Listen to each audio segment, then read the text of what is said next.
Wait, why I'm here? And there's no dialogue, Paimon. Ah, I think my cousin did this. So here we go, Archon Quest 4.2 is here. Which means I believe there's a new boss. And I didn't check the Genshin livestream.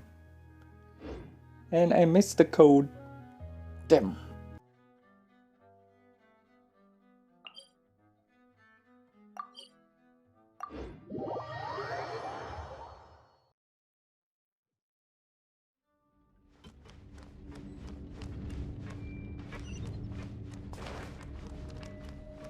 Oh my, wrong teleport.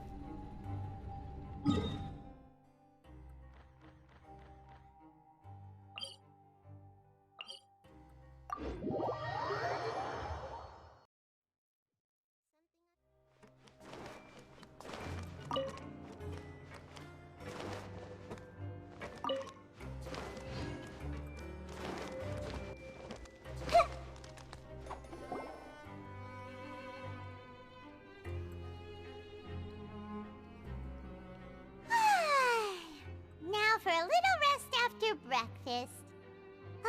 This is the life. Wait a sec. Isn't something important supposed to happen today?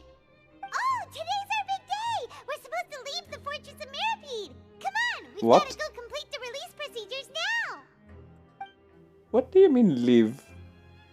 I already leave the fortress since 4.1 Archon Quest. And so here we are, 4.2 Archon Quest Masquerade of the Guilty. I think that's how you pronounce it, Masquerade.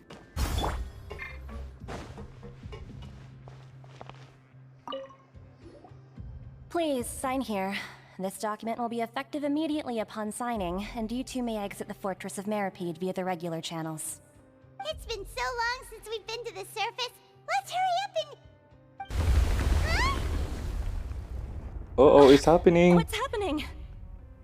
Are you okay? I'm fine, thanks. But I wonder what that tremor was just now. Let's go ask the Duke. Oh, I think that's... Maybe it's the... What's it called again? What's the name again? Primordial Sea Water. Yeah, I think it's rising.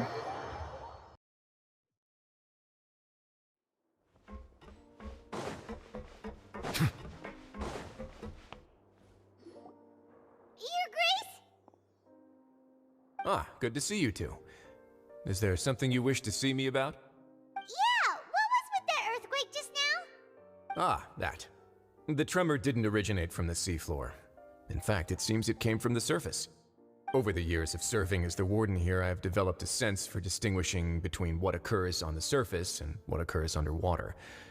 Besides, the seal that Monsieur Neuvillette set in place won't fail so easily. So the fortress is okay?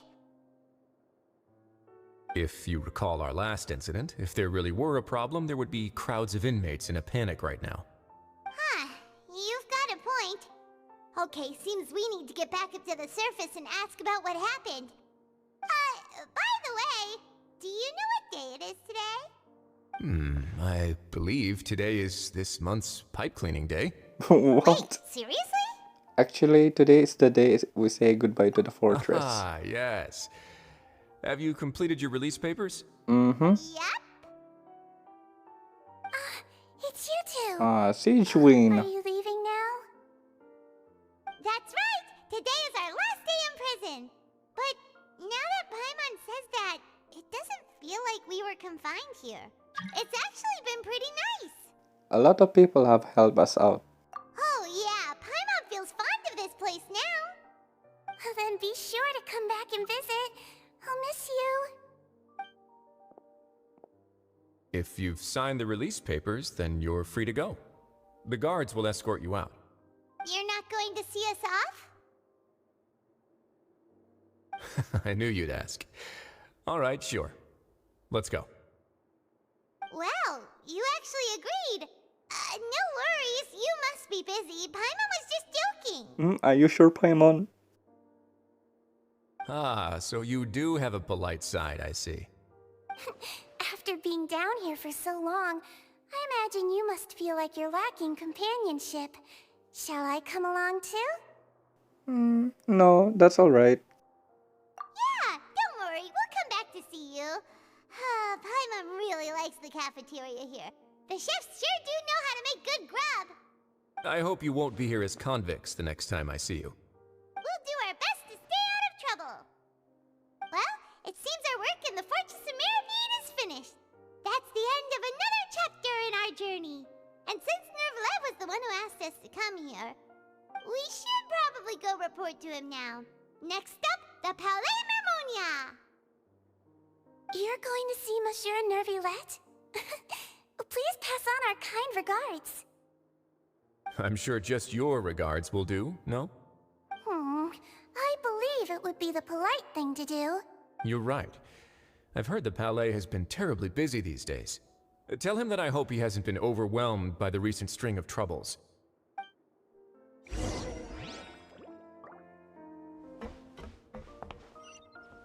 If you're concerned about things at the Palais, why don't you take some time to go up and check things out? I believe you should still have some vacation time to spend. Thank you for being so understanding. It means a lot. It's been some time since I've gone to the surface. I must say that I've started to miss it a little.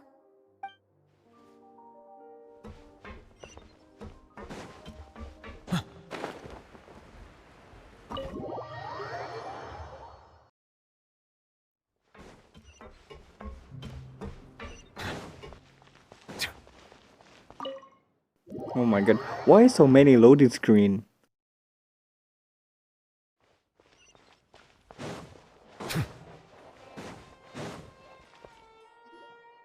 The Palais Mermonia sure is buzzing with activity today. Halt! Huh? Oh, it's you two. Apologies. Monsieur Nervillette did say you'd be welcome at any time. Excuse me, would you mind helping me take a look at this report? I'll be right there. Sorry, I've got my hands full here. You can see yourselves in. Everyone's so busy. Seems a lot has been happening.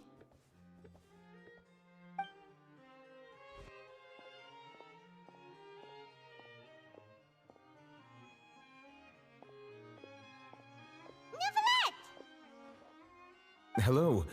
You've come at the right time, but you'll have to wait for just a moment, as there are some urgent matters I must tend to first. In the meantime, please, have a seat. If you'd like to have something to drink, let the Melusine outside know. That's all right. We just ate. Very well, then. Let's take a break over there while we wait for him to finish his work.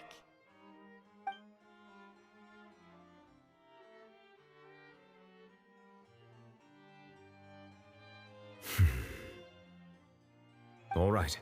That should wrap things up for now. Are you done with your work? Yes, sorry to keep you waiting. Today should be the day you were released from the Fortress of Mermaid, and it appears that you've managed to complete all the release paperwork. That's right, and we came here to see you right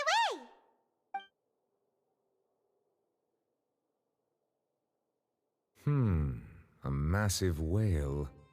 Do you have any idea what that might be? Judging from your description, that cannot have occurred in any ordinary waters, but rather something like the primordial sea. A whale of that size and shape cannot usually be found in the waters of Tevat. Therefore, we can only assume that Child is presently immersed in primordial seawater. Immersed in primordial seawater? But how? And is he okay? It's not from Fontaine, Paimon. Most people wouldn't be capable of entering in the first place. I'm not completely sure how he could have gotten there myself. Yes? What is it? Ah, right! Paimon felt it too! We asked the Duke and he said it wasn't from underwater, so we figured you might know something about it. It turns out that I have just received a report about this particular matter. In fact, that's exactly what I was busy with a moment ago. The source of the tremor was here on the surface near Poisson. After the shaking stopped, the water levels in the Poisson area rose at an alarming rate. I water knew it. levels rose? Oh no! What about all the people there? Fortunately, the water levels only rose for a short period of time and have already returned to normal now. However, I still have a bad feeling about the whole phenomenon. If the change in water levels is connected with the leaking primordial seawater, then the situation in Poisson may be much worse than it appears. Navia should be in Poisson, right? We need to go check on her! Yes, Spina de Rusulas. I would also like to go there as soon as possible, but I'm afraid I can't leave just yet. We Why? must immediately formulate disaster prevention plans for the surrounding coastal areas to avoid potential catastrophes. I'll have to ask you two to go to Poisson first. I'll meet you there to check on the situation once I finish things here. There's no time to lose! Let's get going! Please be careful. Why won't you leave in this office?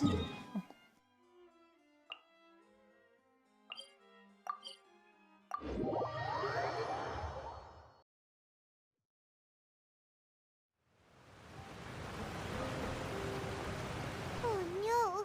What happened here?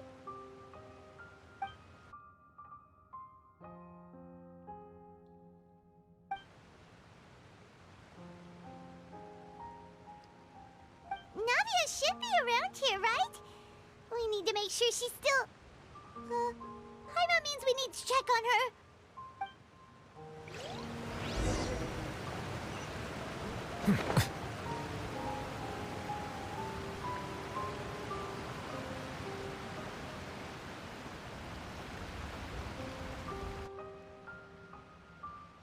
We haven't seen a single soul all the way here. Oh, this is getting scary. What will I ever do now? Look, there's someone on the roof over there. Just stay put. We're coming up. Watch your balance. All right, just hurry.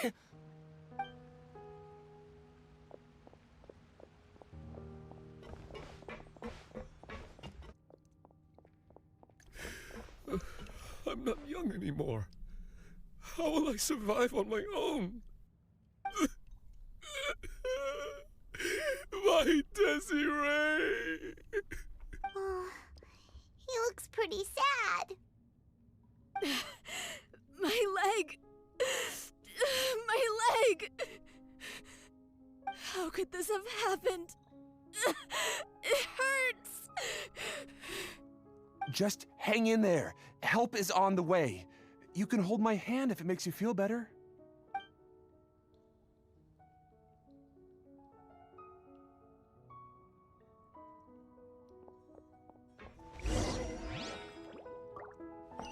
Yo, it reminds me that SpongeBob, the my leg guy. My leg! How could this have happened? Just hang in there. Help is on the way.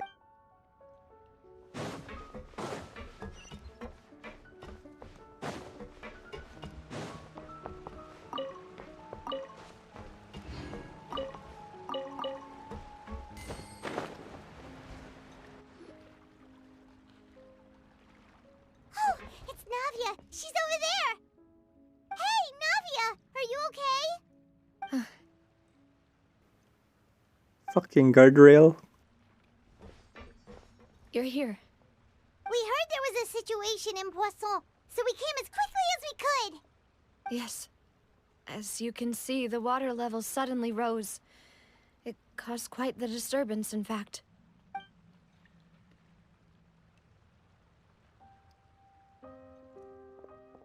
Demoiselle!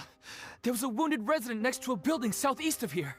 We've already transported him to safety, but we've run out of medical supplies. He's wounded?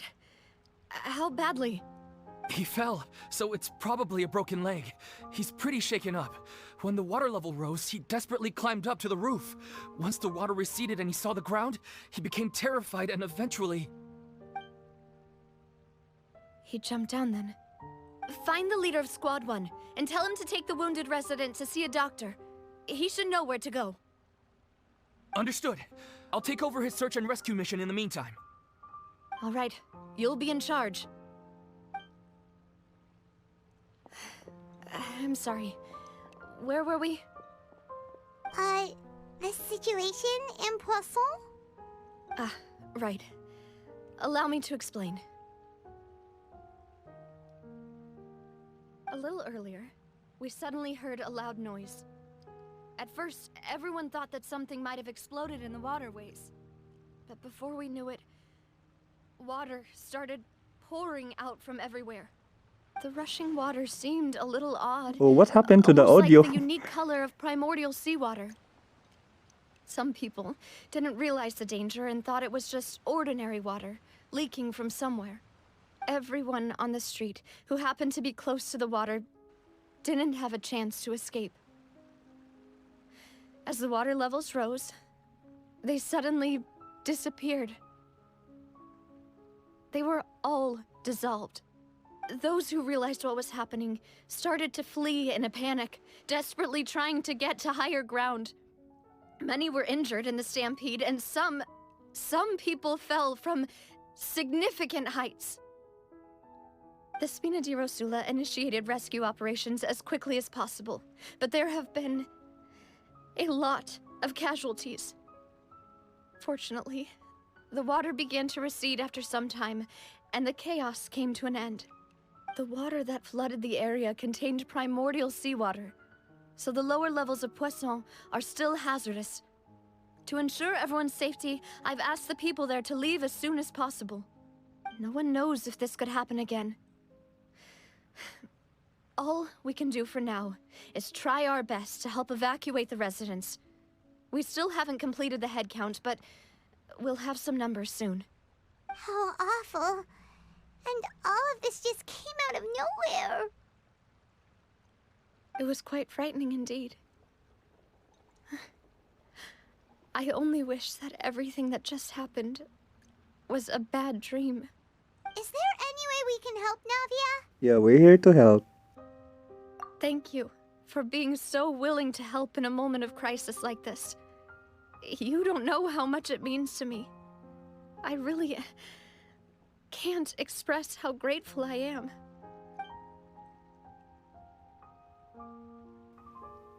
Who's missing? Don't say that, Navia. That's what friends are for. Oh, Melus and Silver.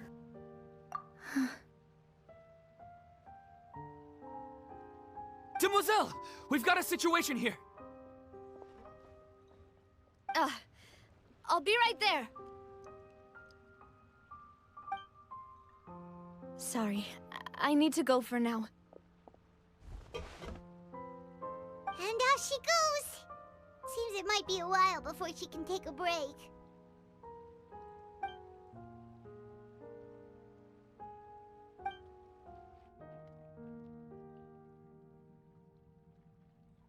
Okay, the wounded are being tended to, and we finished a preliminary head count. More support has just arrived, so I suppose I finally have a moment to focus on my own matters. Of course, we should remain ready for anything, and continue doing our best to rescue others. I'll be sure to have everyone at the Spina di Rosula ready to render assistance. Traveler, Paimon, would you two accompany me to my father's grave for a moment? Huh? Right now? Thank you.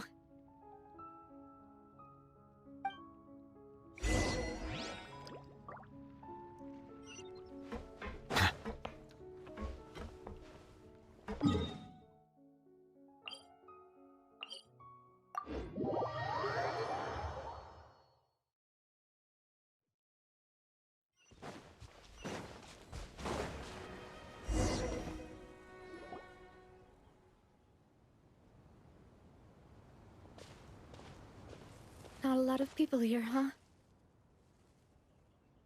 Well, given the time of day and the whole situation in Poisson, Paimon doesn't think there'd be a ton of people here visiting graves.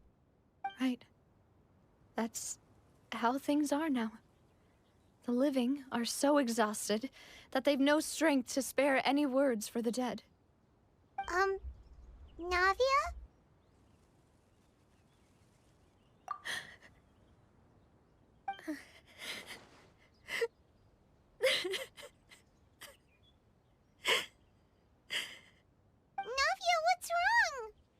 sorry. I just... Malus and Silver, they won't ever come back here again. Yo! What? What should I do, Papa? Huh? What happened to them? I'm sorry for your loss. Everyone agreed on the rescue plan, but still, I was the one who initiated it. They were helping evacuate the residents, but they couldn't leave in time. And they were caught in the seawater.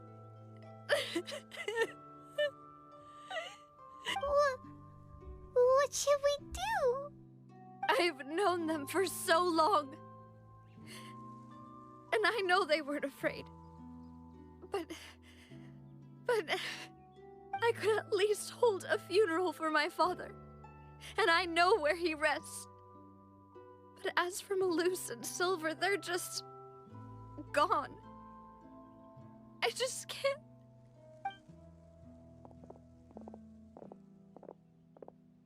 Everything looks so clean after it rains. Even the gravestones. I didn't expect that you'd enjoy a glass of red wine in front of Master Callus's grave. I can understand.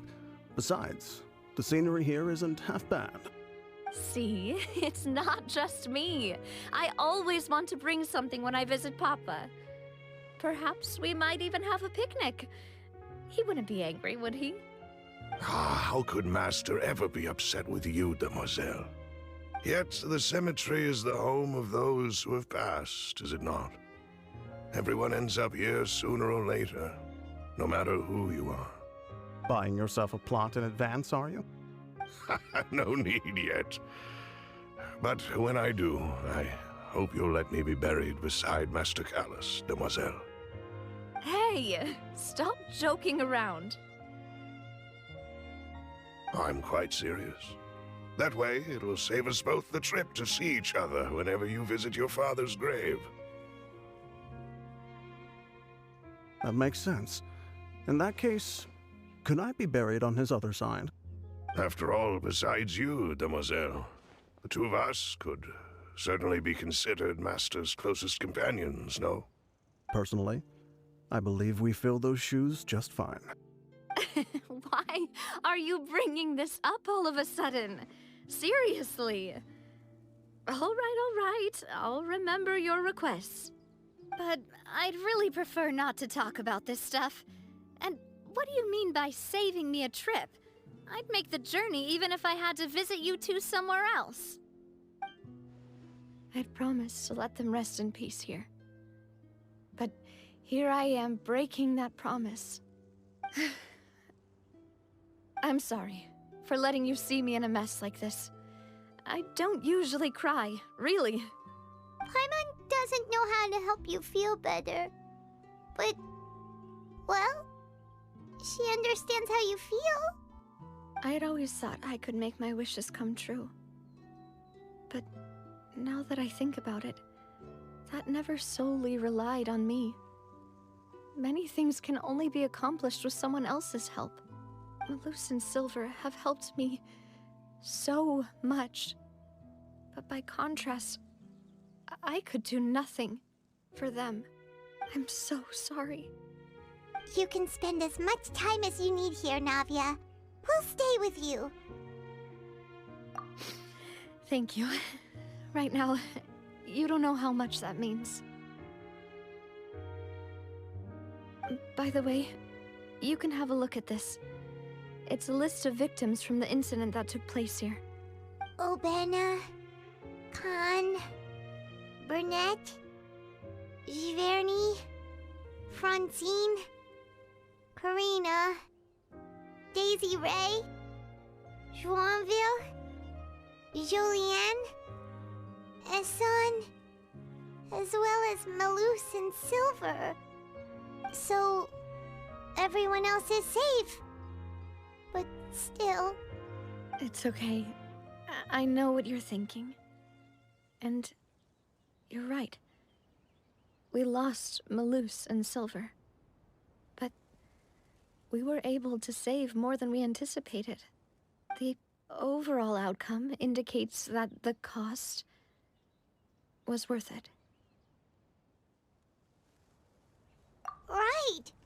Don't think that way, Navia. One person might be saved at the expense of another, sure, but that isn't something we should ever consider a trade. Malus and Silver were not the price for saving anyone. They're heroes. You're right. Thank you, Paimon. What you said just now was pretty amazing, actually. I'll remember your words. Oh, really? Seems you've become more eloquent in the time since we last Knave! met. The knave? What are you doing here? Is everything going well on your side? Yes, my people are carrying out the mission according to your request. All the residents of Poisson have been evacuated, and we're preparing to relocate them to higher ground. As for these supplies, we have everything taken care of. There is no need to worry. Thank you very much. Wait, she's helping? Wait, do you two know each other? We just met recently. Right, Miss Navia? Usually, I would call this a coincidental encounter, but that doesn't quite fit this time. Besides, it never even crossed my mind that a Fatui Harbinger would come looking for me. Thanks to the Knave, Spina di Rosula received generous support from the Fatui, which allowed us to complete the rescue and evacuation work so quickly. Mutual aid is essential to fostering positive developments. We were already in the area, in any case, so it was nothing. That said, I must say that you're a lot sharper than you let on. I'm sure you understand what I mean. I apologize for all the ways in which I tested you previously. We've never worked with a Fatui before, and it's extremely important for us to know who we're working with. My subordinates have reported that Fatui soldiers have been observing water levels and taking head counts in various locations. I hear that they've also prepared a large amount of emergency supplies. I'm quite surprised. This is nothing to brag about, nor do I intend to. It is simply the way of powerful organizations to act forcefully, whether they are doing good or ill. You've witnessed that firsthand, in any case. As I've told this traveler before, I know of the prophecy, and I intend to prevent the impending disaster. Lending your organization a hand was a natural first step in accomplishing that. As such, do not be troubled by this token of our sincerity. Perhaps one day, you'll also be able to help me in the same way.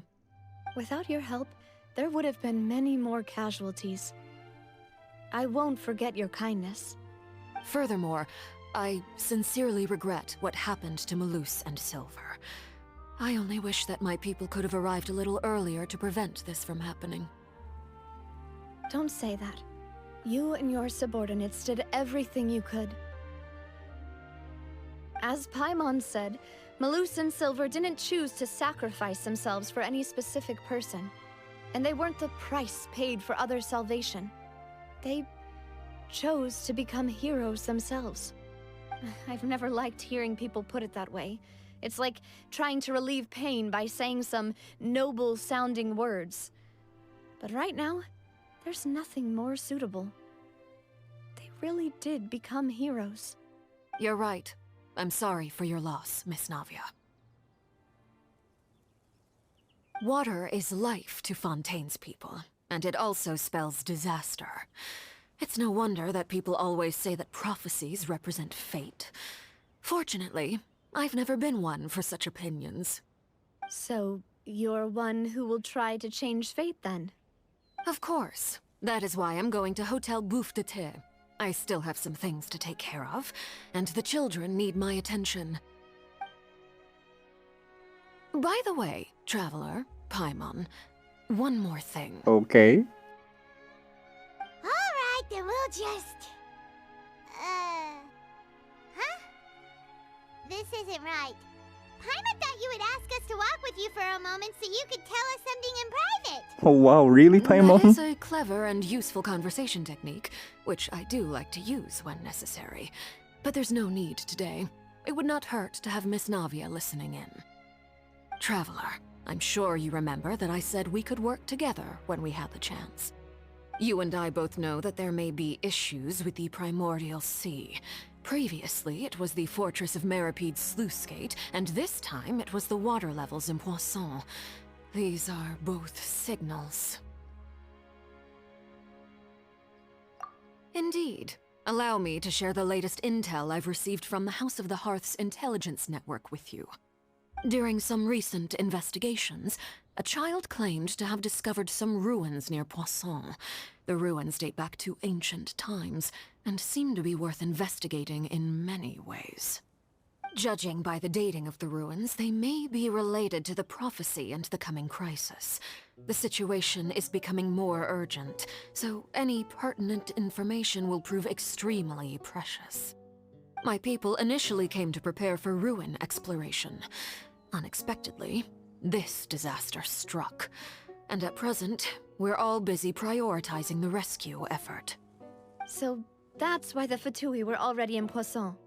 I wanted to take the children along, but unfortunately, Linny, Lynette, and Fremine have all been dispatched to higher ground to assist affected residents. Linny told me that outside of the house, the person they trust most is you. Which is why I want to give you this task. Are you sure this will be okay? The House of the Hearth's members see each other as family, but Linny, Lynette, and Fremine said that they also see you as such, even though you are not from the house. I'm sure you already understand how earnest they consider their friendship with you to be. Oh, that somehow makes Paimon feel kinda happy. The intel I just shared about the ruins could fetch a high price. But since the children consider you family, it's only natural that I freely share it with you. Got it! So all we gotta do is go to some ruins, right? We can handle that. Excuse me, but may I tag along? You wish to join, Miss Navia? But are you sure you're up to exploring some ruins? You need to rest. Well, I'm sad, yes. But I can't just go back and plop myself into a chair by the roadside and do nothing. There's no point in being depressed while we still have a disaster on our hands. As my father's successor, I must live up to the hopes he had in me. Besides, I'm also doing this for myself.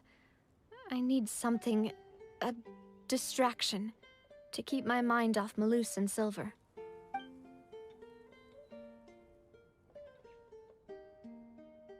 Since you put it that way, I have no objections. What do you say, traveler? We'll go to the ruins together. All right. The ruins are to the south of Poisson. Here's the map. Okay, the three of us will handle it. Come on, let's pack up and get going.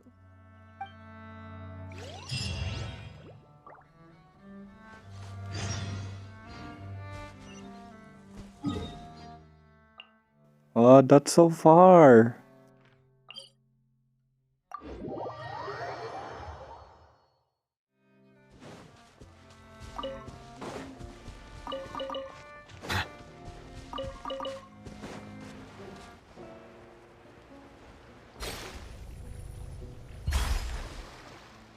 So, are these the ruins the knave was talking about?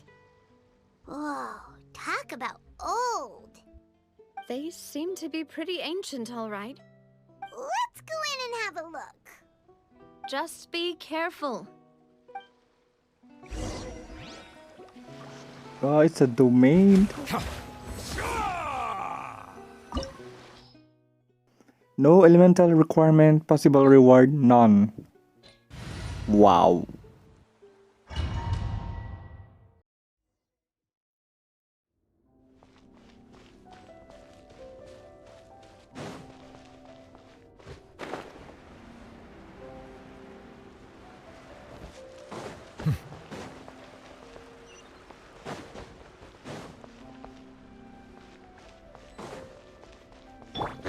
Illusion shattered!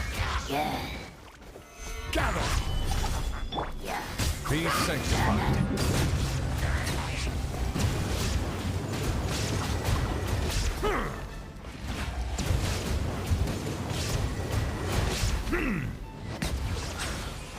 Nada Kondala.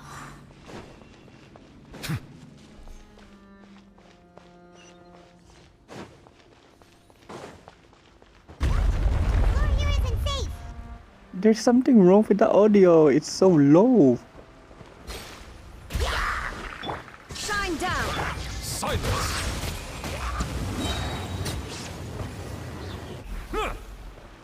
Can I float across? Nope. Nope.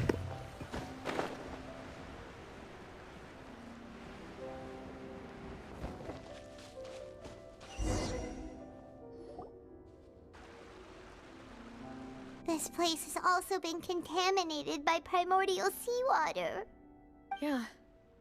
And a lot of it, too.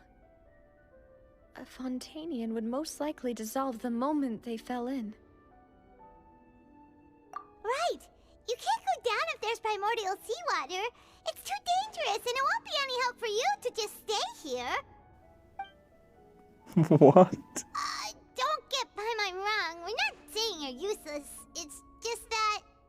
No, you're right. I can't do anything in this situation. I'll leave this to you.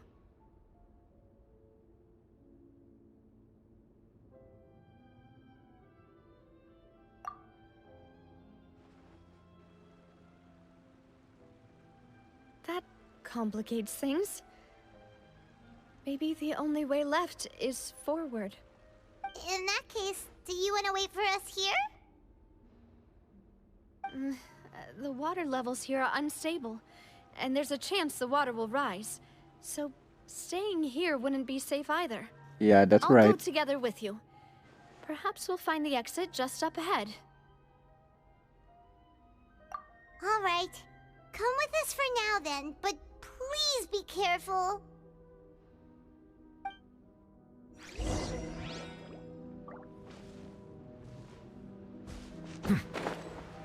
Oh no, it's a dead end! Let's try climbing over from the side.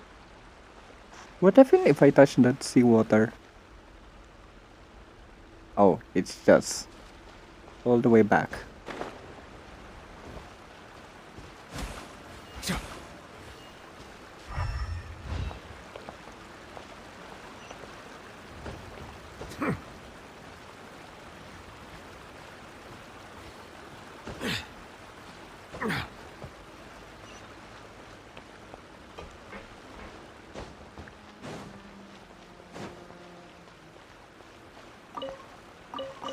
Really? Vegetables? However, I'm not a vegan, you know that, right?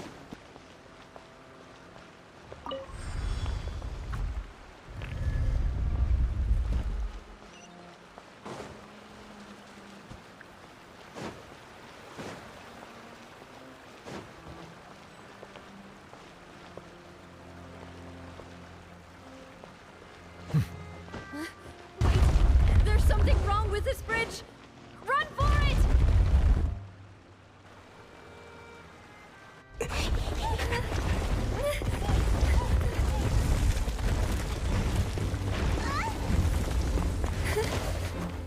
If you remove those shoes, you can run faster, Navia.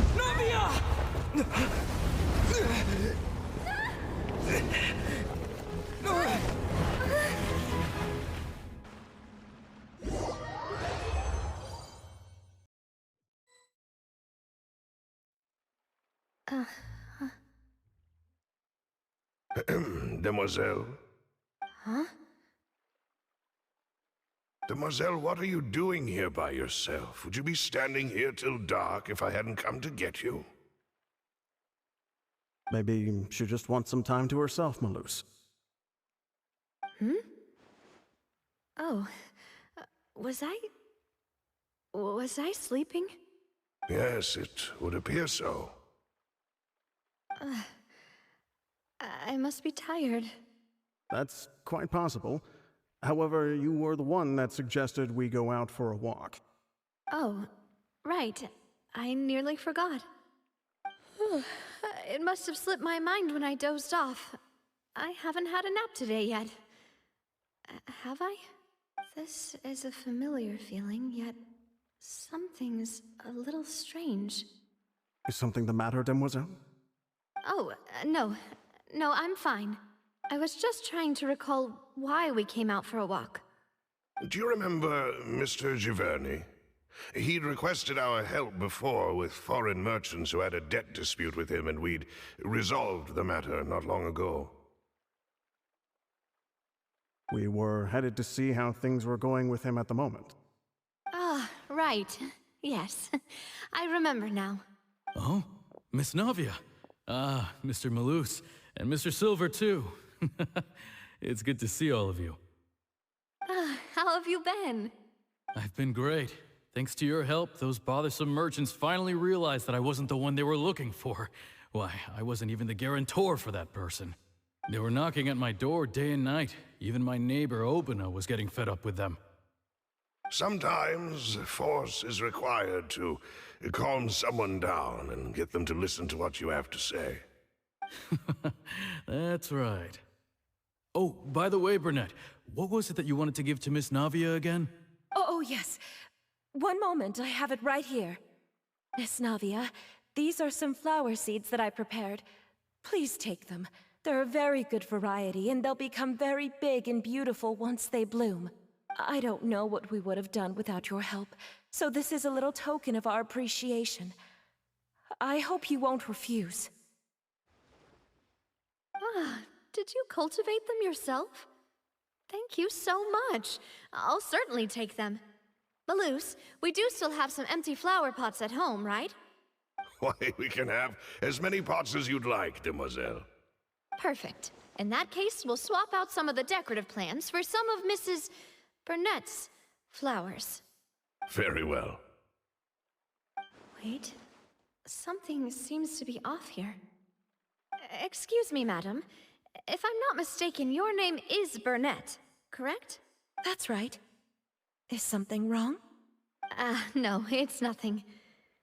This is the first time we've ever met, but your name seemed familiar to me.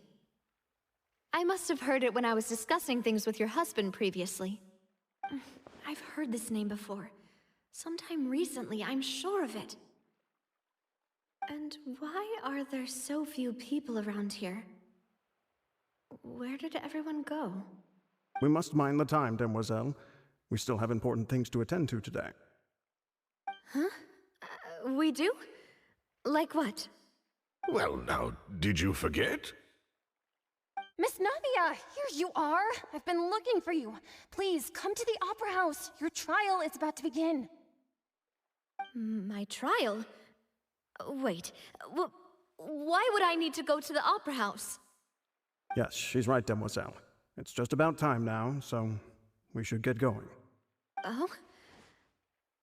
All right then.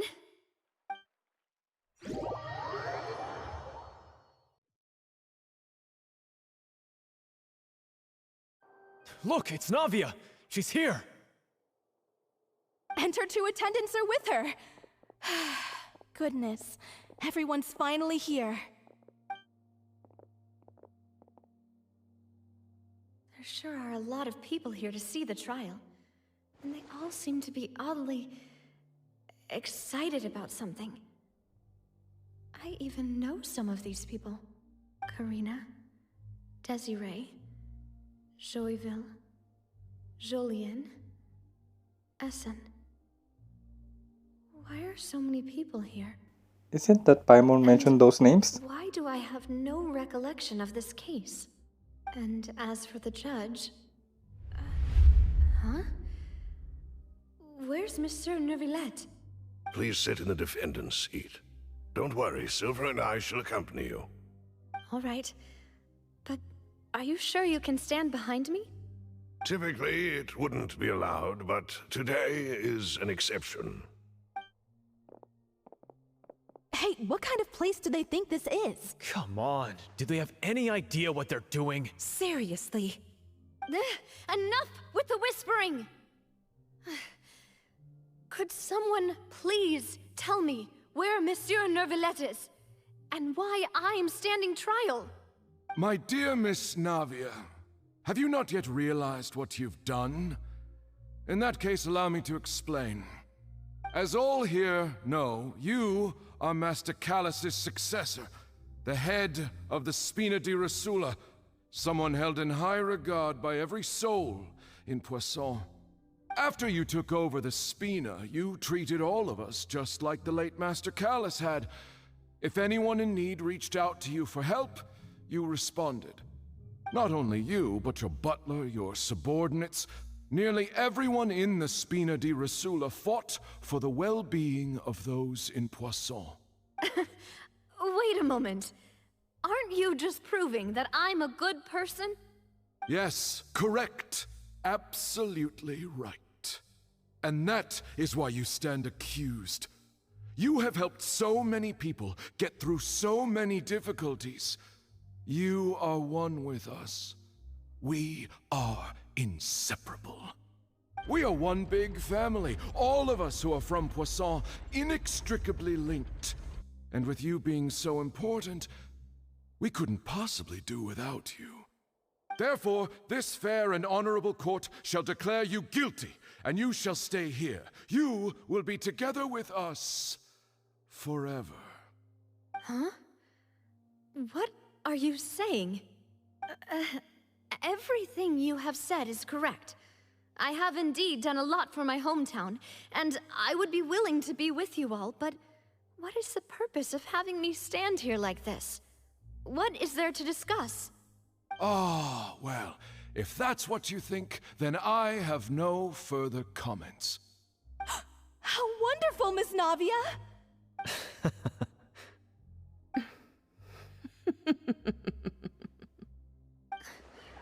I know all these people. Why are they laughing? I seem to remember now. Yes, I get it. This trial is... Wait just a moment. This isn't right! Malus? What was that, Mr. Malus? Our conclusion is very clear and unanimous. Let the court judge her now. She's guilty! Stay here, Navia! You're one of us! Demoiselle, don't admit guilt. This trial means to keep you here forever. I wish to exercise my right to defend Our Lady. Mr. Joinville, you only know of Navia's goodness, but nothing of her utterly independent mind. She was born a free and independent spirit. She has never been tied down by anything. Indeed, even the death of Master Callus couldn't stop her. Her actions cannot serve as proof that she identifies herself as part of any group. She merely acted as an individual, extending her hand to help others. Please do not mistake her actions as being otherwise. Really? As an individual, you say? Don't forget, we are all Fontainians here. This is the nation of justice, the nation of Hydro. Even if Miss Navia only voluntarily rendered her assistance, that doesn't change the fact that her beautiful soul must return to everyone. Water accepts all, blends with all. It will surely accept her kindness. Everything is measured here in the nation of Hydro, and in the end, everyone shall meld together. Thus, when a unanimous opinion emerges, that opinion represents justice. Now I speak for everyone. Our opinion is consistent. Navia should stay. We and Navia are one. And you would call this justice? Preposterous. You are merely jealous that Demoiselle still has a chance to exist as an individual. Have you forgotten how much you all once longed to become individuals, to become independent? Do you mean to defy our justice? If your justice is flawed, then why should we acknowledge it? As you said, we can also have our own justice. Silver and I shall defend Demoiselle. And that is how we will enforce justice. Ugh, my head... it hurts. Demoiselle! Silver, it hurts. My head is spinning. All I can see is stars swirling in front of me. I remember now. everything that seemed odd from the very beginning. Karina, Desiree, Joyville, Jolien, Essen, and Mr. Giverny and Mrs. Burnett, who we met earlier. Even Malus and Silver. I don't want to admit it, but they're all dead. This is not a dream? She's dead! Don't be afraid, and don't admit guilt. We will protect you to the very end. Absurd! Who are you to say that she cannot be judged? We are the majority, and in the nation of trials, the majority is absolute justice. We are the will of all. Don't let them escape! We shall keep Navia here with us! Mr. Malus and Mr. Silver, must you be so stubborn? How could the two of you possibly hope to stand against the collective? Do not resist. This judgment is fair and just. Navia belongs to us. After all that happened, she should not be left alone in Poisson. What are you saying? No more excuses! He says we're jealous. Jealous? How could she possibly be an independent individual? What's with these people? Who's jealous of her? She belongs to us! Miss Navia, she... Silence! Now how did he get here? That's...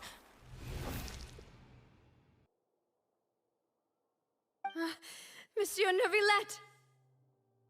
Such commotion is prohibited in the court. The accusations you just presented are nonsense and cannot constitute a proper trial. The court will adjourn for the rest of the day. In this, I shall hear no objections from any unauthorized party. Our thanks, Monsieur Neuvillette. Please leave with me, Miss Navia, while there is still time. But... Go on now, demoiselle. This is your only chance to leave this place. What, can't bear to leave us behind or something? Malus. My apologies. I couldn't resist making one little joke once I realized that this shall be our last goodbye. Malus... Silver... Quickly, you must come now! Goodbye, demoiselle. Farewell.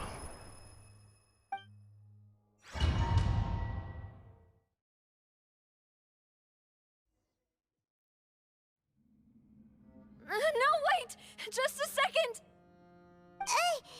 Navia? You're awake. Good. I must have been dreaming. Malus and Silver were still alive, and they were defending me at some insane trial. It looks like you're all right. Did all the sad feelings cause you to have a nightmare? Paimon could give you a hug. The ruins you were exploring suffered a cave-in. When I arrived, I found you falling toward the water. You were just about to be dissolved within, but I...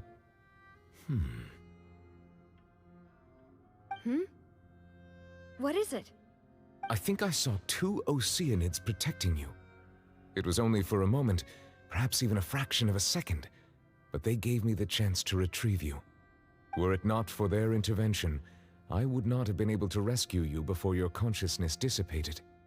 Wait, did you say Oceanids? You mean like what happened with Vache? So people that are dissolved because Oceanids? Perhaps those 2 Oceanids were the people you saw in your dream. I always told them that they didn't have to protect me. To think that they'd keep doing so even after death. Please come with me.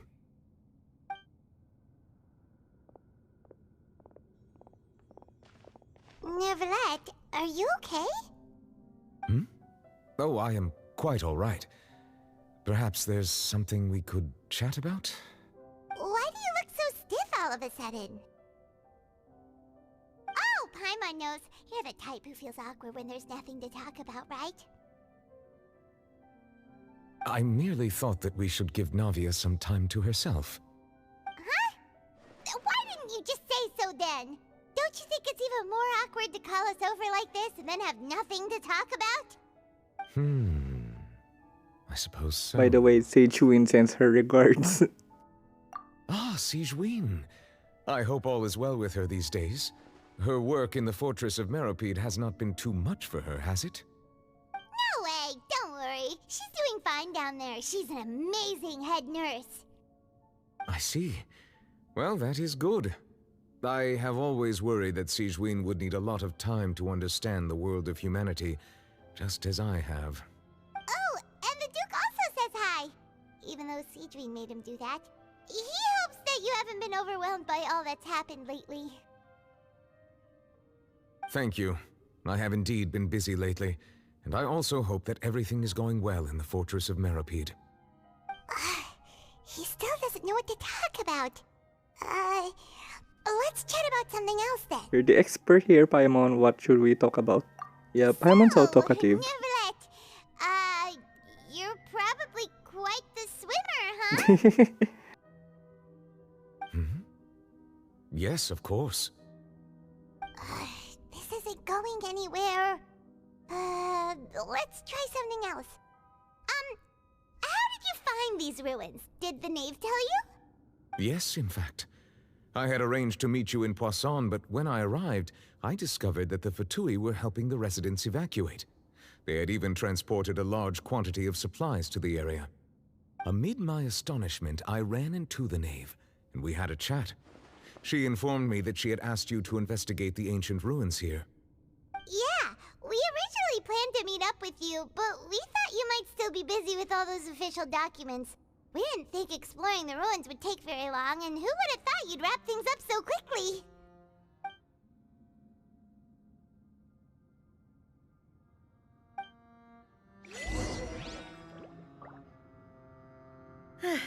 I'm sorry to have kept you all waiting like that. I'm feeling much better now. I guess we should get going again. Will you come with us, Monsieur Neuvillette? Yes, if you wouldn't mind my company. All right! Another one joins the party! Let's get going then!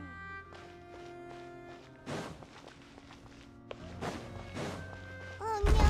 Another unstable path! Watch your step!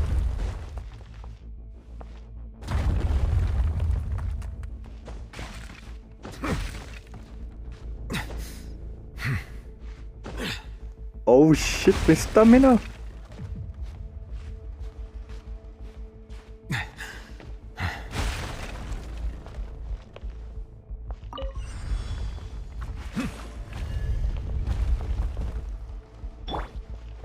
Illusion shot! Watch out! There are Rashalis over here!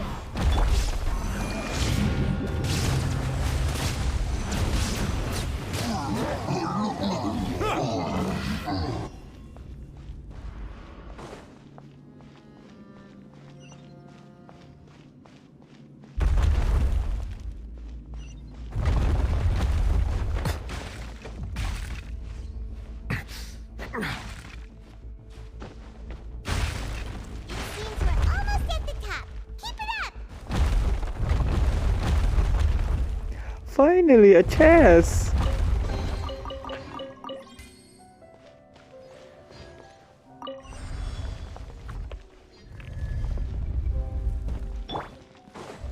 I will have order. Solidify. Shine down!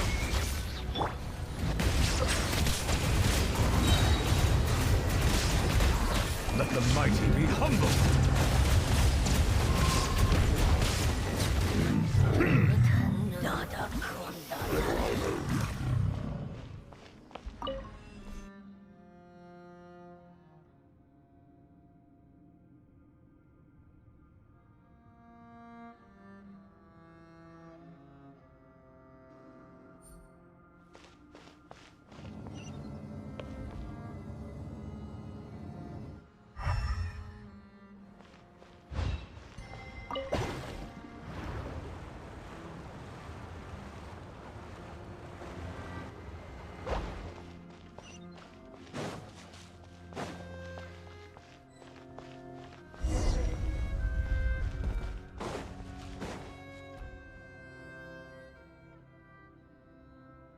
Looks like we've reached the end. This is the place. There should not be any other hidden spaces in the vicinity. The path sure had some twists and turns, but it turns out that this place isn't actually that big. There seemed to be something on the wall.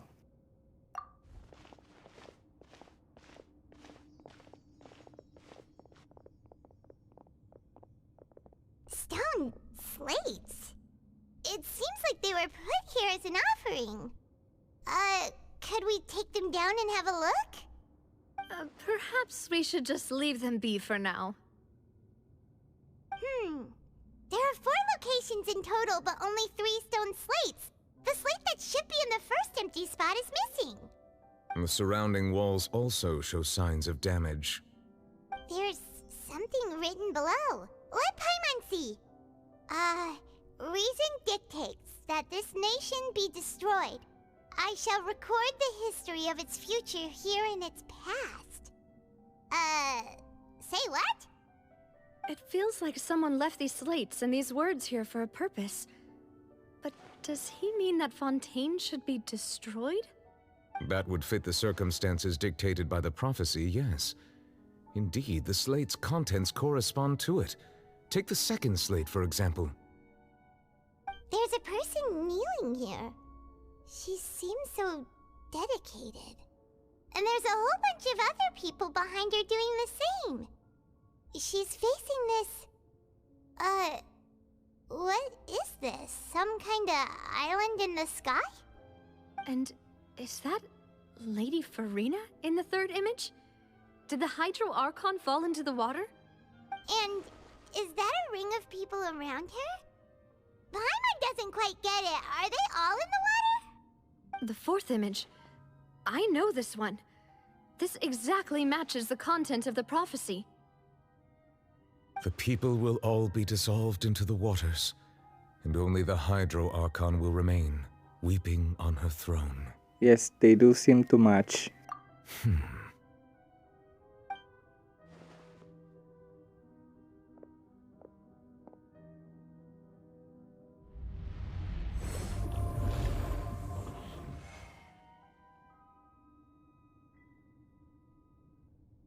More information should be hidden in these slates, but I fear I cannot easily uncover it, most likely due to us missing the first slate. I am very sorry. Don't blame yourself, Monsieur Neuvillette. Deciphering ancient stone slates isn't one of your duties. Ooh, Paimon's getting the chills just looking at these slates. This says that it's the history of the future, right? That means the prophecy's sure to come true. I really hope it doesn't mean that. Still, Paimon feels like these images are kind of weird when you look at them together.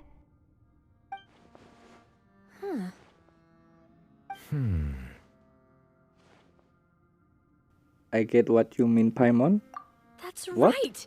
If the images are in chronological order, shouldn't the fourth, the waters drowning Fontaine, come before the third, where the Hydro Archon herself falls into the water? And yet the order is reversed here.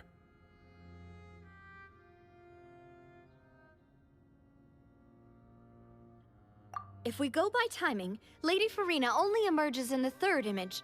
That means that the person in the second image might be the previous Hydro Archon. Egeria, then. I had never met her, but her appearance here does match the records. The previous Archon kneeling before the floating island in the skies, as if confessing a sin. Isn't that Celestia? Did she herself commit that sin? And if not, why would she be in such a posture? Also, I'm still wondering why these ancient stone slates are here at all. Judging from their contents, could this place be the origin of the prophecy? Does that mean that someone, or some people, once saw these slates? But who would have created these slates and left these words here? It seems that any further clues will have to come from Farina. In that case, there's no time to lose. There's nothing else to be gained here, so let's head back first. Yeah, we better get somewhere safe for now.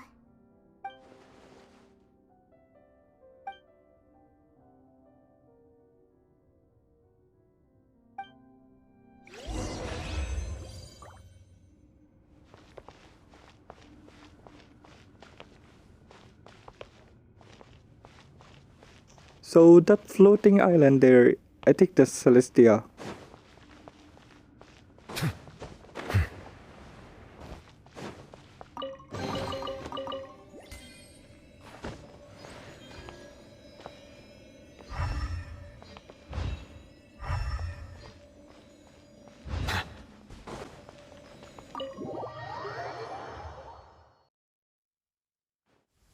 Let's split up here. I'm going to check on what's happening with the Spina. You know how it is. There's some things you just need to be there for yourself. You still have energy for that, Navia? Paimon's already beat! Just head back to the Fluvsandre and have a rest then. Thanks for keeping me company all this time. I'll depart as well. Thanks for your hard work today. Rest well, everyone. Traveler, I will go talk to Farina tomorrow morning to ask about the stone slates. I'm sure that you're concerned about this matter as well. If you have time, drop by my office. I will share the results of our discussion with you. Alright, see you tomorrow. Are you really gonna talk to her about this directly?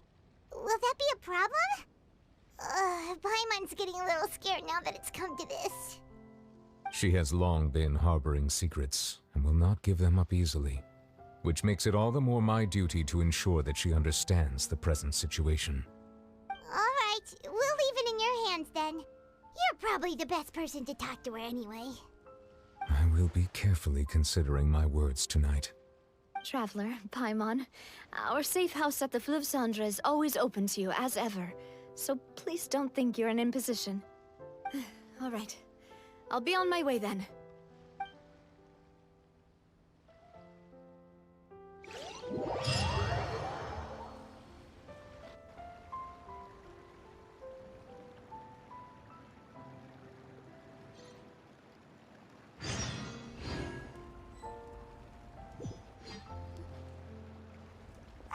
We're finally back! Welcome back. We've got a special menu prepared for you two tonight. Yay! And there's good food too!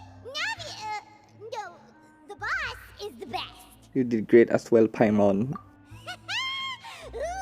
desserts! Nice, these are all Paimon's! Paimon's already starting to forget what happened today. Oh, Mona! voice. Is that who I think it is? Huh? It's you two. What are you doing in Fontaine? Well, I'm gonna ask you first, what are you doing here? Mona? Lady Majestus. Seriously, nobody just uses a scry glass whenever they've got time to just see who they'll meet on the road. Still, we didn't expect to see you here. Wait, you're not a Fontanian, are you, Mona? Well, I have some business to attend to here, so I booked a hotel in the city. I was just out for a stroll when I bumped into you. Quite unexpectedly, if I might add. Why did you think I was from Fontaine, though? Is that because Magistus doesn't sound much like a Mondstadt surname? Yeah, let's go with that. Well, I used to have my own surname, which was, well, some other thing. Either way, the old hag told me when she took me as her disciple that the first step to being a great astrologist's pupil was to change that name. There was nothing for it, really. She really is amazing at astrology, so I changed my name to what it is now according to her wishes. To my surprise, however, Magistus is not the name of some ancient house or clan. It isn't? Nope. Although it is used by us in place of surnames, it generally just means great. Wow! Imagine including a boast in your name. Wait, are you gonna have to put that into your genealogy as well? I reckon so. In any case, I'd give my disciple a name like this as well, if I were to take one. And may I ask what your master's name is? Astromancer Barbeloth Trismegistus. Whoa, that's a long one. Does it also mean great or something? My name means Mona the Great Astrologist.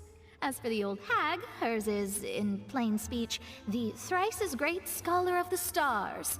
Just take it as a title specific to astrologists. Thrice as great?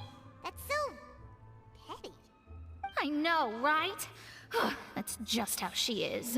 She used to call herself Magistus, actually, but when she took me in, she changed her name to Trismegistus. Talk about excessive. Magistus is thus the calling card of our school, so to speak, which makes it about the same as a surname. It's all right if you don't get it. You can look into it further should you need to study astrology more deeply. Or triple appetite Paimon. Terrible! But anyway, you're not Fontanian, are you, Mona? You're from Mondstadt, right? Well, I was born in Mondstadt, yes. My parents migrated to Dorman Port, and I traveled with the old hag for a while, after which I settled down in Mondstadt City. Oh, that's a good thing then. At least we know you won't be dissolved by Fontaine's waters.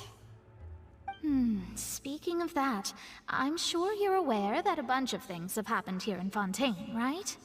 I know you're not a local, but I'd avoid getting too close to any water that looks strange all the same. There's something ominous about it. Well, the water, I mean.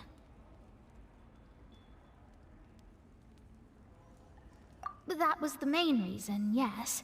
Just a while back, the Steambird invited me to take part in a panel and speak about the circulation of the prophecy as an astrologist. The invitation was sent quite early on. I don't think anyone expected Fontaine to be in this much trouble. What do you make of that prophecy, Mona? Just tell us what you think as an astrologist. Your word would go a long way to make things more certain and less scary. What I can tell you is that I'm an astrologist, and that this prophecy concerns the fate of Fontaine, even that of all Tevat. Ascertaining this is akin to reading the fortune of the whole world. I'm afraid that this is not something that just anyone can do. If I could do it, you would no longer call me an astrologist, but a visionary. But on the flip side, the prophecy is so huge and powerful that it must surely come from a powerful visionary.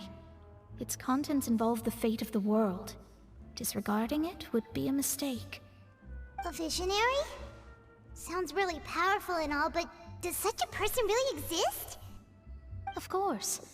The old hag could do it, and I'd bet there are others amongst those Hexenzirkel colleagues of hers who could do something similar. I need to certain the accuracy of the prophecy. Huh? Are you sure? All right, I'll help you. It isn't often that I see you with such a serious look on your face. I'll tell you once I hear back from her. Thanks, Mona! You're amazing as always! Oh, well, this is something only I can do after all. So yes, your praises are quite welcome.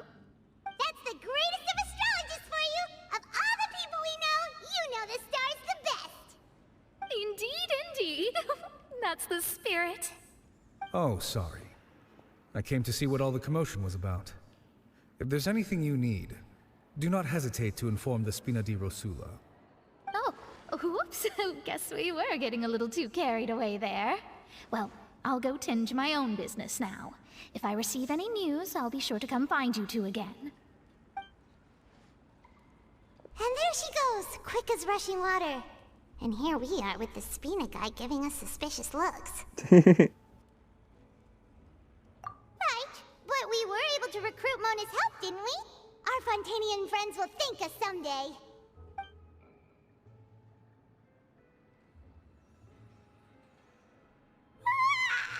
Good morning. To be honest, Paimon's still feeling kind of sleepy.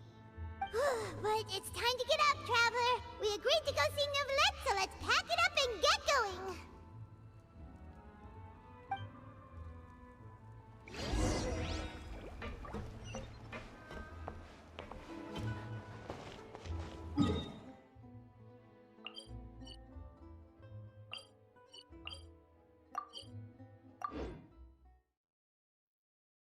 Yeah, here we go, another loading screen.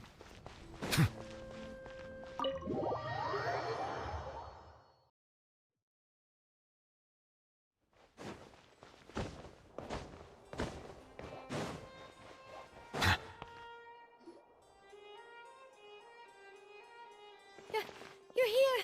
Finally!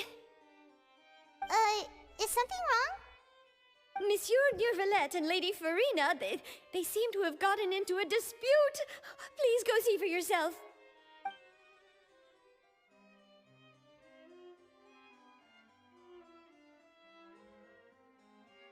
Like I said, I've already explained everything.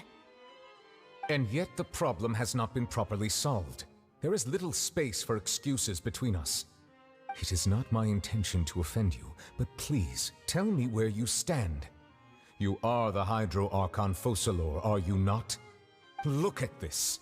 This is a list of the victims from the recent Poisson incident.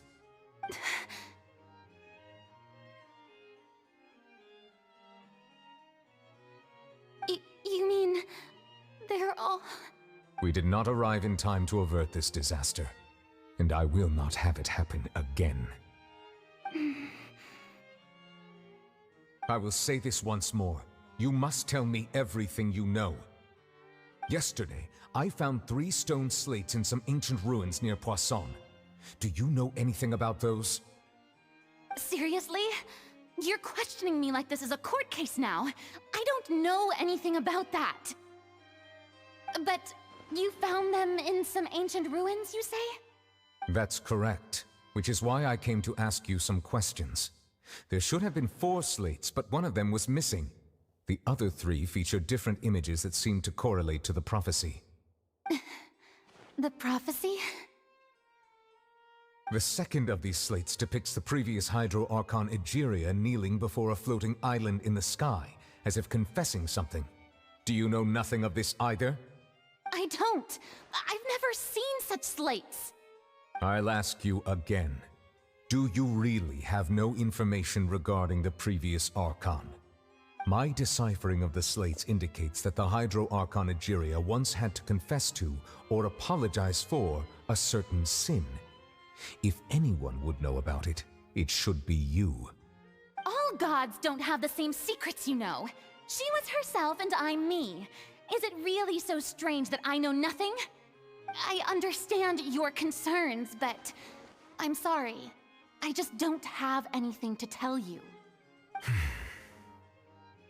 Forgive me for saying this now, Lady Farina, but I have long known of your various secret investigations into certain matters. There are several indications that you have been investigating the prophecy on the sly. This is not strange in itself, considering that you are the Hydro Archon. But it is strange that you should also claim to not know any of Egeria's secrets, as well as do nothing following your inquiries. You have never been as superficial as you have presented yourself to be, nor are you a fool. And yet, your behavior is very inconsistent.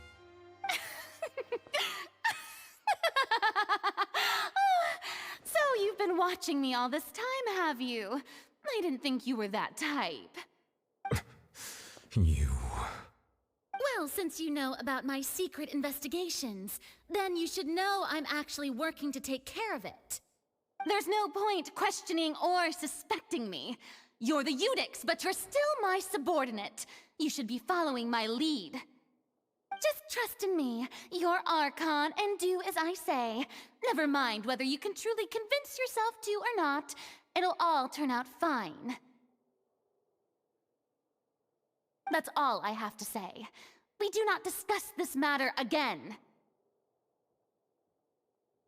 Oh, the opera's about to start.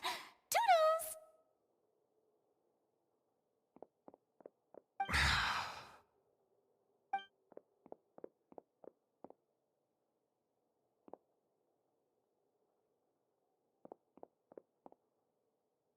Did Farina not notice us standing by the door? Wonder what's up with her. She was smiling. Huh. She didn't seem in the mood to care if we were listening in or not.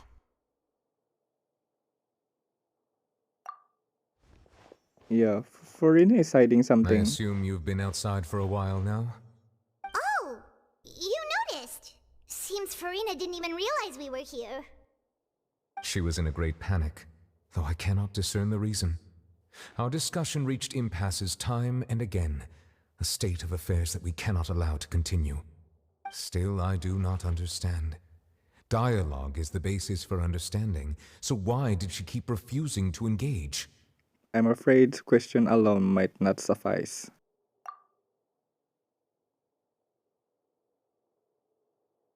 Everyone in her inner circle has noticed that she is hiding some secret.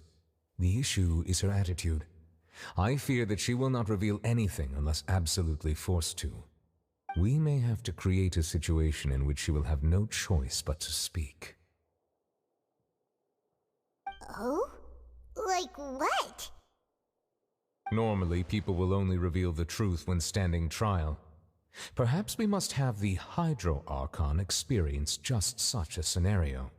But Farina's seen so many trials, and she's really good at dodging questions. How do we make sure that she won't just slip away at the first chance she gets?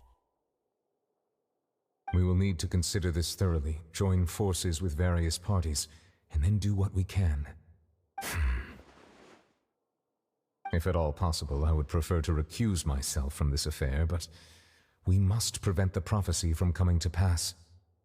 This may be cruel to her, but all Fontaine is in crisis. The information a god possesses is too precious, and so we must take a chance on this. In that case, we will need help. But who will lend us their aid to do such a thing? Oh, I think I know who to call. I think Lenny and Frene. How long? Oh my god, the loading is so long. That's everyone, huh? Speaking of which, it was pretty smart of you to think of hiding here. Poisson was just involved in a disaster, so it's presently devoid of people. That naturally makes it the best choice. And here you are drinking tea like it's the most natural thing in the world, huh? That's what families should do. Sit and enjoy a leisurely time together. It's nice to enjoy tea here, you know? Care for a cup? Lend me your ears, everyone. Or perhaps one of you might like to start us off. How about you, friend? Me? No, I don't think I can. Then, how about you, good sir? I fear that I will cause the mood on this boat to become as somber as it is in court. Well then, I guess we're lucky we've got a local like me to organize things. Wonderful, the spotlight at last. I guess I'll be facilitating things from here. Oh, chlorine. I mean, chlorine. Oh, you might be right. Anyway, to cut to the chase, our friend here, the Traveler, has brought us together to discuss something. As for what that is, well, let's start by saying that we'll be pooling our efforts together to create a series of traps. Oh, how intriguing. Well, it's just an expression, really. One that I just learned from Chlorand, and used on the spot. So, let's invite her to explain in detail. A round of applause, please. Huh? Didn't you say that you would be facilitating this? Oh, come now. Your work doesn't involve much public speaking, right? This is a good chance to practice. You might even pick up some fancy oratory tricks to impress your boss with in the future. I see. And what does my boss say? He is glad that you consider him your boss. Do go on.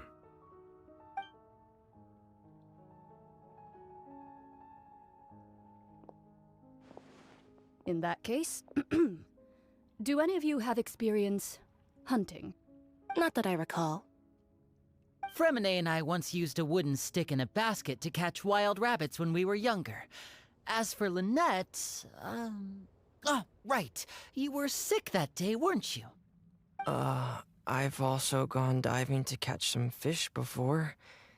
Does that count? I'm afraid not. You may or may not have heard, but Fontaine once played host to a group known as the Marechaussee Hunters. Though that was their name, they did not hunt animals, but rather various monsters left behind by the ancient dynasty of King Remus. Today, Fontaine's monster population has already thinned greatly, so the hunters have blended back into society, taking up arms in other lines of work. They even left a unique methodology of hunting in their wake. A trap comprises of the following components: bait, a trigger, and a containment device. Sometimes a lethal implement will also be necessary to deal with the prey. So, if we were to build a trap together, right now, what would you choose to build it with? For me, I would prefer something basket-shaped. Pigeons and rabbits will see the bait and naturally enter the snare.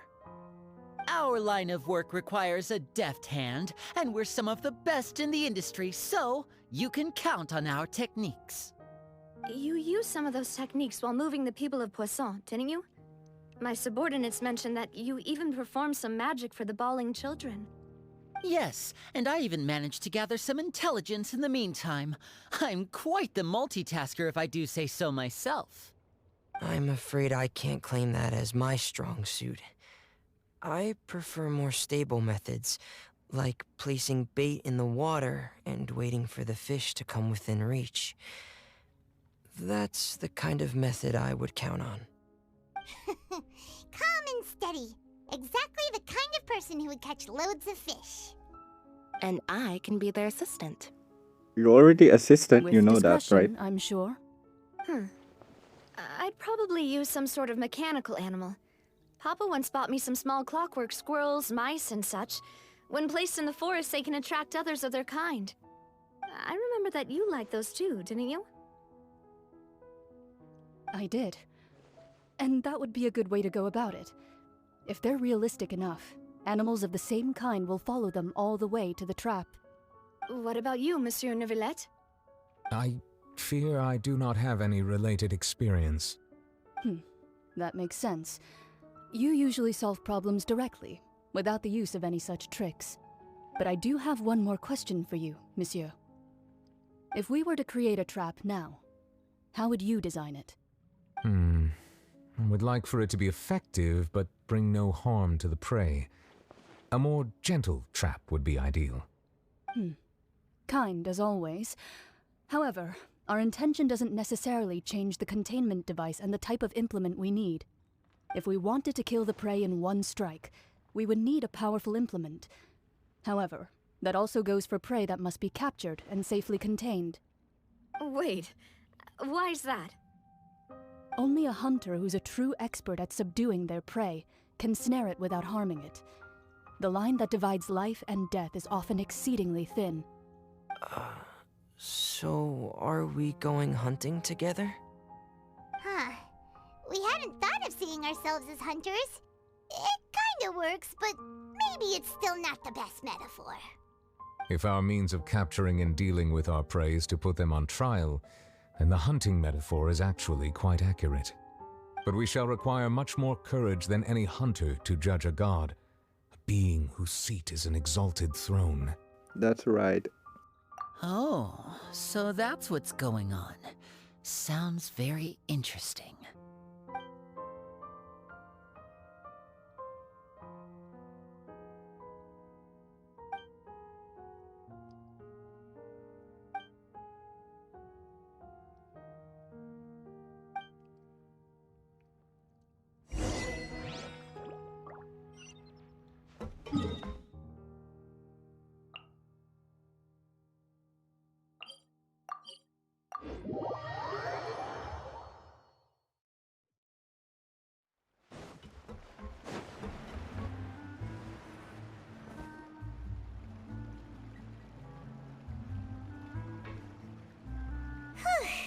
It's been a tough few days, hasn't it?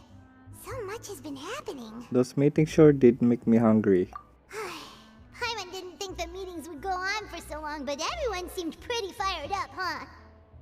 Paimon thought they'd be at least a little frightened. Well, Fremine was, now that Paimon thinks about it, but everyone else just looked a little surprised.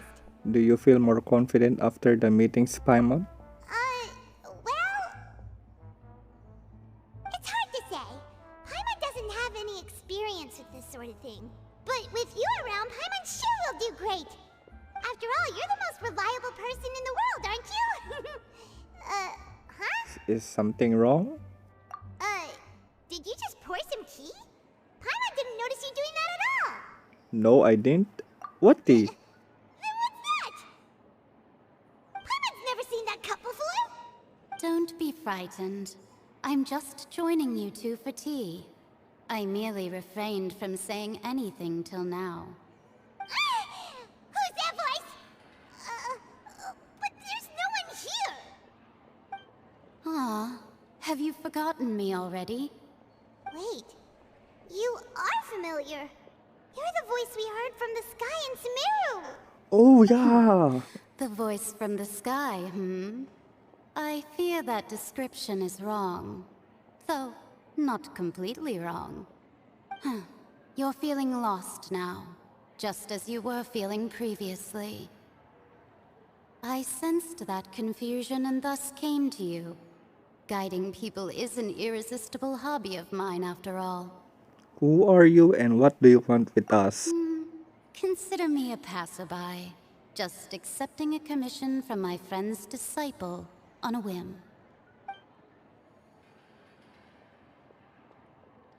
Allow me to ask you. The prophecy.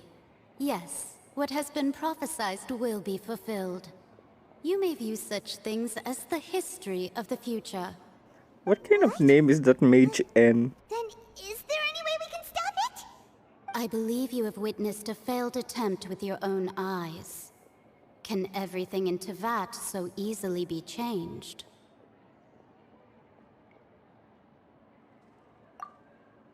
Ah, so you've caught on.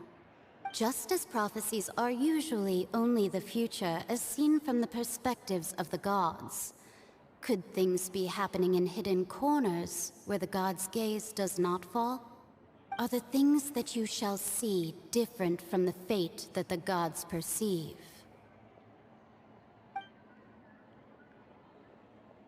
What is she talking about? It all sounds really impressive and important and stuff, but it also sounds kind of scary.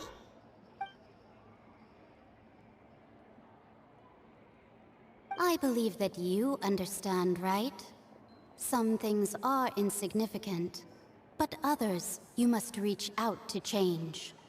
Ultimately, fate shall serve as your only guide, no matter what will happen in Tevat's future. All you need to do is to play your part. This was good tea, by the way. Thank you for your hospitality. Well, that'll be all for today. The voice. It's gone.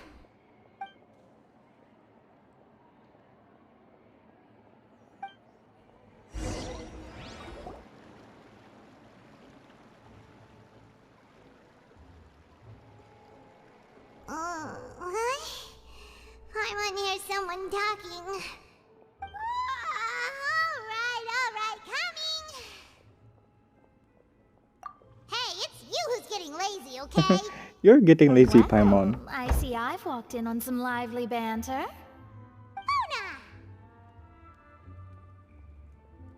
Fine, just fine. I went to take part in that Steambird panel. It turned out to be more interesting than I expected. Not all Fontainians are pessimistic about this. One journalist mentioned that sitting around and waiting for the end to come would be wrong, and that they should make their own rescue preparations. I agreed, so we had a brief chat with her. Did she have pink hair by any chance? Ah, Charlotte. Why, yes! It was Charlotte. You remember her, right? That daredevil journalist? I'm in full support of her view. Prophecies are very important, but how can people allow their lives to be commandeered by just a few words? That's right! Paimon's glad to hear something sensible for once. Ah, yes. About what we had discussed before. I did try, but I'm afraid I couldn't reach the old hag. I'll try again tonight, but I wouldn't get your hopes up. Huh?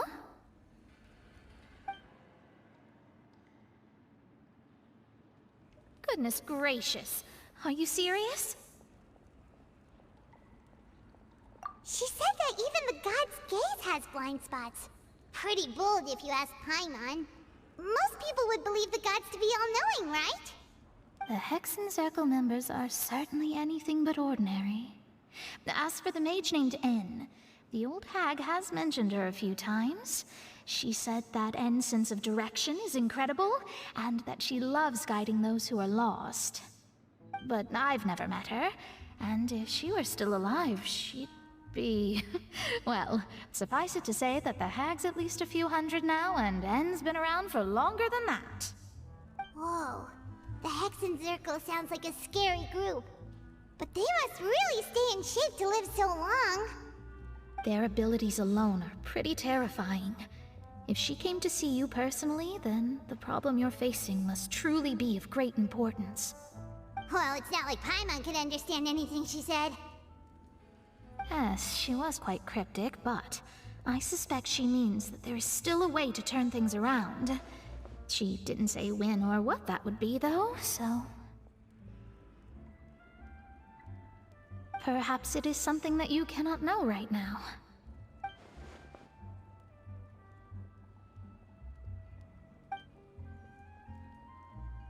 Traveler, Paimon, are you two all right? Oh, I'm fine. Oh, we're fine. We're just a little down right now. It kind of feels like the end is coming, you know? I see. I feel that same sense of desperation, too. I guess you could consider me someone who has often witnessed fate. So far as I have seen, it cannot be swayed. But even so, I still hope for, and believe in, miracles. Astrology is eternal and rational, but fate may not be. It is cruel, but it can also be beautiful. Perhaps that's what En was trying to tell you. Not to lose heart, and to believe that what you are seeing playing out before you is not yet set in stone. I did originally think of steering clear of all this, but I couldn't. Even if this is all futile, I still wish to help everyone. If we don't struggle to the last, then how can we face the end when it comes? Huh. You do have a point. There I go, talking about astrological principles again. Sorry about that. The moment I start talking about work-related stuff... oh, I need to get going. Don't worry about it, Mona, and thank you. It was worth trying to comfort you, even if only a little. I believe that you'll help those who are struggling in the same way I did. I suppose that might be why we always seem to meet by coincidence. Paimon feels kind of moved by what Mona said. But also kind of sad, too. Hey, Traveler. Paimon suddenly feels like going outside for a walk. Let's go. Let's walk around the city, shall we? There's a few spots we always like to walk by.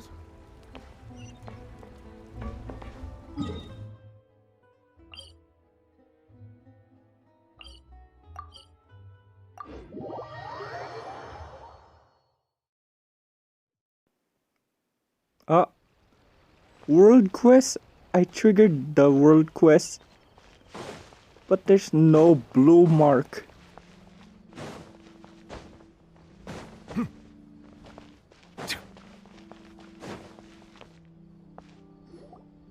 Huh?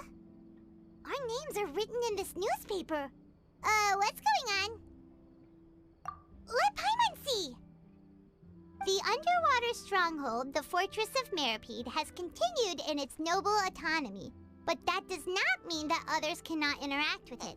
I think that's Charlotte. My recent attempts to enter the fortress bore little fruit. Huh.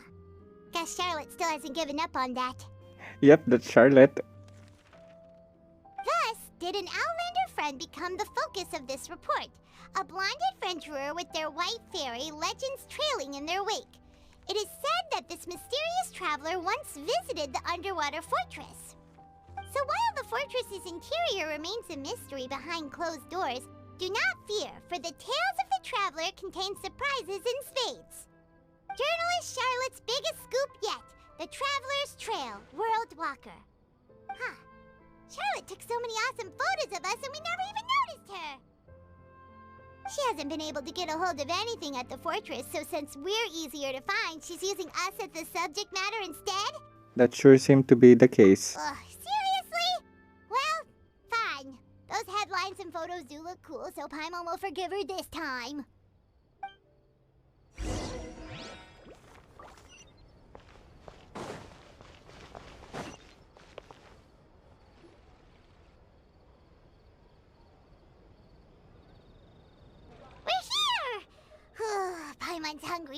Should we go in and get something to eat?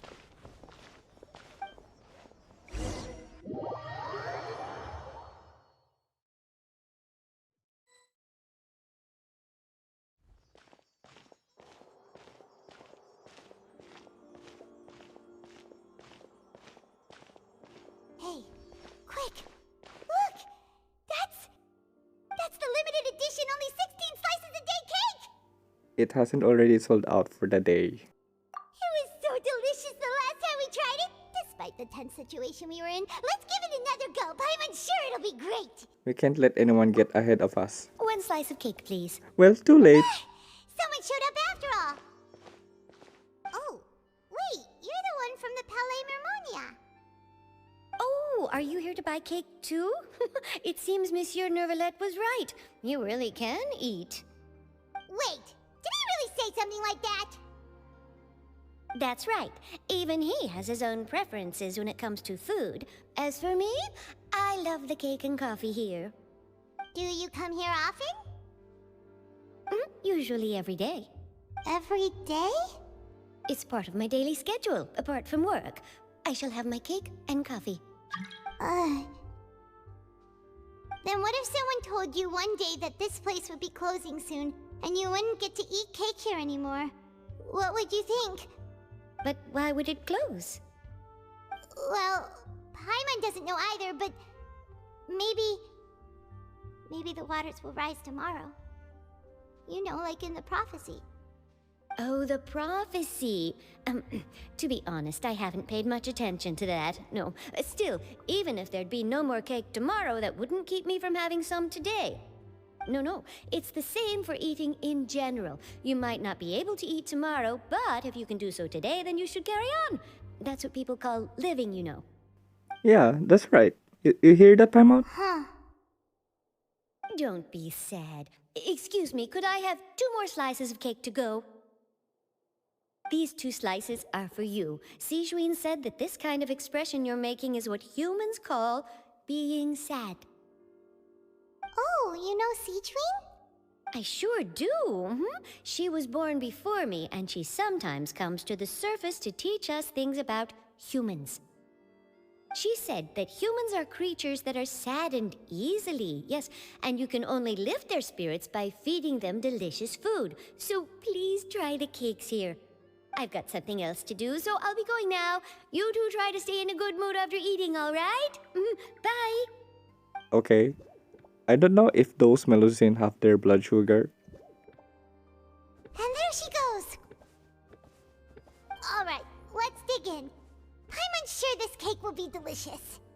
If they don't have, that is the purpose why they eat cake every day. It's more delicious than last time, and the flavor gets even better with a sip of tea.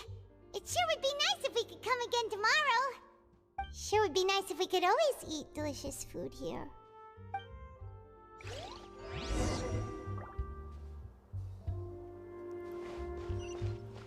I swear, those tables have 4 seats. I don't see any 2 seats. Oh, we're near the Steambird office. Let's go look for Charlotte and have a chat.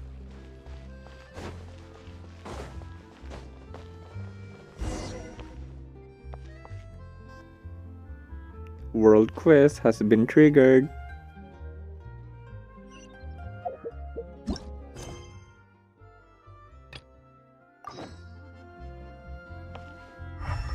I swear, if I go there, the world quest will be triggered. Wow! Oh, thank God. That isn't the Traveler and Paimon! Oh, have you seen the article I wrote about you? Ha! You've got some nerve! You just used us to make some quick mora! Can we negotiate a profit split? Oh, you needn't worry about that. I heard that you were in Poisson some time back, so I sent you a letter to discuss just that. It appears you didn't receive it, though. It's all right, though. I've set aside the amount intended for you. I've even set the table with some food. Really? Oh, you're the best! You're almost a little too easy to win over, Paimon. If I were a journalist with ulterior motives, you'd be in trouble now, you know. Oh, Paimon knows you're not like that. Still, what brings you here all of a sudden? Were you looking for me? When Mona mentioned you, we thought of coming to see you at work. I see. It seems you've already bumped into Mona here in Fontaine. So she mentioned me? What did she say? She said that you're a real daredevil of a journalist. Nice. In which case, can this daredevil journalist dare to request an exclusive interview with the legendary traveler and Paimon? Huh? So your article in the paper today doesn't count? Oh, of course it doesn't. That was more like live photography. What I'd like to do is dive deeper and ask you to talk about the things you've seen and experienced. You seriously want to interview me? Yeah, are we even qualified enough? Why not? If I say you're worth an interview, then you're worth it. But not right now, of course. I'll need a few days to prepare. Oh, in that case, we'll just chat when you have the time then? Oh, so that's a yes? Ooh, splendid! I'll tell the editor-in-chief immediately. I'll have to apply for lighting, a venue, some props, and... Whew, so much to get done now. Talk to you later. Wait, Charlotte, Paimon's still got a question for you. And what's that? If, just for example, Fontaine were to be flooded tomorrow, what would you do today? Huh, that's the prophecy you're talking about, isn't it? I mean, I do hear about it often, but I've never once thought that the day could be tomorrow. If you're seriously asking, then I might try and think of a way to leave Fontaine. Oh, but I'm still a journalist first and foremost. That means I have a duty to be reporting from the scene. And secondly, I wouldn't forsake my homeland that easily. From what I've seen, most people don't know what they'd do should the worst come to pass. In truth, it might be better just to behave like normal rather than worry over such an end. So in all likelihood, I'd probably still be prepping at the office for that interview of ours. I know what you're thinking. That sounds a bit sad, but I've always believed that it's best to do what you enjoy. Just think about it. If this nation really were to be suddenly destroyed tomorrow, but I still successfully finish an exclusive interview with a truly unique person, then the story I would wind up writing would truly be timeless. And then do you know what I'd do? Well, I'd write that story, send it for printing, and use messenger pigeons to get copies out to the various nations as soon as possible. I'm not a dreamer, nor am I a workaholic, but I do love my job, and I'd be proud of leaving such an article behind. I guess you could say that I was born to be a journalist. But anyway, that's my answer. And on that note, I'll get back to my preparations. That's so nice. All of a sudden, Paimon actually kinda envies her. Anyway, let's go and take a look at the sea, shall we? Huh. She's not a workaholic. The sea breeze and scenery can be a pretty soothing combo, huh? Paimon's been thinking. Yes? If it wasn't Fontaine, but all of Tevat that would be destroyed tomorrow, where would we go and what would we do? No, Paimon should ask, if you could choose, what would you like to do? If Tevat all be destroyed, I will go to Ningguang's house. The floating building. Only way. That's her house. We've always been moving to the next destination, so we haven't spent much time thinking about these kinds of things. We didn't have to either, with us always being on the road and whatnot. Until the moment comes, I think I'll keep journeying on. You mean, still traveling? Yes, cherishing every single moment. Oh, he forgot about her sister. Oh my god. He didn't mention to find her sister. That is so dark.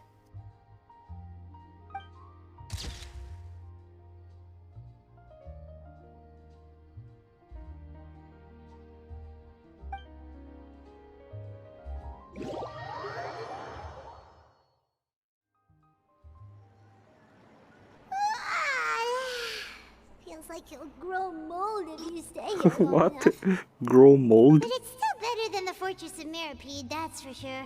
It's not only damp there, but salty too. Ah, so the two of you are still here. Wonderful. Oh, you're from the Palais Mermonia, aren't you? Yes, I'm Isadora. Monsieur Nervillet sent me to look for you two before. I heard that afterward you went to the fortress of Meropide. Not at all. I'm well aware that you're friends of his. Actually, I'm here to pass along a message from him. Let's hear it. Yes, inside the Opera House. The Maréchaussée Phantom has declared the incident a small-scale riot. A riot? Well, that said, I don't personally think it was that serious. Lady Farina was watching a performance at the Opera House, and while she was resting during an intermission, some other audience members suddenly started harassing her, loudly accusing her of doing nothing about the prophecy crisis. And before she could respond, others started to join in. The crowd continued to grow, and protests against the Hydro Archon started to break out. So people have started to put the blame on Farina. Guess they finally found an outlet for the pressure they've been under due to the prophecy. I agree. People will naturally rely on gods, as is customary. But the moment people feel threatened, gods are also the first to be blamed. So what happened after that? Is Farina okay? Seeing that the situation was spiraling out of control and that further argument was pointless, she claimed that she'd gotten tired of this and left in a hurry. The Maréchaussée Phantom had their hands full maintaining order and did not catch where Lady Farina had gone. Only when things had stabilized did we realize that she had gone missing. So, you mean she's still missing? That's right. The Maréchaussée has dispatched many people to search for her, but we don't have any leads yet. That said, I don't think there's much to worry about. She is a god after all. Even if she were to fall into the hands of rioters, what could ordinary people do to her? I understand the situation. Good. Monsieur Nervillet sent me to tell you about the situation, but he didn't say anything else. Don't worry, this is more than enough to go on. Thanks for keeping us informed. Ah, is that so? Well, alright then. In that case, you two take care. I'll be heading back to the Palais now. Oh, it's starting. Well, sounds like we should hurry over to Poisson then. You sure caught on quickly? If we know Farina, she won't try to fix things in this situation. Instead, she'll look for a place to wait out the heat. And, as we also know, she may be loud and dramatic, but she doesn't have a heart of stone. When Nervillet was talking to her in the Palais Mermonia, and she heard about Poisson, she couldn't hide her sadness and remorse. It would be hard for her to ignore being accused by the public today. Paimon thinks Farina's probably taken the opportunity to slip away to Poisson and try to relieve the sense of guilt that she's feeling. Huh. Well, what do you think? Paimon knows the answer, of course, but Paimon can do the analysis to back it up too. Cool, huh? I see becoming a detective done you some good. In that case, there's not a moment to lose. Poisson, here we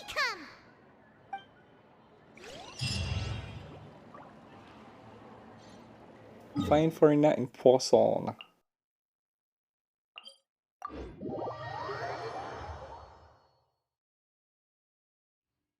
This place looks deserted.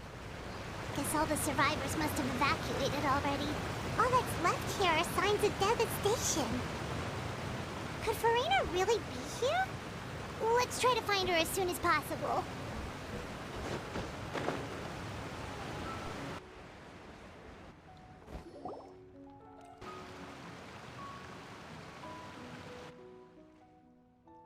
Ah, that's Farina, right over there. She really is here all on her own.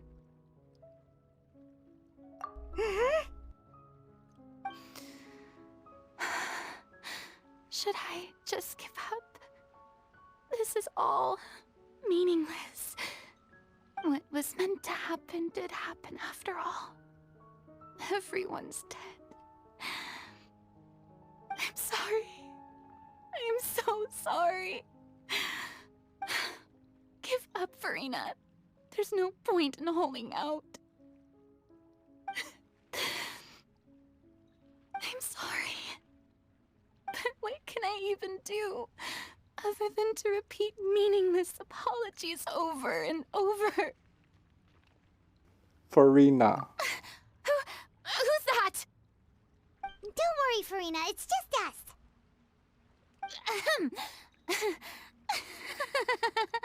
So it is you, blonde traveler from another land. Why, I almost thought you were someone from that mob of my ignorant subjects, come to kneel and beg for my forgiveness. Farina, you were crying just now, weren't you? The tear stains on your face are obvious. What do you mean, tear stains? Oh, I remember. The show at the Opera House earlier this morning was so moving. I'm still trying to process it. Who did that uncivilized rabble think they were, disturbing my enjoyment of the arts? They even dare to tout their Archon. I must teach them a lesson.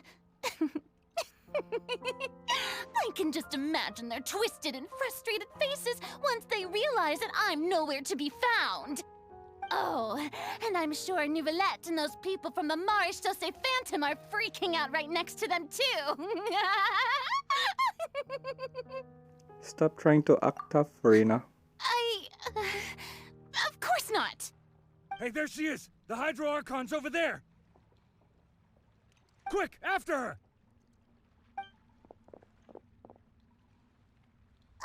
Farina, those people seem to be after you. They are?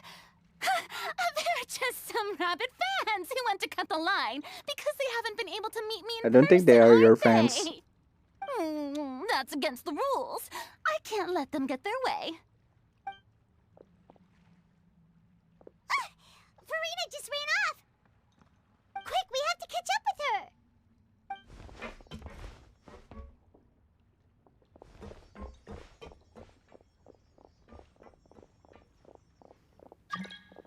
And Nahida want to join the chase.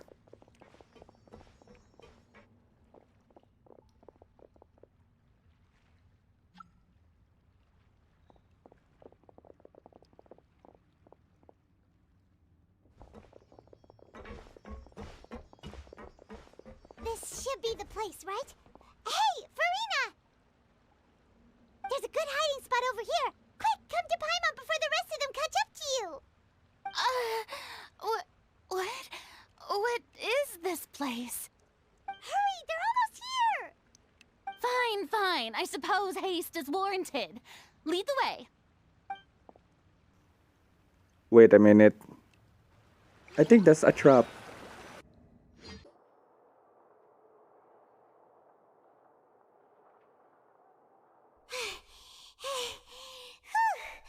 Paimon's exhausted.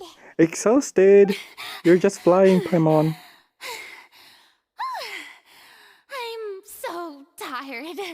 I totally thought they had caught me. No, I mean, I merely gave in to the sheer enthusiasm they displayed. You might want to lower your voice to stay hidden. You're right. Yep, that's a good girl.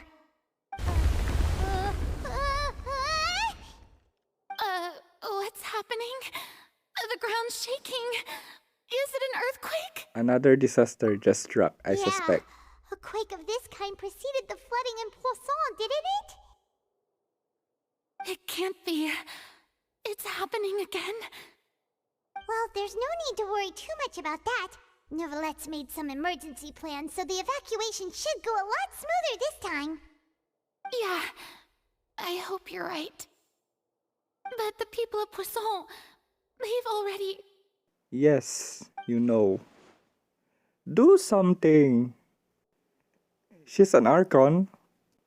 I thought the Archons are powerful. It's true. I've been investigating the prophecy for hundreds of years. I once had informants all over Tevat, searching for clues and feeding information back to me. I've tried all kinds of ways too to hold back the sea. Anything to keep the coastline from advancing. But all my efforts proved to be futile in the end. Really, The truth has been clear to me for a very long time. We cannot make an enemy of the divine.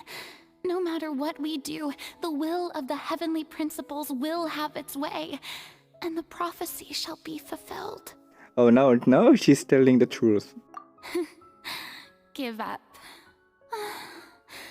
I do love the sound of that phrase. It would mean finally coming to terms with fate, but also for me to finally be free.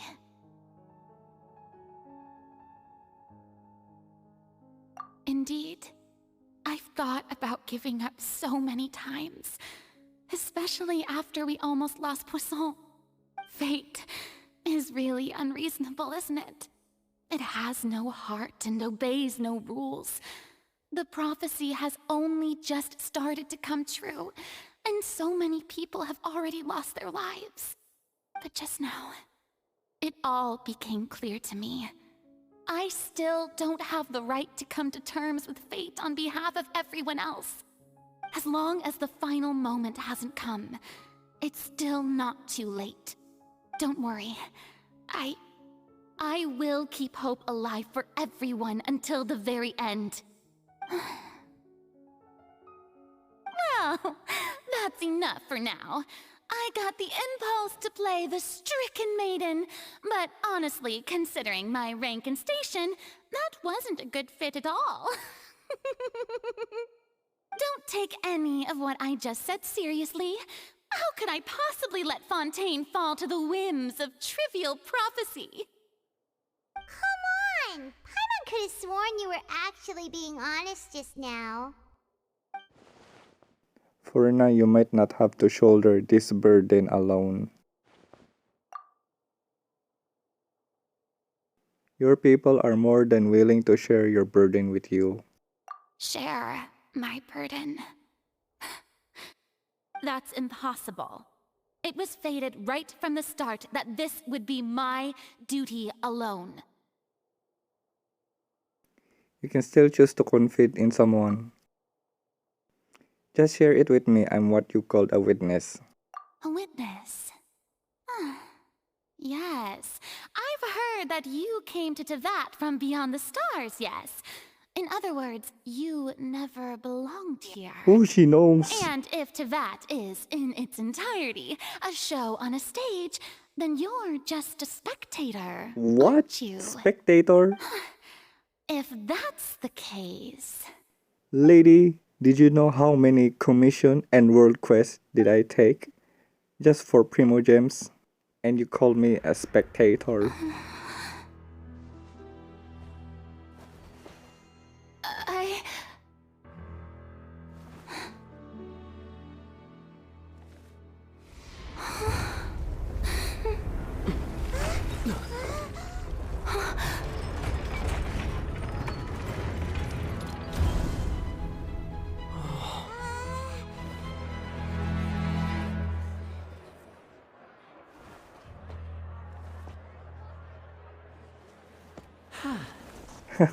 Hi, Lenny.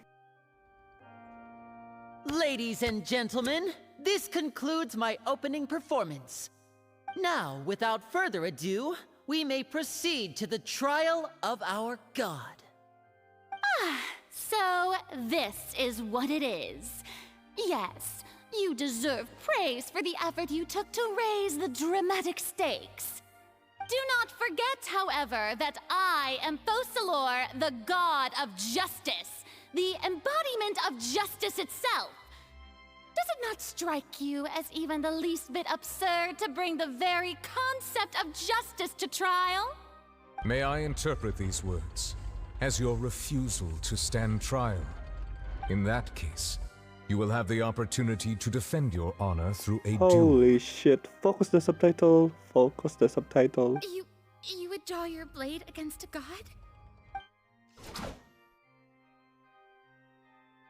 I see. It seems like you have made up your mind.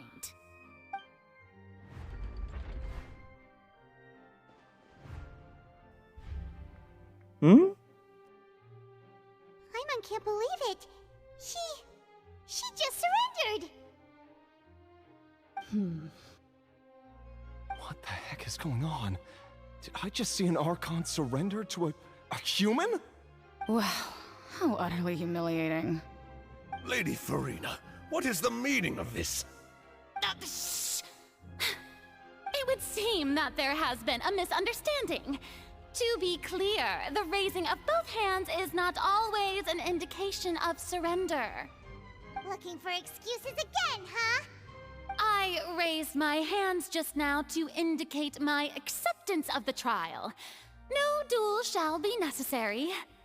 I will admit that I've been running away for a long time. I'm sorry, everyone. I was unable to protect the people of Poisson. It is my duty to stand trial for my crimes. You are not the only ones to be disappointed in me. I, too, am exceedingly disappointed in myself. But now, it is time for the Hydro Archon to show you her courage and resolve. I, Farina, will use this trial to show the world the true meaning of justice! This time, I will protect you. Applaud and rejoice! One of the most outrageous and fantastical arcs known to the opera epiclese is now unfolding before your eyes. Mark my words, this shall be one of the most exhilarating and brilliant shows ever to grace the stage of Fontaine!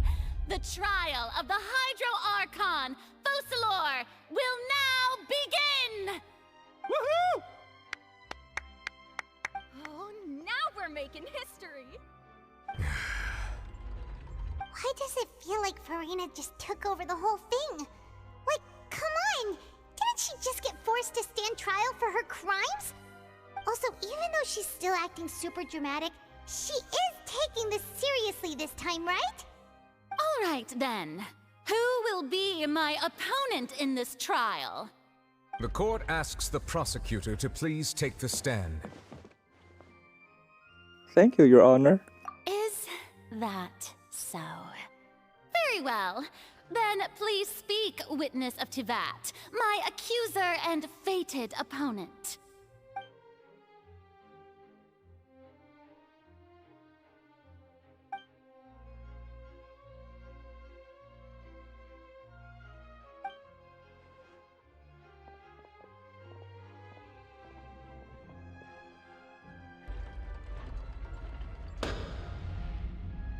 Also, please allow me to ask, as a final question before the trial begins. Just how much work did you do to force me onto this stage? Well, we did do a lot of prep after the meeting that day. I can go over the tasks assigned to the Spina di Rosula, since they were rather straightforward and easy. Navia, the president of the Spina di Rosula.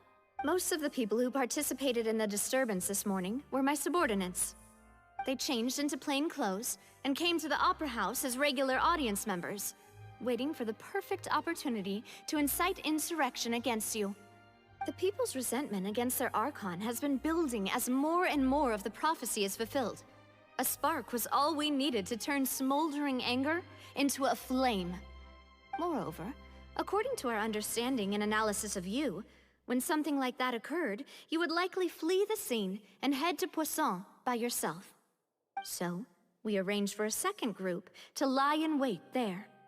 So, you mean, the ones who scoured the settlement for me were also from the Spina? And their goal was to force you to step into the giant magic box so you may personally participate in the greatest magic performance in all of Fontainian history. That's right. That house was a magic box, rather than someone's residence. As the super ultimate version of the setup that I used when I first performed at the Opera Epiclese, the volume of the box was increased by a whole order of magnitude, and the distance it traversed was the entire gap between Poisson and Araneas. Its cargo, of course, was an Archon instead of a human. My thanks, Farina.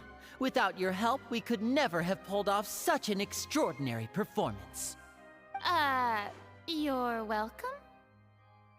Of course, this performance was only made possible with Father's support. The House of the Hearth spent a massive amount of labor in Mora to pull this off. We had to select a location, construct the giant magic box, dig a tunnel, and open up a path through the water. It was a lot of work for all of us. So, in other words, the earthquake that we felt within the giant magic box was just a normal tremor from the transportation of the whole house? That's right. It wasn't a sign of another disaster to come. Huh, sorry about that. Then, I can guess Nervilette and Cloran's parts. You gathered a crowd, prepared a stage, and made sure that the champion duelist would be immediately ready for a fight. Also that as soon as I appeared on the stage, the trial may commence without a hitch. Am I right? Yes, that is correct. Well, Clorand, I must commend you for your courage. Only the most outstanding champion duelist in all of Fontaine would accept a duel with an Archon without flinching. Thank you. As for you, Traveler, I suppose your role was to keep me distracted with conversation once you found me in Poisson. You'd make sure that I didn't notice anything amiss before revealing yourself as my prosecutor once we'd arrived onto the stage. You guessed wrong. Oh. My mission.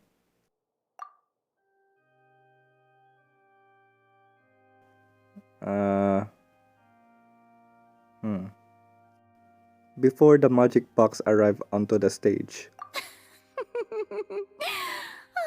Is that so? Then I suppose I must have missed my final chance. It's fine. It matters not. What's done is done. The stage is already set, so there's no reason to disappoint the audience. Let's see this trial through to the very end.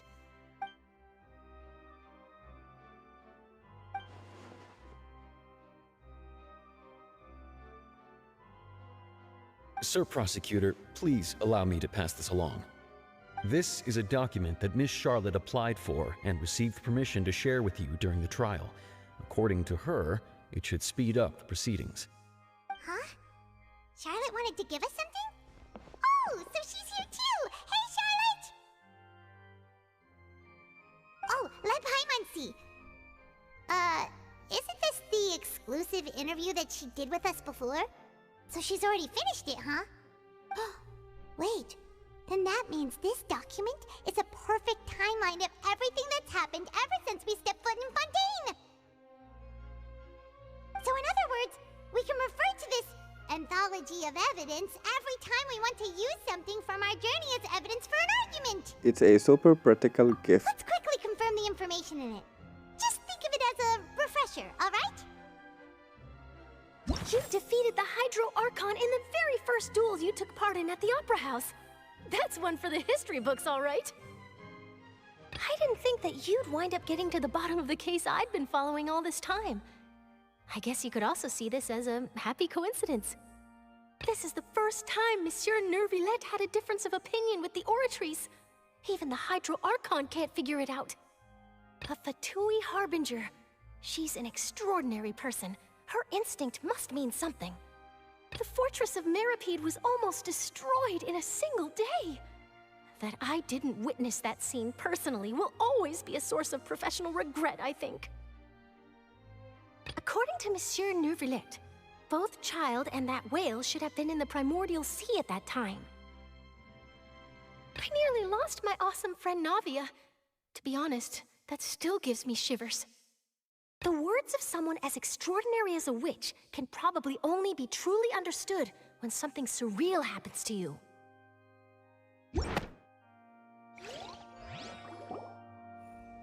The prosecution and the defense are both in position.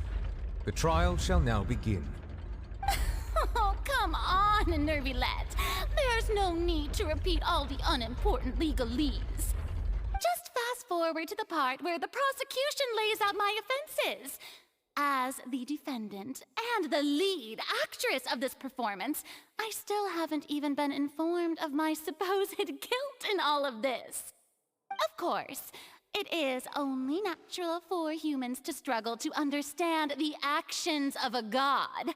However, you will need more than that to convict me of a crime. That's true. But my charge Wait, here he is talk? unrelated to your conduct as an Archon. Instead, I would like to charge you as a fraud who's never been the Archon in the first place. Oh! Wait, what was that? Lady Farina's a fraud? Hey, I came here thinking that we were going to try the Hydro Archon for forsaking her duty, but did I hear that right? She's not our Archon at all? Charge accepted. So where's the real Archon? Lady Farina, do you plead guilty to the charge? Lady Farina. I plead not guilty. How can I be guilty? There is no way that I, Focalor, otherwise known as Farina de Fontaine, a member of the Seven and the Regina of all waters, kindreds, peoples, and laws of Fontaine, could be anything other than your true Archon. Yeah. Even though Lady Farina can be rather eccentric, isn't it going too far to doubt her very identity? Yeah, I've never questioned her identity either. Sure, Lady Farina can be super irresponsible, but what grounds does that prosecutor have to make such a huge claim? I have cause to believe that common sense will prevail in this case. Many of the members of the audience have known me as the Hydro Archon ever since they were born. There would be no fooling their memory. See? Even the Oratrice has decided to show me its favor. Are you sure you want to commit to a charge that will never be upheld? If you wish to drop the case, I can promise you as the God of Justice that you will not have to face trial for making a false accusation. We will treat everything that's happened as a dramatic spectacle and move on with our lives. What do you say to that? Huh. An argument with near impossible odds, huh?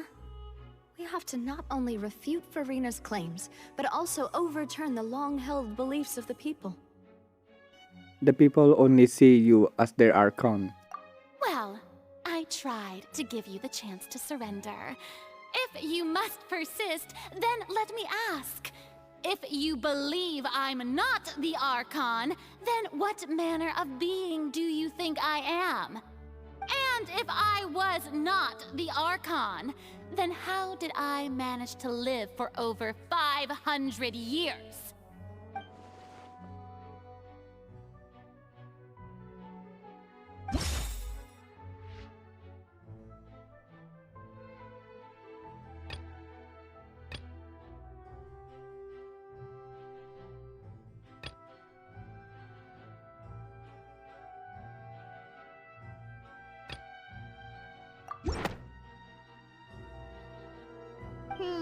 That doesn't sound right. Paimon doesn't think this clue can be used as compelling evidence to build our case. Okay.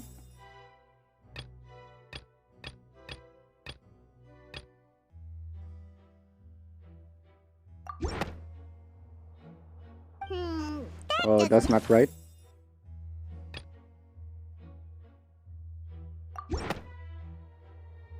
First of all, you may be a member of another long-lived race, which would allow you to naturally possess an extended lifespan. And second of all, even if that wasn't the case, there could be other ways to extend your life. Such as a curse? Who gave you that idea? Was it the knave? You'd sink so low as to use a harbinger's words against me. What matters is the veracity of the claim. A curse? I once thought it possible that the aura of an Archon might naturally resemble a type of curse. But in light of this claim, perhaps what I sensed was not your divinity, but a curse after all. You sensed it too, huh, Neverlet? Instead of an Archon, could you just be a cursed human? Lady Farina is actually a human? Well, it is true that it's extremely difficult to tell humans and gods apart just by looking at them. It's not impossible.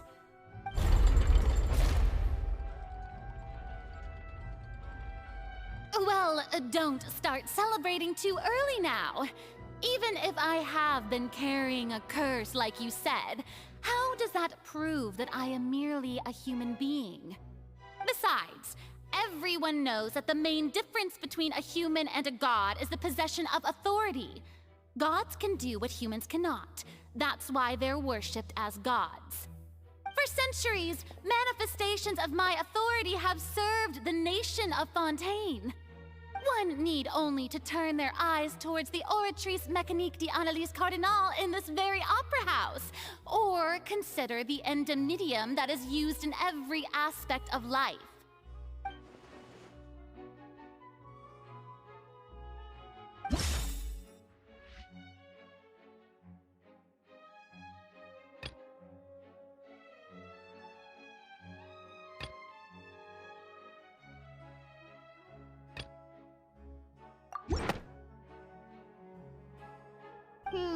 That doesn't... Huh?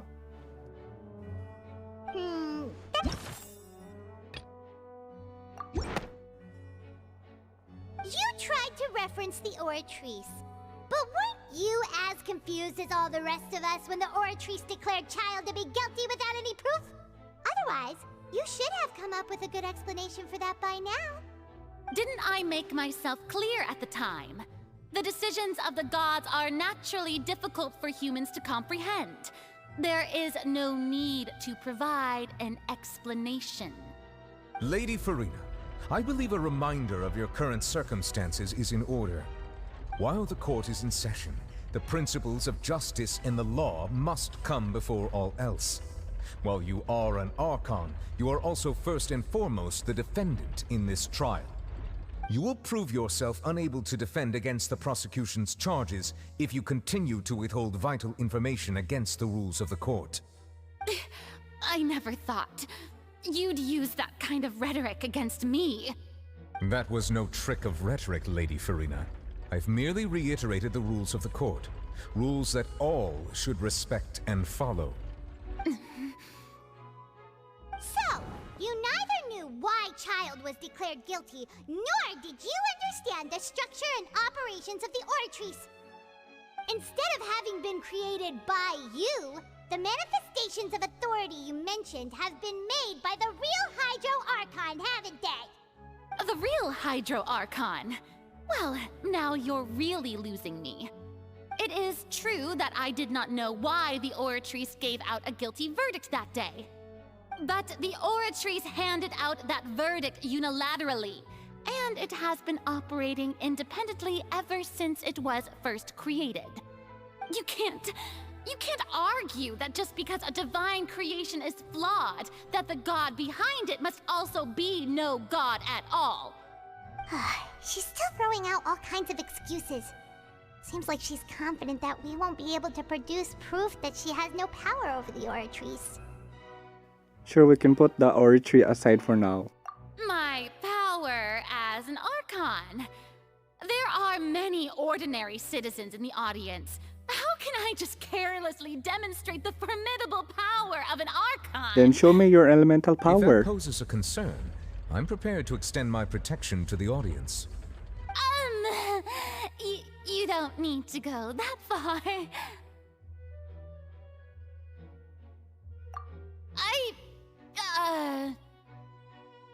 Aren't you the Hydro Archon? Or is it that you can't even wield the power of Hydro, much less the authority of a god? Indemnitium, yes! What the heck is Indemnitium? Because of Indemnitium! All Archons derive their power from the faith of the people, and I've converted the people's faith in justice into Indemnitium. Thus did I give up all of my divine power to provide everyone with energy for their daily lives. Have you ever seen a more magnanimous god? Isn't that a huge stretch? Yeah, no matter how generous an Archon can be, how could they give up all their power? Can a god with no power even still be called a god? Seems like nobody's buying Farina's excuse. Hey, come now, everyone. Please don't stare at me as if I was a liar. I'm still the same Farina you knew, right? The one that you loved. Shouldn't you want to believe in me? Please? You've got to believe me. If what the prosecutor said is true, she really has committed a grave offense. Did she deceive all of us? And all of our parents and grandparents too? And then all of our ancestors? Ever since they were born? Enough! That's enough. Tell me then, if I'm not the real Hydro Archon, then who is? If you have no evidence of another Hydro Archon's existence, nor can you find anyone who can back up their claim to be such, then what grounds have you to say that I'm not actually the real deal? Oh, she's good. She came up with yet another argument. How can we refute her now? Seems like she really doesn't want to give up.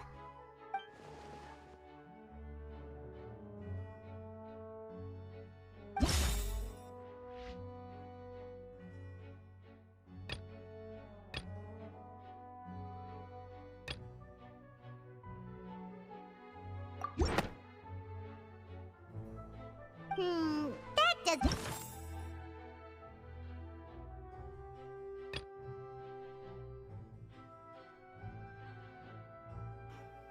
I think it's this one.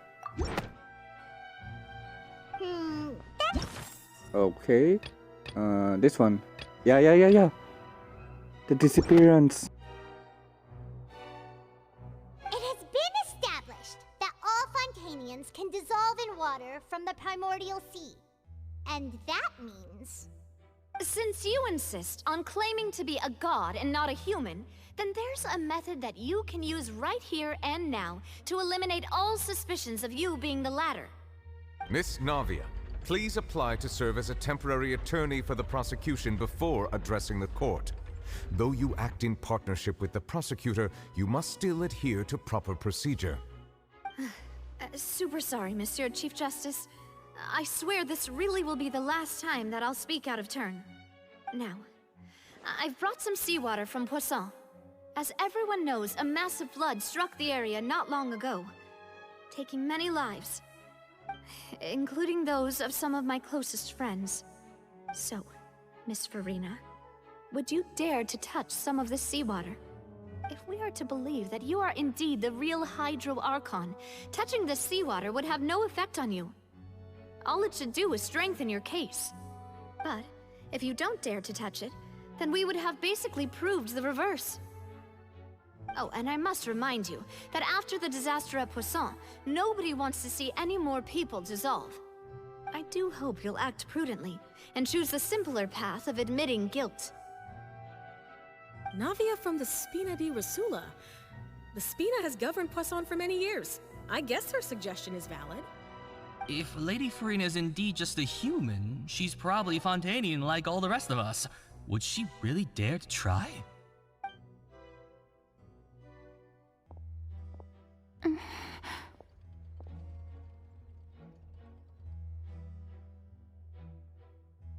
Lady Farina, this test has been unilaterally proposed by the prosecution. As it falls outside the realm of standard court proceedings, you possess the right to decline participation. Well, of course he had to tell her that. But refusing to participate is basically the same as a confession of guilt. She's just staring at the water without saying a single word. It really does seem like she's quite terrified of it. That could only mean... What's going on? Is she really planning to... that's not what we thought she would... Due to the inherent risk of the test, Lady Farina, you may...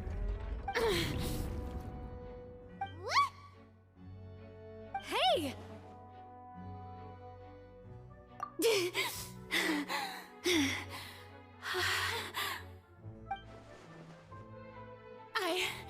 I'm fine! Look at me, everyone! My hand is still here! I haven't been dissolved! me now. I really am your Archon. I'm nothing like a normal human who would fall apart as soon as they touch this water. Really, was this not the most obvious thing in the world? Miss Siegewin? If you're present, Miss Siegewin, please come forward and attend to the defendant. Oh, the head nurse. Don't be nervous. It'll just take a few seconds. Let me see. That should be enough. Please announce the results of your evaluation to the court, Miss Siegewin. As everyone doubtlessly saw, Miss Farina was displaying symptoms of hyperventilation and flushed skin. These indicate that she was experiencing the adverse effects of exposure to primordial seawater. The extent to which she was affected is the same as other humans when exposed to primordial seawater of a similar concentration. She's a human. Thank you, Miss Siegewin. Lady Farina, you may return to the defendant's stand. Oh, wait. What did she just say? I didn't get dissolved. Shouldn't that be enough to prove my innocence? Well, considering your tendency to run from your problems, we did originally prepare a direct sample of the seawater around Poisson.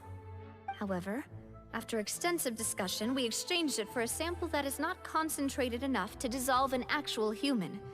After all, on the off chance that something entirely unexpected might occur, we don't want anyone else to lose their life to the sea. Yeah, so out of regard for Farina's life, you secured a low-concentration sample and asked the head nurse to serve as an expert witness. It's a great thing that the direct sample wasn't actually used. Farina could have... I can't believe... you...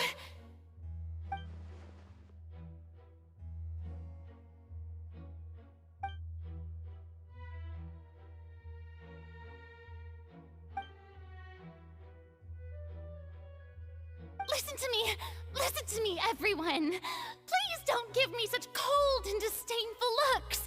What happened just now didn't prove a single thing! Think about it! How can you conclusively prove that an Archon can't also be affected by the primordial seawater? Also, if I was really just a human, why would I dare to just put my hand in that kind of water? They turned back on Farina. Please, everyone, anyone, just listen to me. I swear, I really am your Archon.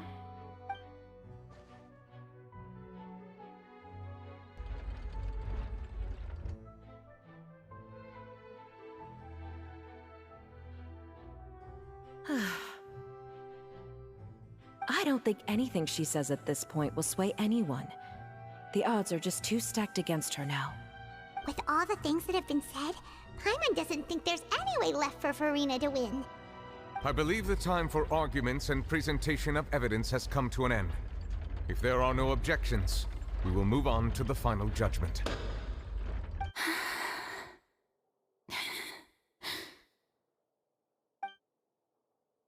I don't think anything she says at this point will sway anyone. She's too stacked against her now.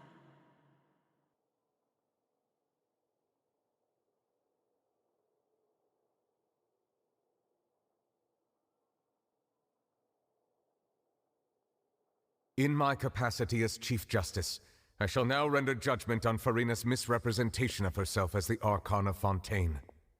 As a human who knowingly deceived her fellow citizens, Farina is... guilty.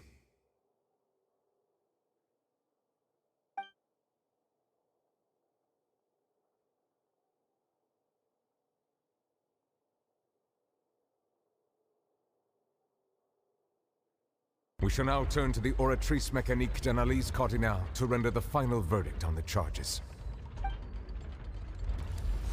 Ah, there it is. HSR flow.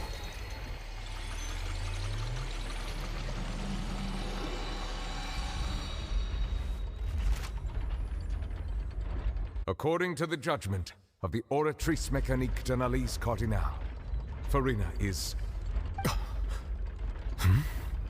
Well, what's What's wrong? What's the Oratrice's verdict?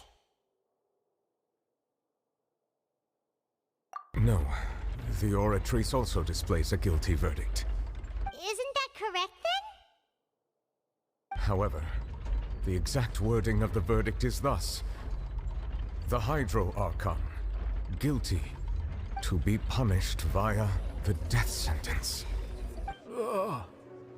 The death sentence? That's actually one of the available sentences? I've always thought that it was just a myth. The one and only time the death sentence has been handed out at the court, and it's been given to the very person we've worshipped as the god of justice? What an unexpected twist. Furina's been sentenced to death by the Oratrice? We just wanted to use the trial to show her the seriousness of things so she'd tell us the truth. How did things escalate this quickly? This outcome is indeed quite strange.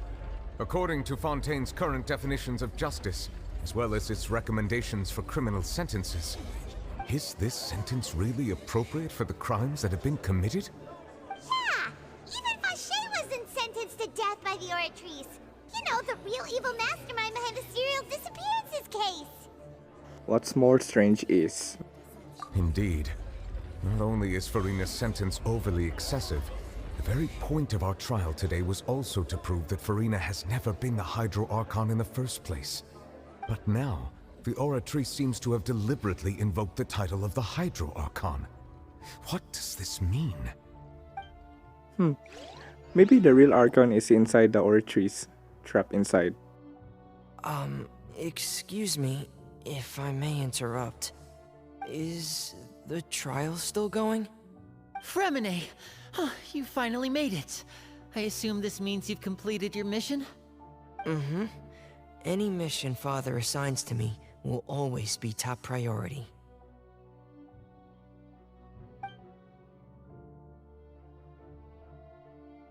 Is that the first prophecy slate? Huh. So the knave privately arranged for Fremine to try and find the missing slate. I looked everywhere and finally found it at the bottom of the sea. It took me a long time to get around some dangerous stretches of water. Damn. But has the trial already concluded? Then doesn't that mean I've come too late? Oh no. Father will be disappointed in me.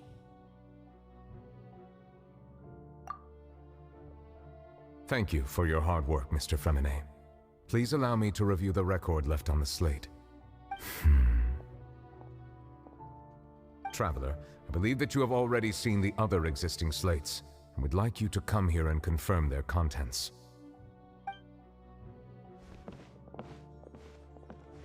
Huh? So what do you see? What is it?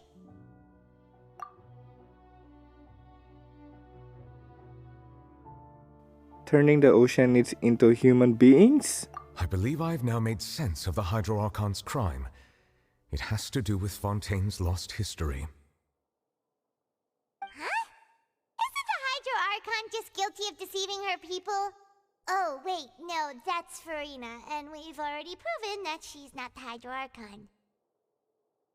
So when you say Hydro Archon, do you mean the real Hydro Archon we've been kinda talking about? Oh my god, Paimon. In truth, everything that you've encountered in Fontaine up until this point can be traced back to the contents of these stone slates. However, I'm uncertain as to how much sense they currently make to you. Okay, let's try to recall the contents of the other 3 stone slates. Paimon will do her best to help you remember.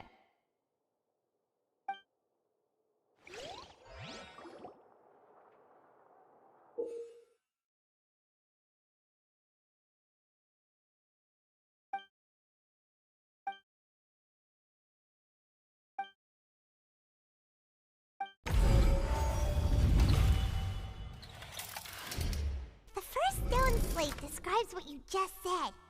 It seems to show the previous Hydro Archon using her divine power, and then the Oceanids turn into humans. Does that mean that Fontainians are transformed Oceanids? Oh, Paimon wasn't expecting that.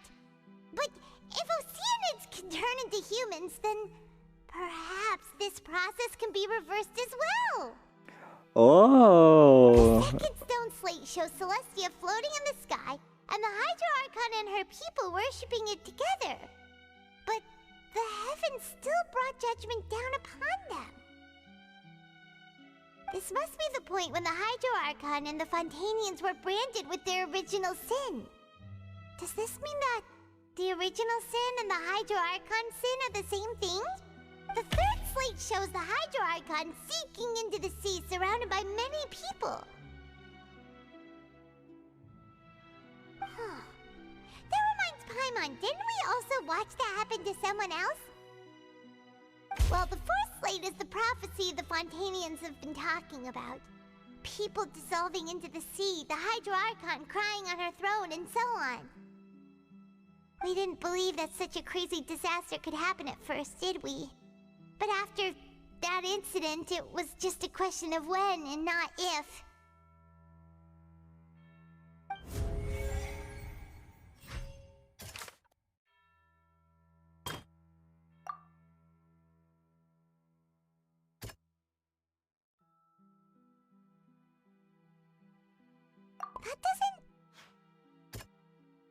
That doesn't sound quite right.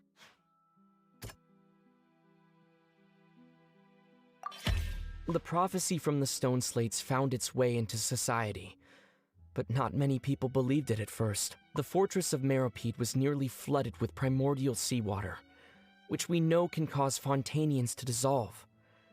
It seems increasingly likely that the prophecy may come true. If we hadn't dealt with it in time, things could have gone very badly.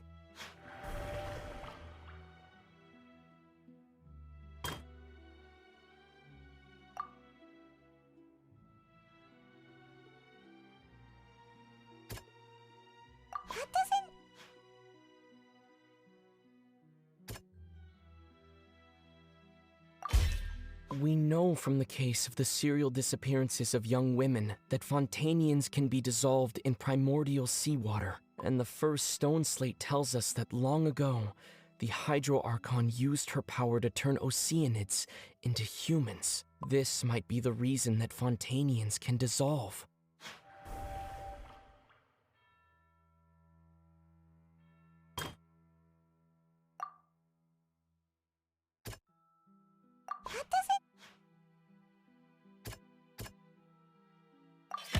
Perhaps what is about to take place has all happened before. The true sin of the Hydro Archon that Nervalette mentioned, and the original sin cast down on the people of Fontaine by Celestia, has recorded on the stone slates.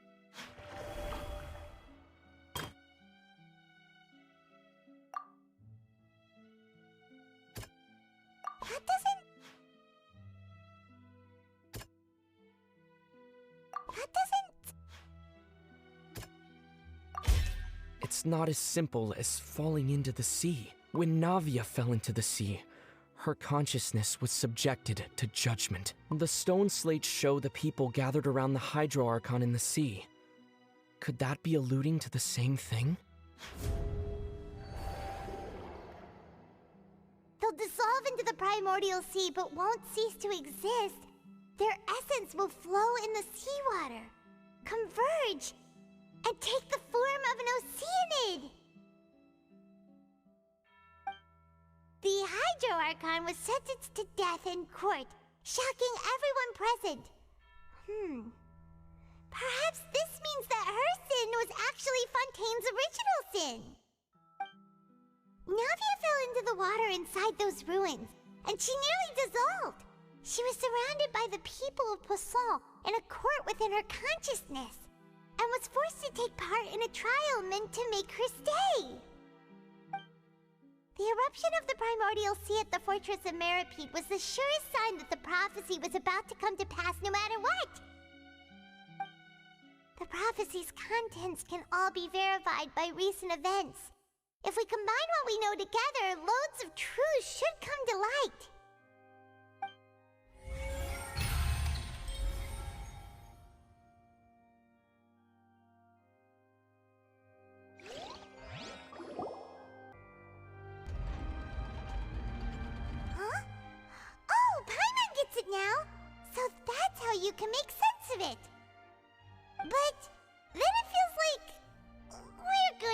share some truly shocking revelations.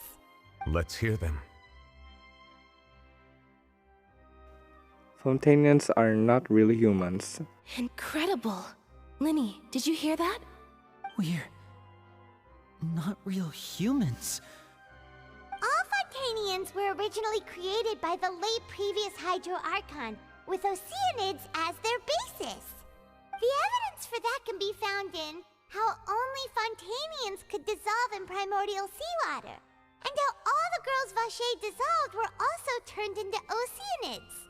Oh, and according to Navia, when she was about to get dissolved, she also saw everyone gathered around for a trial, all of them in the shape of Oceanids. Indeed. Yeah, and it follows from the content of the first slate that she probably angered Celestia by creating humans without prior permission. That could also explain why the Oratrice judged the Hydro Archon to be guilty. It's to account for that ancient sin. The Hydro Archon's true sin was creating us? And yet, after many hundreds of years, the Hydro Archon's creations have turned around to try to judge the Archon within the Opera Epiclese. The twists of history are often the most unexpected of all. Yeah, isn't the image here just like when Navia fell into the sea? So wouldn't it be trying to show the image of the Hydro Archon also falling into the sea once the prophecy has been fulfilled in the fourth slate? In the end, the people will all be dissolved into the waters, and only the Hydro Archon will remain weeping on her throne. Only then will the sins of the people of Fontaine be washed away. Did Paimon get all that right? You've made some keen deductions. I must say, given how much you still don't know, it is impressive that you've already managed to connect so many pieces of the truth. However, while you were able to decode all the information on the slates, they've also been etched with an additional layer of hidden information using a different power source. When we were at the ruins, I tried to decipher the hidden information recorded in the slates. But since we only had 3 slates at the time, I was unable to come to a full conclusion. Now that the slate collection is complete, I shall make another attempt to decipher the narrative recorded within. If everything goes well, we should finally be informed of the unadulterated truth.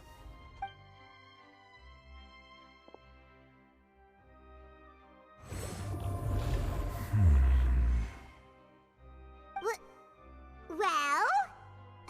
Did you get it? I believe I should share this truth not only with you, but with all the people of Fontaine as well. I will try to briefly summarize it for you. Your hypotheses regarding the origin of Fontainians and the sin of the Hydro Archon were both correct. In the Fontaine of old, the previous Hydro Archon sensed the yearning of her Oceanid familiars for life on land. The Oceanids were enamored with the beauty and romanticism of human beings, and wishing to have those experiences for themselves, expressed to the Hydro Archon their desire to become of a similar kind. However, even though water as an element is intricately linked with the power of life, the Hydro Archon, as one of the 7, did not possess the authority to create a new form of human life. Not one to give in, she eventually found a way to create permanent humanoid bodies for her familiars by appropriating the power of this planet's primordial sea. She poured primordial seawater into the Oceanids' blood vessels, creating humanoid mimics in the process. But if Fontainians were to ever come into direct contact with water from the primordial sea, the power within their bodies would escape these artificial restraints and return to the sea. As a result, their forms would collapse, and they would be reverted to their original forms as Oceanids. Of course, the Hydro Archon never received permission from the heavenly principles to create a new human race. And thus, the Hydro Archon and all of her creations came to shoulder the original sin of appropriating the power of the primordial sea. That is the true history of how the people of Fontaine first came into being. So we were all Oceanids before we turned into human beings? That's way too much information for me. I think I'm just going to pretend that I never heard a single thing. Wait, but if that's the truth, we can't let the Hydro Archon be sentenced to death. After all, her only sin was creating us. This really might be too much information for your regular Fontainian, but it does answer a lot of our questions. Alas, your hypothesis regarding the third and fourth stone slates was inaccurate. The slates' respective positions are, in fact, correct. So they are in the right order. A key point of the visual on the third slate is how all the individuals depicted in the water are humans rather than Oceanids. They have not been dissolved, which implies that the water depicted in this slate is not water from the primordial sea. The nation of Fontaine is the nation of Hydro, as well as the nation of Trials and Justice. Instead of being the literal element, the water in the scene symbolizes judgment and justice. You may also recall Navia's experience. When she fell into the sea, her consciousness was surrounded by that of many others who intended to hold a trial to determine her fate. Therefore, the meaning of the third slate is that the people of Fontaine shall try the Hydro Archon at the court of justice. Yes, it refers to our present situation. I think I'm following now. So, what you're saying is, even though we decided to put on this trial to avoid fulfilling the prophecy, in truth, everything we've done has happened exactly as the prophecy foretold. So now, it seems, we're the ones making sure it comes true. What should we do? I don't know. Huh. No matter what, the prophecy will be fulfilled. Is this what it feels like to be a prisoner of fate? If that's the case, does that mean the scene in the fourth slate will also be fulfilled soon? Traveler, I would like to point out another small fallacy in your deductions. About the fourth slate, you probably thought that the eruption of primordial seawater beneath the fortress of Masquerade served as the surest sign that the prophecy was about to come to pass, yes? However, I believe that rather than being a sure sign, that eruption could in fact only be a small warning of something far worse to come.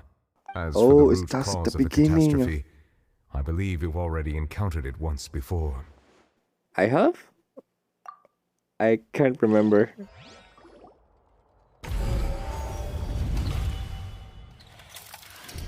This eruption was just a small warning of the things to come. We must find the root cause of the disaster.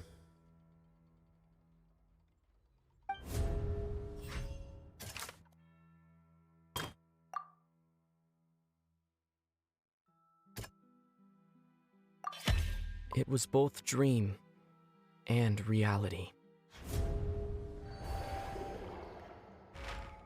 If we're Wait, talking that's about it? a true culprit, that could only be that thing inside the primordial sea, right? The truth, the original sin, the trial, and the root cause of the disaster.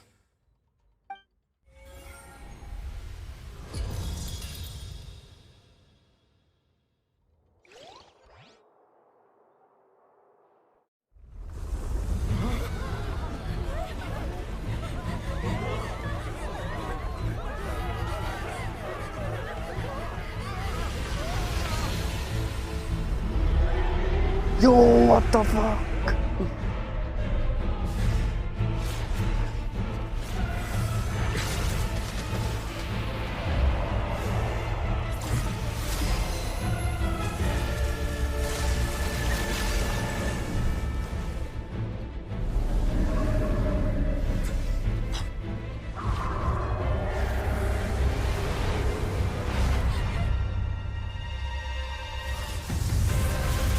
Ooh, child!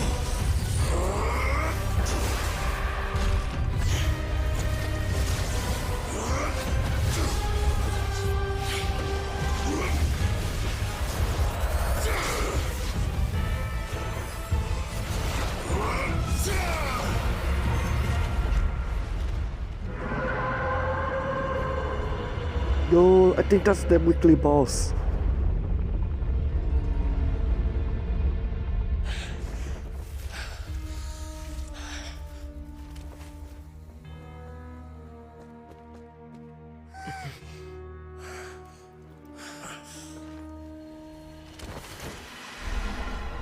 Did he give him a thumbs down?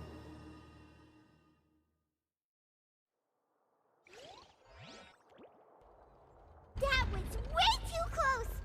How did that thing just burst into the Opera House? Wait, was that the huge whale you saw in your dream? That's right. So we've met it at last. I understand very well why it has chosen to make an appearance here. That whale does not belong to Teyvat. It is a monster that has traversed the stars, weeping all the while. It has been greedily consuming the energy from the planet's primordial sea, using it to grow. That is the main cause for the rising sea levels. And once it has finished consuming all of the energy contained within the sea, its next step will be... You said that when the Hydro Archon first created Fontanians out of Oceanids, she filled their blood vessels with primordial seawater. Precisely. That whale finds the blood of Fontanians nigh impossible to resist. Therefore, when it left the primordial sea, it decided to make its next stop a packed opera house full of food. Food in the form of Fontanians. We just barely managed to push it back, right? In that case, won't it come back to target the people again once it's managed to recover its strength?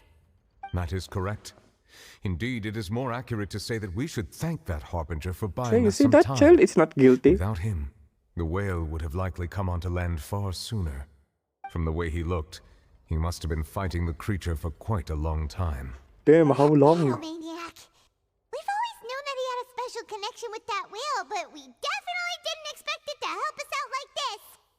Anyway, now that we know that this whale is the actual cause of the disaster recorded in the prophecy, all we need to do to stop the prophecy would be to find a way to beat it up, right? It is too late. What do you mean? It had already absorbed too much of the primordial sea's energy before we could notice it. At this point, it has become practically integrated with the sea itself. Even if the entirety of Teyvat were to be destroyed, it could still survive and swim off towards some other world. That's not something I will accept. We've already done everything we can, and we even found the true culprit. We've come so far. You can't just tell me that the last hurdle is some impossible foe. That's just not fair. Indeed, that's not how a grand performance should end. I'll fight it to the end, no matter what. So the prophecy will be fulfilled no matter what, huh?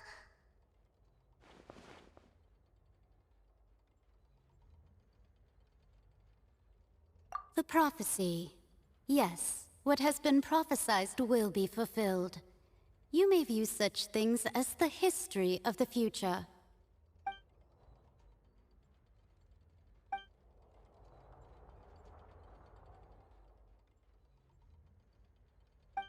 Just as prophecies are usually only the future as seen from the perspectives of the gods, could things be happening in hidden corners where the gods' gaze does not fall? Ultimately, fate shall serve as your only guide, no matter what will happen in Teyvat's future. All you need to do is to play your part.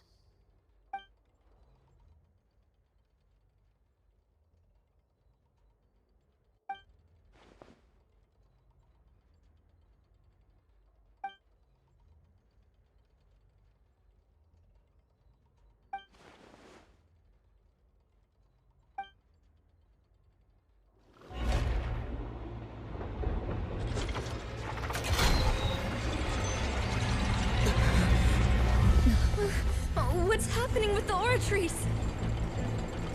I believe it is preparing to carry out the death sentence. Oh!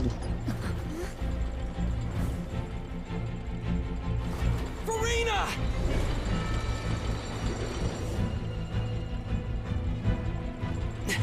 No, I still need answers.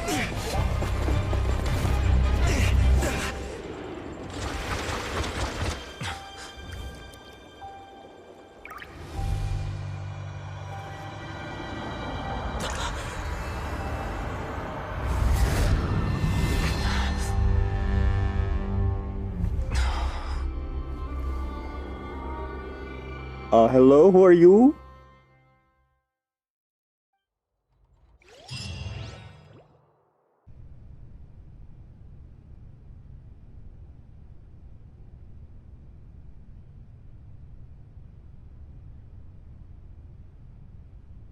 Furina?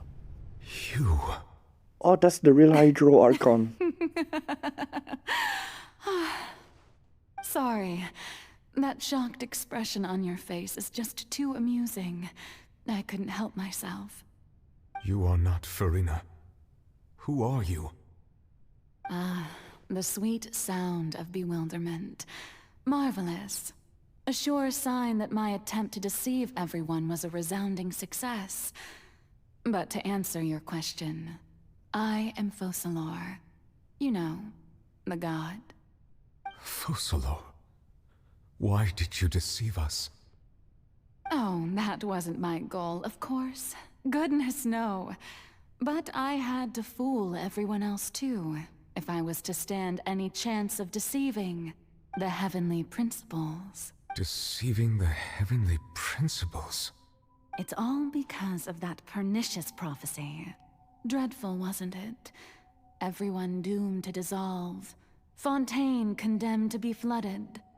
One was not amused. In fact, one was positively bemused when that problem was thrust upon me by my dearest predecessor. That's the former Hydro Archon Egeria for the uninitiated. It hardly gets more disastrous than a preordained national catastrophe, now does it? She knew full well that the prophecy would surely come to pass. And as one of the seven, she also knew full well that one defies the heavenly principles at one's peril. So yes, as you have no doubt surmised, it was a rather impossible situation that I found myself in. I spent a terribly long time mulling it over, alone on the ocean floor. And I was almost growing barnacles by the time I finally realized there was only one possible solution to this confounding conundrum. I had to outwit the heavenly principles, allow the prophecy to be fulfilled, ostensibly at least, while saving everyone at the same time. I'm a genius, I know. I can only assume that's why Egeria chose me as her successor. Although, looking back now, it was hardly the inheritance one dreams of. Between the task of saving the nation, the quotidian duties of the Hydro Archon, and not to mention the original sin of creating a new race of humans, I dare say she left me quite a colossal mess to clean up. But one can only play the hand one is dealt. I did not choose this, any more than I chose to be one of her Oceanid familiars. So you were also once one of the Oceanids, transformed into a human by Egeria's hand? Yes, I was. I always dreamed of becoming human. And I still do, even now. In my eyes, to be human is to be part of the greatest opera ever known. After becoming a god, I separated my divinity from my body and spirit, leaving behind only a self that was as naive and bewildered as my past self on her first day as a human being. The me you see before you now is that divinity. And the human counterpart I left behind, I named Furina. She could feel joy, sorrow, and everything in between. She could be as vain and conceited, or as meek and vulnerable as she wished. Her strengths were of a kind only a human could possess, as were her shortcomings. But in my eyes, Furina's humanity was what made her perfect. She was perfectly human in every way. The person I always wanted to be. Anyway, so then I cursed her. All part of the plan, of course. The plan to deceive the heavenly principles. Do you still remember the final scene of the prophecy? The Hydra Archon alone, weeping on her throne. In order that the prophecy might appear fulfilled, I invited Farina to be an actress, to play the part of the Hydro Archon in the prophecy. Under the curse I placed on her, so long as I, Focalor's divinity, continued to exist, she could not die. But nor was she free to live her life in the pursuit of happiness. Instead, she was forced to take the stage in the opera house, to embrace the role of leading lady, to forever play the part of the god from the prophecy, all to create a deceitful appearance of that prophecy coming to pass. I suppose now you probably understand why your court is called the Opera Epiclese. But Farina is only human, isn't she? Even though she has had a long life, her mind is no stronger than that of any other ordinary human being. I cannot begin to fathom what she has had to endure. It must have been torture for her. It has indeed. And although she is, in a sense, me in human form, I most definitely owe her an apology for it. It's been 500 years, and all along, she's been playing her part in the most unimaginably long, unbearably lonely, and agonizingly painful opera of all time. So that's she created Farina.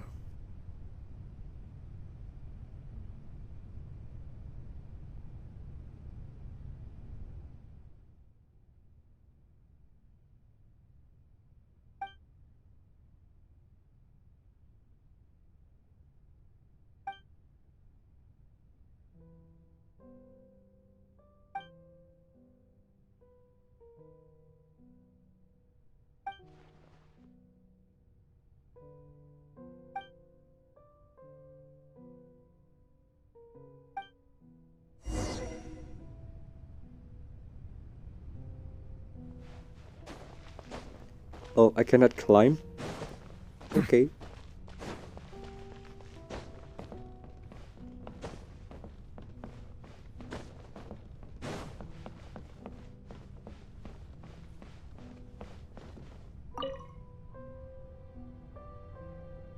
Oh, who permitted you to come onto the stage?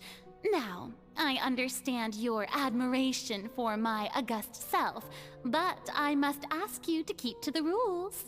It's me. All right. It is not my intent to reprimand you. There is no need to state your name. Just be off with you. Do not distract me from my performance. Oh, do not jest. Can you not feel it? I am Focalor. The eyes of countless Fontainians are upon me. I must, at all times, display the utmost elegance and nobility.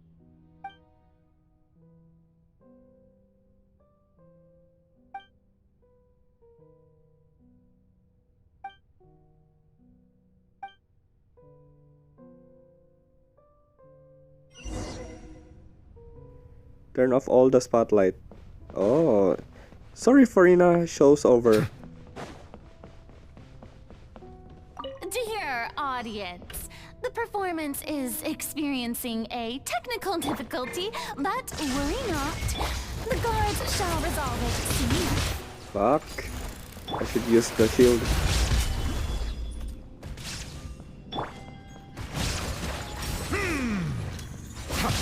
Silence!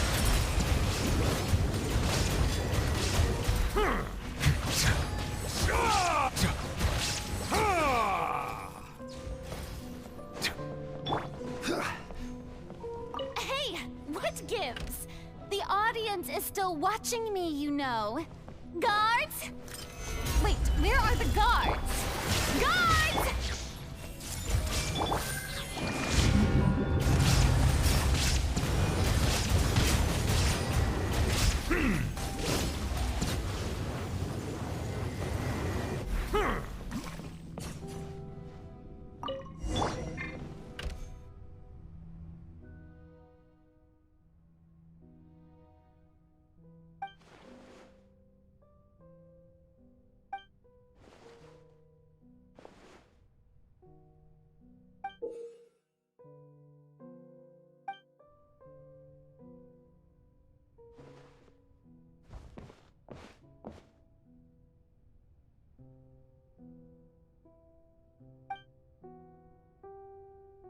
Scene 1. Before a mirror. Farina.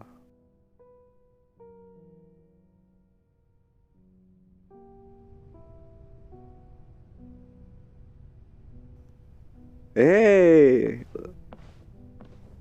I can control Farina. But I can't attack.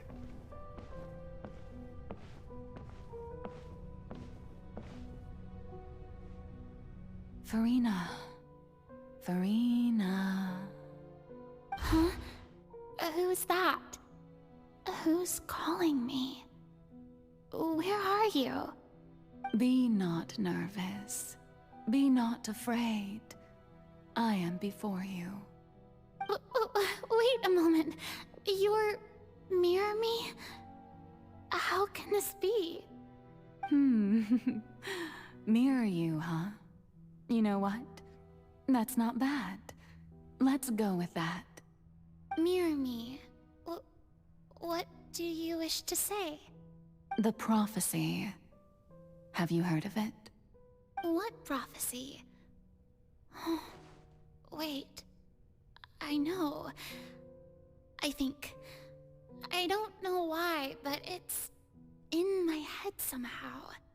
The people will all be dissolved into the waters, and only the Hydro Archon will remain, weeping on her throne.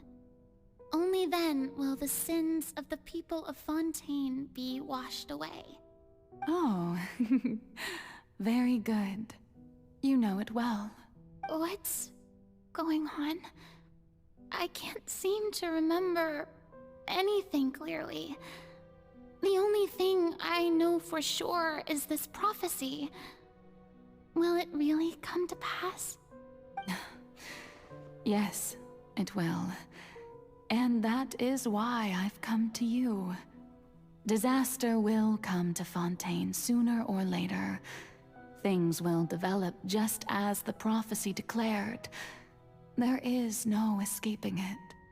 But doesn't that mean everyone will die? I'm a Fontainian just like them. Will I dissolve too? Oh, don't worry. Magical meetings exist in this world precisely to give people a chance to turn things around. It is the reason why you met me today. I will tell you how to save everyone, but you may have to suffer somewhat. Oh, so there's still hope after all.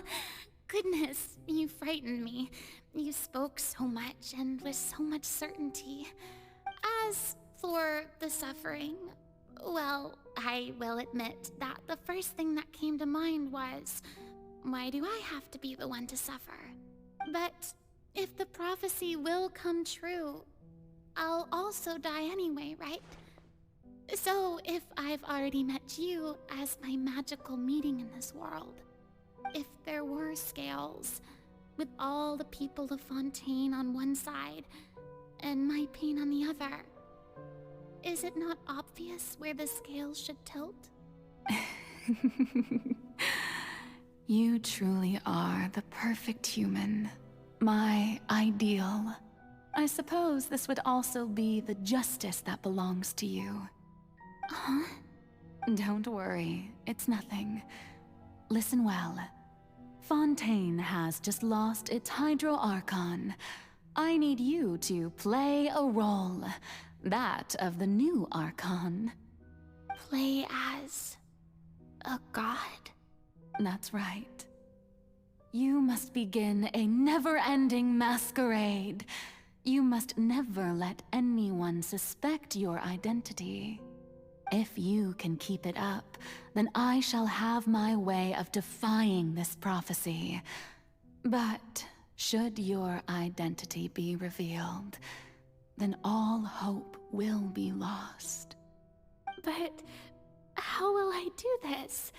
A human assuming the role of a god without being exposed? Don't worry. What you must do is not to turn yourself into a real god. You simply need to play the role of a god as humans imagine them to be.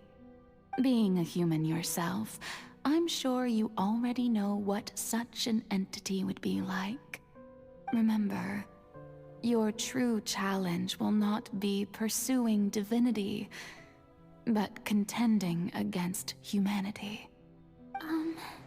I'm still not sure I understand, but I'll try. I'll try to do this.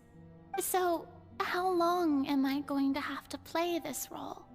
To accomplish this mission, you will have to stay on the stage for many, many years. You will endure and not grow old until your task ends. But I promise you, all will eventually end in a magnificent and dramatic trial, and everyone will be saved. A trial, huh? How exciting. I'll be looking forward to it. Oh, so that's how she act different. Scene 2 Occasion Speech Furina.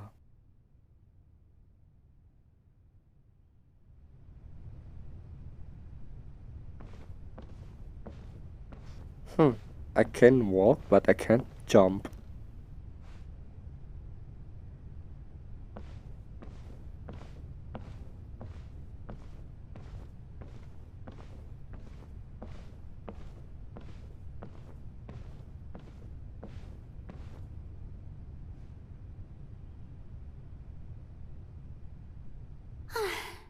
The Maison Cardinalise has announced my accession, but this is my first time facing the people. What should I say to most appear like a god? To be honest, I still don't know. Perhaps I should first try to act natural. Summon courage. Ladies and gentlemen, good evening, and welcome to the Opera Epiclese. I'm sure you've all heard about how I have taken on the role of Hydro Archon. Indeed, I am Verena de Fontaine, your new Archon. Appear earnest. In truth, I know little about becoming a nation's new god, but it will be my honor to guide you all. As the god Focalor, the god of justice, I shall do all within my power to lead you into an age of fairness and justice. Close politely. Once again, thank you all for coming. If you should have any questions or suggestions, please send them to the Maison Cardinalise. The future of Fontaine will require us to work together, after all. This should do it. I thought I might stammer, but thankfully, I was able to convey my thoughts just fine. Okay, and next. That's the new Hydro Archon. Is this some kind of joke by the Maison? I would have thought that a being that surpasses humanity would be a bit more assertive. Hey, did you hear that? She even told us to send her suggestions there at the end. Shouldn't gods be all-powerful? She's being so modest. What's the difference between her and an ordinary person, then? If you ask me, perhaps the succession didn't actually happen. She might just be a Maison-back puppet. Wait, what's going on? Why is everyone suspecting me of being a fake? Oh, this is bad. If I get exposed here, there'll be no saving the people from the prophecy. Right. Mirmi said that I just need to play the role of a god as humans imagine them to be. Calm down, Verena. Think. What do the people want? How would they imagine a god to speak and act? Assertive, with a strong sense of presence. One who can dispel all doubt. That is the character I'm fated to play.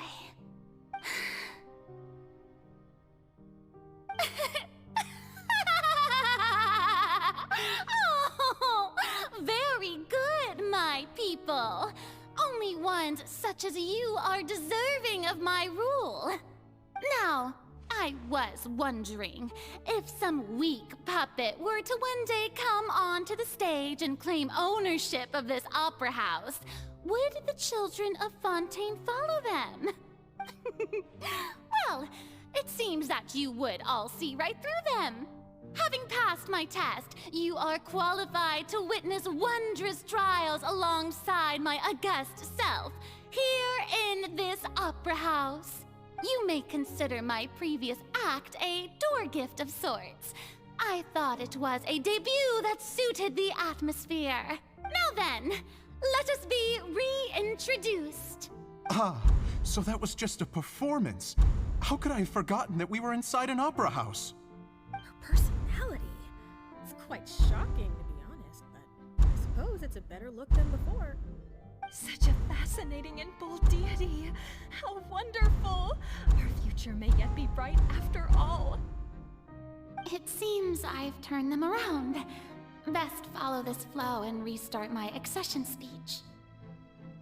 Resolutely with conviction. My dear people, whether you acknowledge me or not, whether you trust me or nay, I say to you, keep faith in your ardor for justice. We have heard it said that this nation's sins can no longer be washed away. Well, I say that justice is most fragrant when it blooms amid sin. No, this won't work. They'll suspect me again. I must play the role that they want me to play. Turn up the drama. The scales of justice should not weigh heavy in the hands of its god. On one side, it must carry fairness and justice. And on the other, praise and applause. May law be the prayer on our lips. May judgment be our worship. Let us light the fires and drink to the future of Fontaine! There is no trouble in this world that justice cannot solve. All that is needed is for you, my people, to believe in it, heart and soul. So long as I, the Archon Focalor, stand within the Opera Epiclese, so long as I stand before the Oratrice, I shall even judge the gods of this world!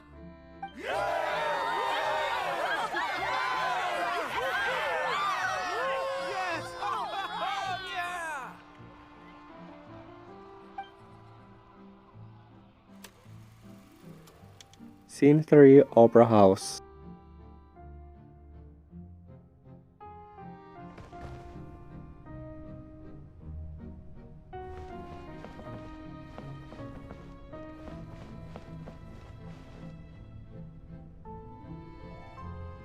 Lady Farina, here are today's case reports, as well as a summary of the follow-up for your perusal.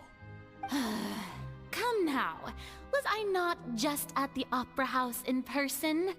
Leave these kinds of things to Neuvillette. Besides, none of these trials were the one that I'm looking forward to the most. If I may be so impertinent, what kind of trial are you truly looking forward to? A magnificent, dramatic, and wondrous trial. A trial to end all things. How could you hope to understand? That's true. I fear I lack the ability to grasp your divine thought, Lady Archon. No need for fright, and do not take what I said before too seriously. Go now, do your duties. The trial I await. It will come one day.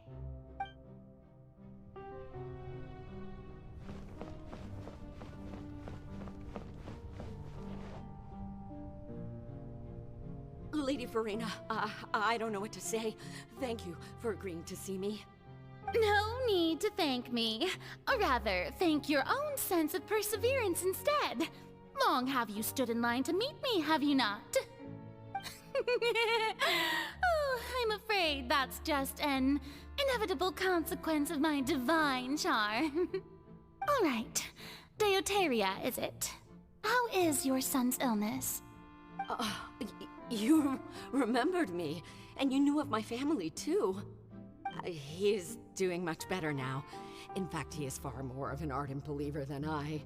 He was the one who forced me to seek an audience with you, and to bring your words back to him. Oh, good. Very good. If this should happen again in the future, please do not hesitate to come and tell me. Going down to citizens' homes every so often, while not usual practice, should serve as a fine change of pace. Ah, you're such a gentle and wise god. Thank you once again, on behalf of my son.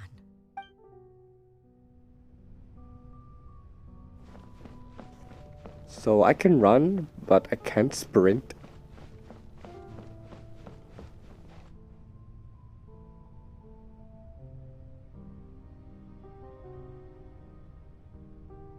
Lady Farina, here are the latest hydrological reports. As for the specific parameters you asked to take note of, I'm afraid things still don't look good. I see. It's as I thought then. As your god, I did already expect this, but I wanted to see how far your human wisdom would allow you to analyze it. All manner of signs indicate that the prophecy will still come to pass. Forget it. That's not something you need to worry about right now. Well, as I understand it, the Fontaine Research Institute is also trying to find a way to counter the rising water levels. Really? Have they found anything? I'm afraid that they haven't found any effective solution thus far. Oh, is that so? Well, no wonder. This issue has reached the realm of the gods, after all. Still, their spirit is praiseworthy.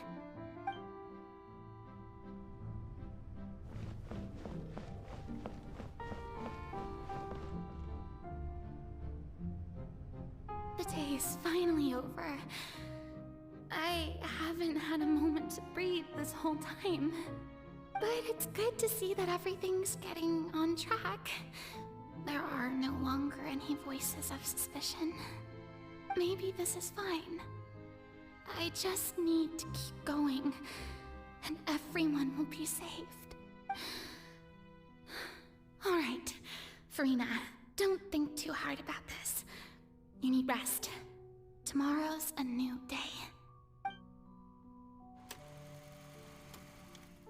Scene 4, Opera House. Lady Farina, here are the new trial reports for the latest cases, as well as a summary of the follow-up. There'll be no need for that. I've seen them already. There's no need to go back over scenes I've witnessed in person before. Lady Farina, I've waited so long for this chance to see you in this manner. Indeed, my dear, loyal citizen. This joyous moment is an honor for us both. Lady Farina, we're detecting significant hydrological anomalies near Poisson. Understood. Keep monitoring. Keep me informed should anything come up at the Institute.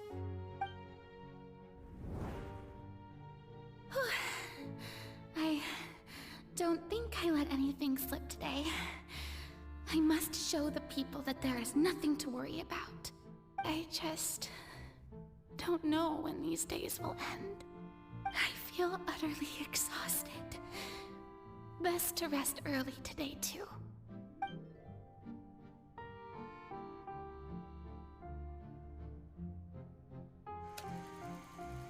Scene 5, Opera House.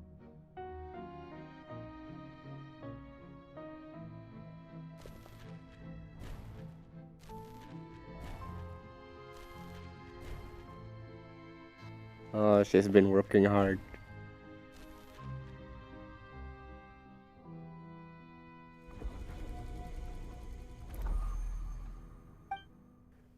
Yo, 182,375. Lady Farina, it's like a dream being able to speak with you up close like this. I've heard that the first member of our family who was honored to receive an audience with you was Madame Dioteria, almost 20 generations ago. And what a fine family yours is indeed. It brings me great joy to meet such a faithful believer, a descendant of a line most ardent. Surely you exaggerate, Lady Farina. My lady? What is it? good citizen. Are you crying? Uh-huh. Oh, really now? I didn't even notice. This must be the overflow of hydro from my person. Well, can't quite help being the god whose dominion is the waters, can I? No wonder. No wonder. A manifestation of your power, then. Oh, Archon, I am honored to have witnessed it. Honored indeed. Oh, she's in pain. She's been suffering for many years. So interminable. So lonely. Just how much longer? Hundreds of years must have passed by now. Perhaps the show must go on for hundreds more. I never imagined that it would hurt so much. Have I reached my limit? No. Perhaps I reached it long ago. Today I didn't even notice my own tears. I want to tell someone, anyone, about this. But would that not destroy all I've done so far? I've conducted so many investigations across the centuries. But there's not even a sliver of hope that we might break the prophecy. All I can do is keep heart. I must maintain this act. It is the only way to save Fontaine. Please, mirror me. You have to succeed.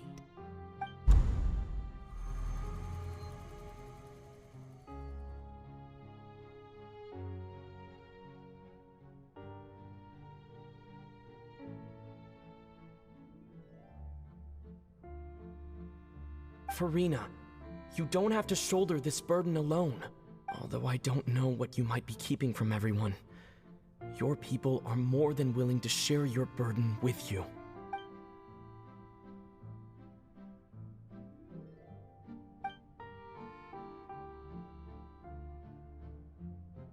Share my burden. That's impossible. It was fated right from the start that this would be my duty alone. But even if your burden doesn't need to be shared, you can still choose to confide in someone. Just share it with me. I'm what you'd call a witness. A witness? Yes. I've heard that you came to Tevat from beyond the stars, yes. In other words, you never belonged here. And if Tevat is, in its entirety, a show on a stage, then you're just a spectator, aren't you? If that's the case... He's right.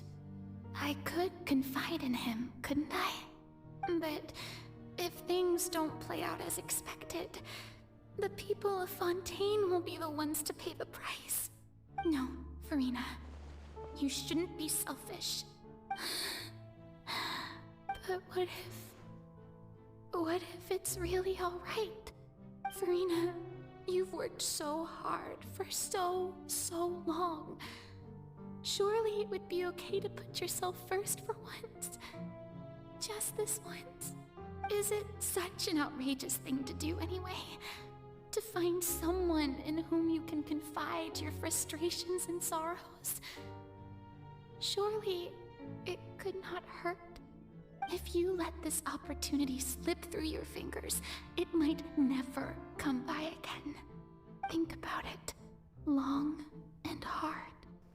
Long and hard.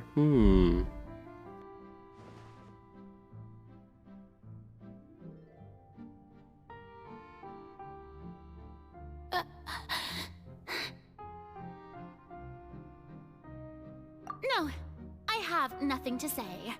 I am Furina, the Archon of Fontaine. Everything will surely get better.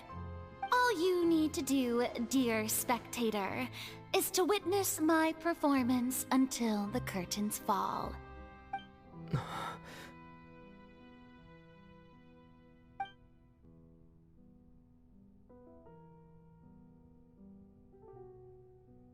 Fine.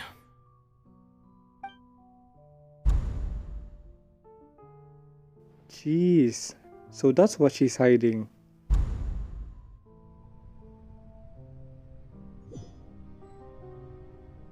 So even Farina doesn't know the truth? You've never once let her in on the full plan? Yes, it had to be done. To deceive the heavenly principles, you must first deceive yourself. She did very well. If she had let her resolve falter even once in these 5 centuries, Fontaine would have been doomed to the most tragic fate. It seems that trusting humanity was the right decision after all. I believe that I understand how your deception works, but that is only half the truth, is it not? How would you build on this foundation to save the people of Fontaine? That is the most important thing. Ah, good. Of course, the Iudex of Fontaine has pinpointed the crux of the issue. I'm sure you've long sensed that the Oratrice is no simple machine, yes? I've always suspected that it had its own consciousness, and Lenny did mention that he heard a human voice within the core chamber. It now seems that that person was you, hidden within the machine all along. Am I right? And then I became one with the Oratrice. I knew taking it. Fontaine's gnosis with me. Yes, it would seem so, wouldn't it? Alas, your understanding of this device still lacks sufficient depth. In truth, it is no enactor of justice. It is, in fact, a device created to kill the god of justice. I beg your pardon? Oh, you have it. And to be more precise, not only will the Oratrice take down the god of justice, it will also take down the divine throne upon which she has been placed. I mean, did you think I would be the sort to enjoy peaceful repose while Farina suffered? My work over these last 500 years has been to constantly accumulate indemnitium within the Oratrice. But really, some have already discovered that only a small fraction of the energy generated by the device was ever used to provide power to Fontaine. The vast majority had to be, accumulated to enact this death sentence. It was all a part of your plan then? Both the trial and the sentence? Indeed. This power, accrued over 5 centuries, could have sustained Fontainians for millennia, had it only been used for that purpose. Almost all of it has now been stored within the Oratrice. But only power of this magnitude could hope to destroy the Hydro Archon's divine throne, shaking the rules established by Celestia, and breaking through the institution that is the Seven. So the Oratrice's call for death was for neither Farina nor Focalor, but for the Hydro Archon. The destruction of that divine throne. If I do not misunderstand your intent, you must be... Returning what's rightfully yours to you, of course. In other words, this was all done to return the authority of the Hydro Archon to the Hydro Dragon of this planet. But...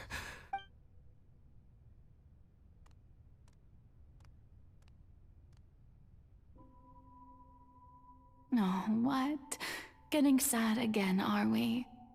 The authority of the ancient dragons shall soon be yours once more, O Hydro Dragon Sovereign. And this is the face you make. all you've done throughout the years is just so you can sacrifice yourself at the very end. I've never quite seen it that way, you know. Even now, I'm quite pleased at how well my deception worked.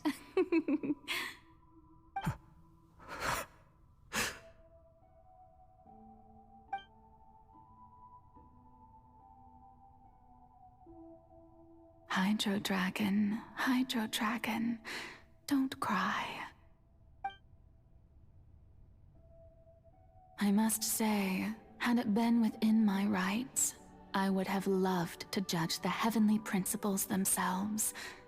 Were they not guilty of essentially the same crime? Egeria stole the power of the primordial sea, and the heavenly principles stole the power you ancient dragons possessed. I, for my part, am the god of justice. And is it not just that your original powers should be returned to you? Speaking of justice, I have always believed that justice lies in the process of pursuing human existence itself. So, if the theft of the primordial sea's might was Fontaine's original sin, then, leaving matters of procedural right and wrong aside, the descent of the Fontanians as humans and their right to exist in this world would be Fontaine's original justice. In other words, existence was Egeria's justice, and to me, justice is the continuation of that existence, defying the prophecy and ensuring that Fontaine's people shall live on. That should be the justice enthroned over all others. At this point, we, whether it be myself or all other Fontanians, have shouldered the burden of this sin for far too long. Iudex Neuvillette, the highest judge in our land, when you regain your full power as an elemental sovereign, what verdict shall you pass upon us? So when I was invited to the court of Fontaine to serve as Iudex, I see now that that was your idea too. At last. I now understand the true purpose behind this position. In the beginning, I was uninterested in human existence. But these 5 centuries of living alongside them have gradually brought about mutual understanding between us. And I have even attempted to feel as they feel. You are a devious one, Focalors. Things being as they are, surely you know that I could never declare them to be guilty.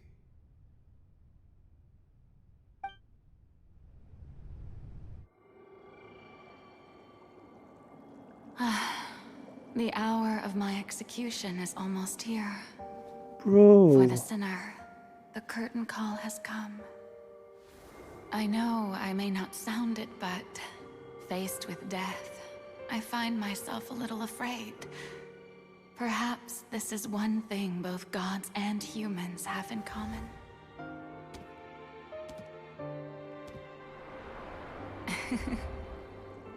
Farewell, Neuvillette. I hope you've enjoyed the part you played these 500 years. No.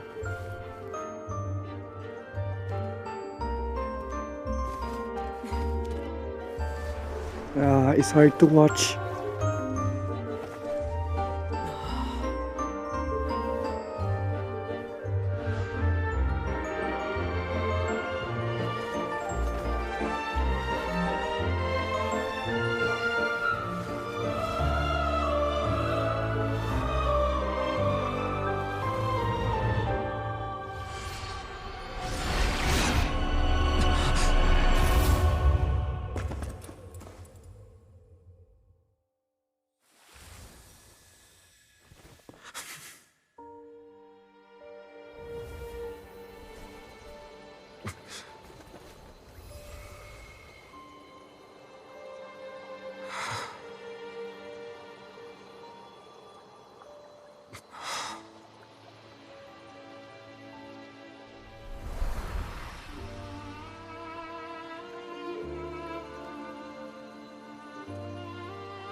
Codex Nouvellette, hereby declare, Dude, this cutscene. people of Fontaine, your sins are forgiven.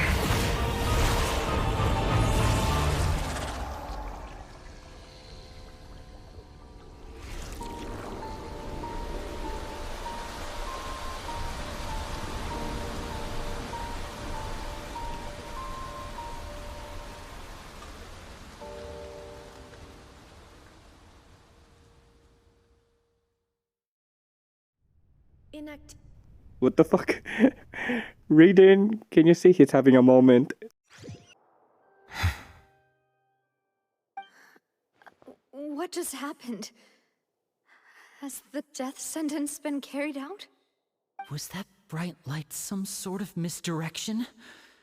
I have a feeling that something huge just happened. But since we're all still alive and haven't been dissolved, I assume whatever happened was good for us. It's time to end this. We must mete out punishment to that beast. Didn't you say just a moment ago that it can't be defeated? I have gained the strength sufficient to deal with it. Oh! Through certain means, I now have the ability to separate the power of the Primordial Sea from that creature. You hear We that, should Paimon? seize the opportunity to pursue our quarry. You obtain power? Traveler, now that the oratories can no longer function, I require an executor to help me mete out justice. You mean me? The root of the calamities befalling Fontaine. The beast that enacts the prophecy. Its name is the all-devouring Narwhal. Come with me, traveler. The hour of execution has come.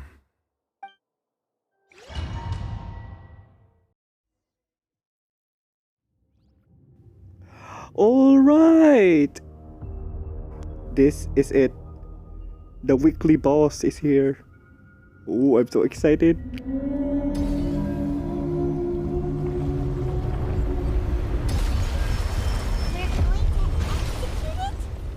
But how are we going to do that? It's huge! I've already done my best to separate the power from the way. Considering the size of the beast, I cannot reach the power source. Unless we can find a way to attack it from within. I shall share part of the ancient dragon's power with you. We shall look for an opening together. Yo, my damage! How am I supposed to defeat that boss? Shine! I can feel its sorrow turning into hostility. Stabilize! Settle down!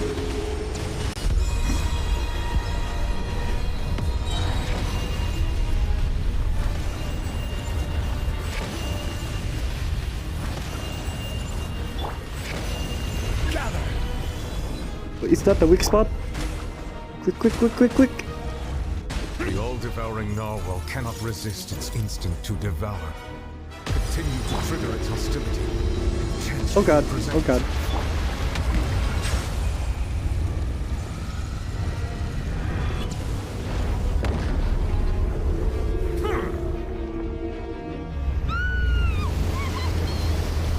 What?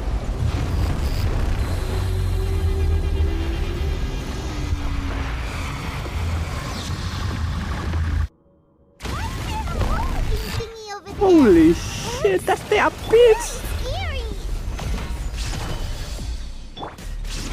Shadow, I see everything. Let the mighty be humble.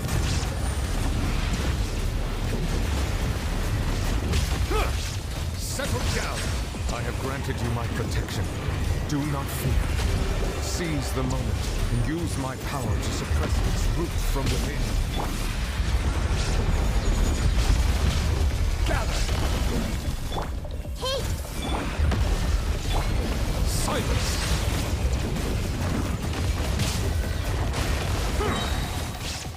The tides beckon.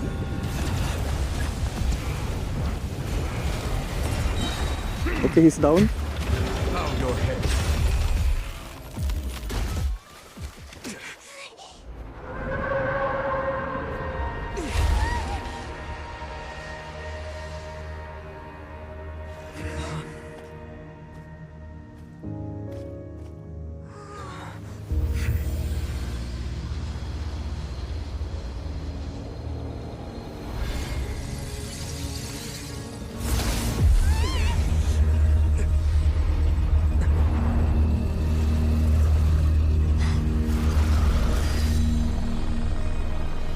Bro? Who's she? Dude, that's the black hole. Oh. Farewell, child.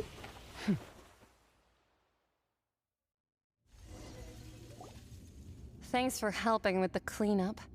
It should have been my job, but... oh well. It was just supposed to be a short private training session for me. What? I didn't think that my disciple and my master's pet would start brawling in the meantime. Well, actually, I had a feeling that it would happen at some point, but they bumped into one another earlier than I thought. What a blunder. I suppose I'll have to swing my sword 3 million times as penance. Your master's pet? That power. Who are you exactly? Paimon has an idea. From what she said earlier, she must be Child's master. Skirk, right? It's just that he gave us the impression that she was the less talkative. Oh, I like her. She's I less simply talkative did than not have Paimon. anything to say to the weak. But you, on the other hand, managed to defeat the all-devouring narwhal without using power from beyond this world. So you may speak to me as equals. We'll take the all-devouring narwhal as a pet. I have to agree. It's a strange use of a planet's primordial waters just to raise an all-devouring narwhal. That kind of power is wasted on it. It's not cooperative. It eats too much. And I have more important things to do with my time than pet sitting. The only thing that creature has going for it is its looks. All in all, it fails as a pet. Miss Skirk? I think you might have missed the point. The point being? Well, being that this pet almost destroyed an entire nation. So what sort of person Yo, is your what's got master? her legs? Well, Child's master's It's Galaxy. master. Wait, is that right? Oh, right. So you don't know him. Sorry, I assumed you did. His name is Sir Tologi. Who? Bro, it reminds me A. I am unfamiliar with that name. Huh. So Master isn't sufficiently famous. How should I describe him then? Have you heard of the name The Fowl? Nope. The Fowl? Still nothing? Well, how about the Visionary? Vetterfulnir then? Or Gold Rhindaughter? Ooh, that one we've heard. Rhindaughter's part of the Hexen Circle. She's Albedo's mom, right? Oh, so you do know that name. To be honest, I also heard all of those names and titles from my master. I don't actually know them either. But I suppose you understand now, yes? My master is likely a similar sort to Rhindaughter. They are both pursuing some form of perfection. Wait, didn't you also mention a visionary person? Paimon didn't quite catch their name. Actually, never mind that. I believe it expedient to inform you that the all-devouring narwhal used up nearly all its strength fighting you. Such roiling hydro energies will prove difficult for the planet's deep seas to digest. As such, the fontaine back on the surface has most likely been thrown into chaos. In other words, the prophecy that you've been fretting over should now be in full swing. What?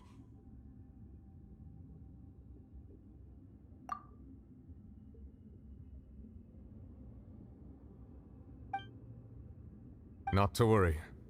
Focalor has already managed to deceive the heavenly principles. For all their fighting, it's just their private training. In the end, the people will all be dissolved into the waters, and only Furina will remain, weeping on her throne. And that's how it is, the sinking Atlantis.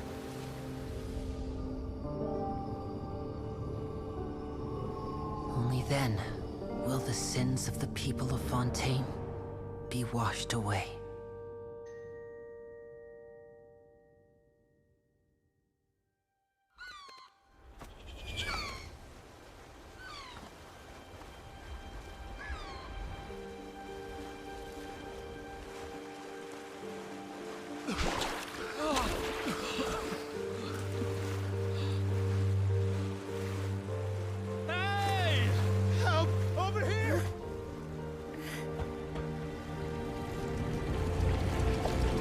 Okay, that boat is fast.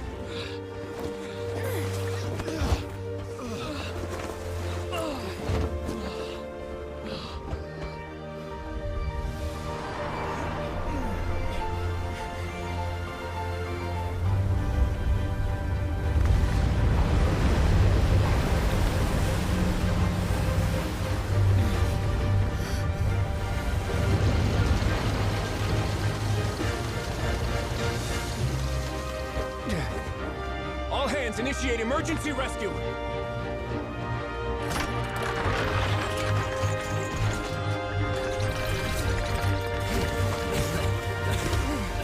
Hurry!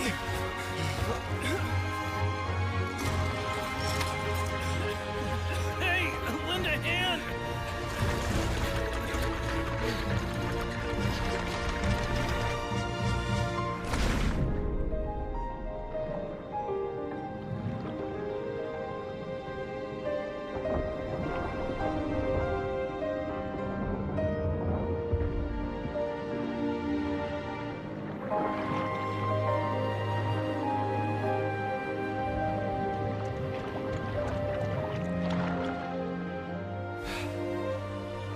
Look!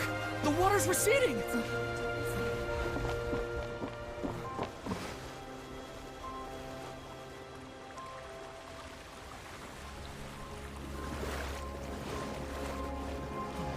It's a miracle! Water's receding. We didn't dissolve. The prophecy was wrong. The prophecy was wrong.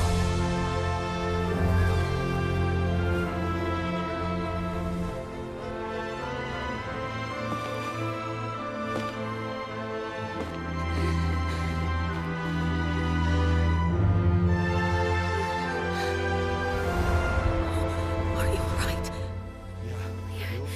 We're saved. The prophecy was wrong. Jeez, my eyes. It's so bright.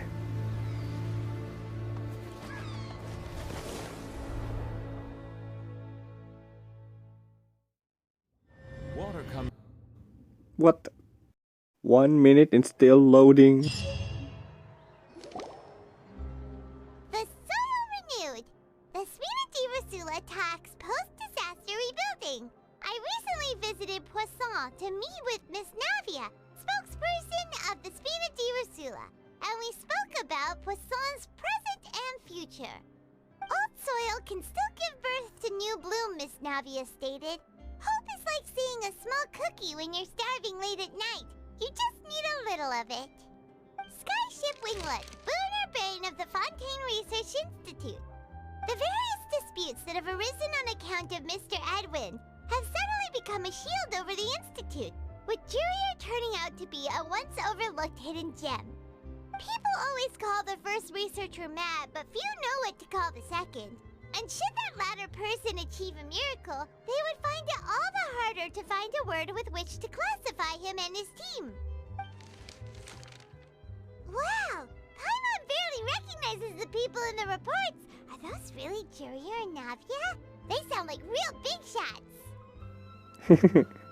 Look at that face. They might have been real big shots from the start. What do you think? Pretty enthralling, huh? The Steambird's idea was pretty simple. With the disaster just having passed, we would print a free edition packed to the margins with good news to calm people down. The value for these big scoops lies in their inevitable follow-ups. We'll publish further reports and go into the stories behind those people. Edwin's assistant, Jurier, created a true flying ship, while Navia is leading people in the reconstruction of their home. I'm sure that these stories could draw even your well-traveled eye. Paimon's curious too! Wait a minute. Didn't we watch everything happen from start to finish? What's there to be curious about? And that's exactly why I'd like you to come conduct interviews with me. You're the best incubators of news, if you haven't noticed. And also, with you around, I'm sure I'll get to see that Duke. Are you sure? Hasn't he turned you down several times already? Oh, this time will be different. Come on, let's head to Poisson first, and then make a trip to the fortress. There are some things you'll only know when you get there.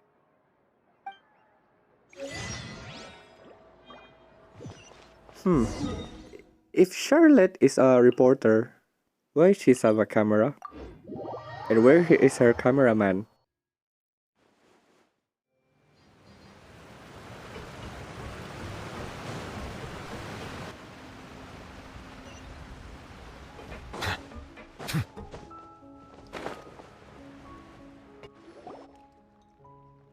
Navia! Oh, it's you. What brings you all here? Hey, we're just having a look around. I'm here to update myself on how things are going here. Oh, the Fatui are here too. Let me introduce you. This is Mr. Garunt Snezhevich. He represented the Knave in sending us a large amount of supplies, and is helping with our work. Our residents are hard at work as well. Thanks to everyone, work is progressing nicely. We've lost a lot of people, but we're moving forward. That will have to be enough. Hello, Miss Charlotte. I'm a big fan of yours. I especially like that article you wrote last year about Fontaine's stray cats. But if you don't mind, could you not emphasize our role too much in your report? It's not charity we're doing here. We just happen to share the same interests as the Spina. I get where you're coming from. I'll keep it as simple as possible. Or would you be willing to feature as friendly neighbors? That would be fine. Thanks. Oh, you're back too. How are things? We finished laying down the construction materials. It'll be another hour before the workers are able to go over there. Huh? You're here too, Clorinde? Well, her reputation's greatly risen after that whole duel business with Miss Farina. So she's here in Poisson to wait out the heat. All right. She really came here to help me out. There's too much to consider in the reconstruction of Poisson. The Spina has need of more decision-makers. And, well, I do already happen to be connected to Mr. Callis. Oh, wait just a moment. Do you mind me asking a few questions? You know, about how you felt before the duel, about what it was like facing down a god. There's lots of exciting material there, I bet. Forget it. I'm sure you can find a better theme than that, Miss Charlotte. I see you're the same as always. Couldn't you do me a favor, for Navia's sake? Well, if we're talking about doing things for my sake, you might as well just take a few more photos of me. Or of the Traveler. It's better than wasting time persuading Clorinde, at any rate. Of course I will. I'm not gonna let him off that easy. All right, then everyone who wants to be in the photo, gather up. And smile. Can I transfer at the middle? How did it go? Was it a good shot? Did Paimon look cute in it? Not bad. Your addition really helped the composition of the picture. All right, hang on a moment. Let me snap a few more shots.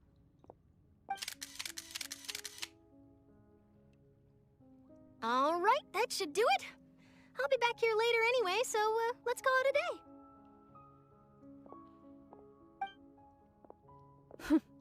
You're very quick. Speed is of the essence when it comes to the news, and freshness is the key. Also, not to brag, but I'm pretty good at building connections. Who knows? I might eventually get that interview with you after all, Miss Clorinde.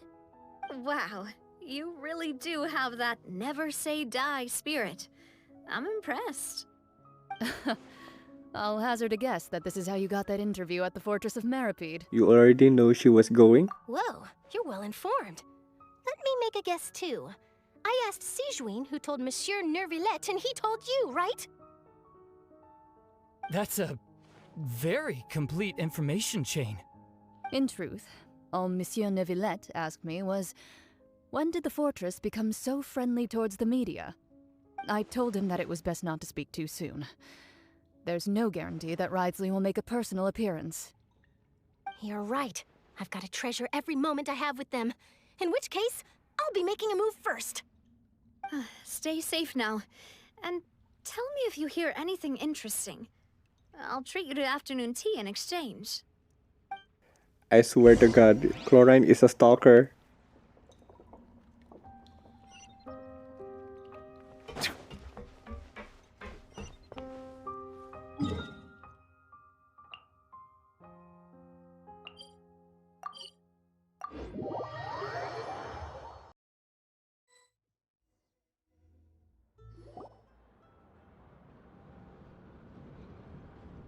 Wow, guess we're here again, huh? There's a real nostalgic feeling to this place. Looks like you've been missing us. Duke! Did you come all the way to the entrance to greet us? Of course. I'm here to welcome you and our dear Miss Charlotte, whom our good head nurse recommended to me.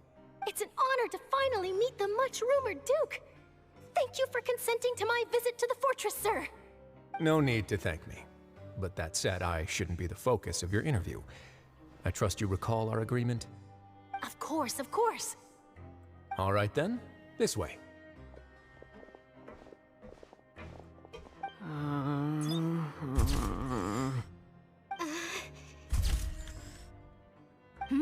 Hey, no need to be so nervous. I've already taken all the photos we need. Miss Charlotte, do these pictures really need to be published on the cover of the Steambird? It would seem that Miss Lorvine doesn't want her face to appear beside that of Mr. Jurier, Sir, please don't say things like that. But it looks like dear Mr. Jurier denies it. Might this interview be very important to you then? No, I just... This is my first time being interviewed, and I'm very thankful to the Steambird for... Now, I might not look it, but I actually did meet Mr. Edwin once. And I'll be honest, I enjoyed chatting with you more. You've definitely got more of that genius vibe going on. The boat that brought about a miracle, the ark that saved the people. Why, you recreated a myth back there, like an emissary of legend. Still, if I might ask, where's that flying ship now? Huh! Looks like Charlotte's trying to get herself another exclusive scoop. I have to apologize, but that ship is presently in the bowels of our factory. I'm afraid it won't be easy for you to get a shot of it. Really? Well then in that case, could I have an interview with you to make up for that loss?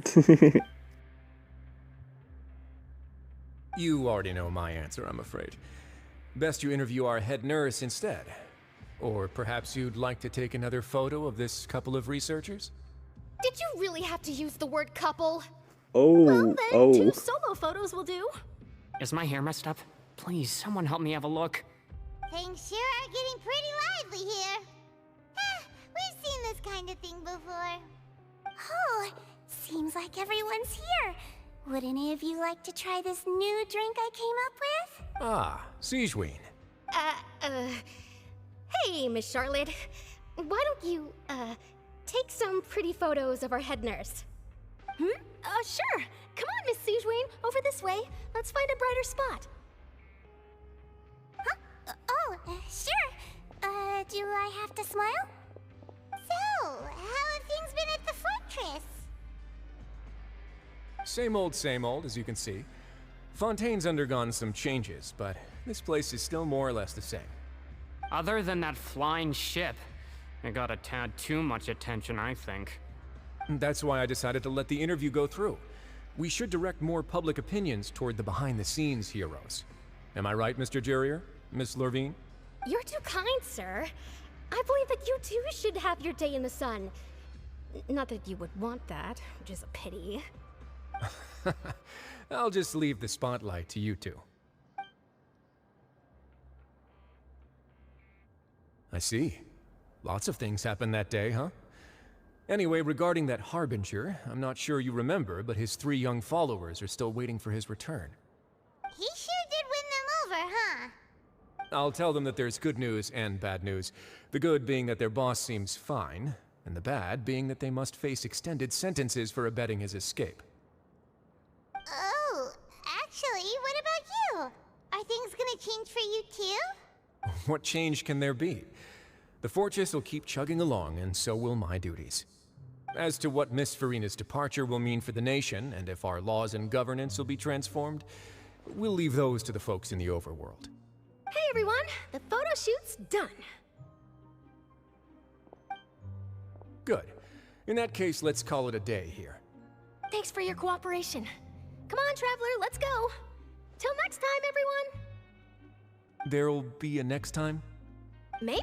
Who knows? I might write a story about the underwater factory next time. Until then. All right, last stop, the docks. Okay, to the docks.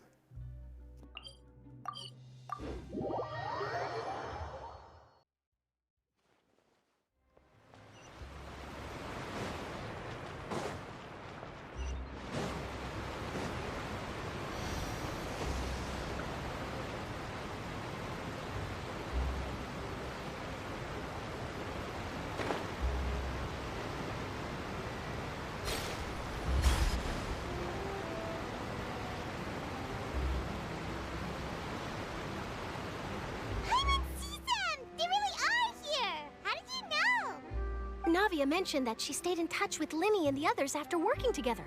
Apparently, they've been at the docks distributing these strange pockets the whole time since. Traveler, Paimon. Ah, and Miss Charlotte, too. Would you like a magic pocket? What sort of gadget is it? It's a wondrous bag that can be used to carry many things. The water level has returned to normal, but if you see any of your things floating around, you can use this to carry them. Or you could trick a friend into doing it for you. Trick a friend? I wonder which of my friends would fall for that. Hey, don't look at me, Charlotte. You could just make a friend like Fremine here. Isn't that right, Fremine? Is this what you meant by, I'll help you make some more friends? To be honest, that sounds pretty sweet. Could I have your contact, please? Holy shit. Freminate. Sure. I can't believe Freminate get a girl Write already. down my address. You gonna write down your address? Jeez. He was the one who proposed doing this. He even wants to assist in our magic shows. Yes, I was planning to first introduce Pear as an assistant, and later Fremine himself. In the future, I think we can leave underwater escape magic to him too. That said, would anyone want to see a diver escape underwater? Oh, it'll work out. Every journey begins with the first step. He'll become a part of our show eventually. Lynette, could you come over? Miss Charlotte says she wants to take a picture of us. Got it. My, that Charlotte is rather perceptive. She got rid of everyone the moment she realized I had something to say to you. So, how have things been, Traveler?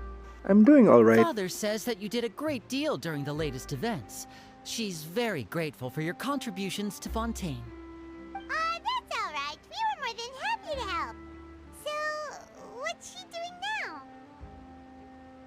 Oh, I guess you haven't heard.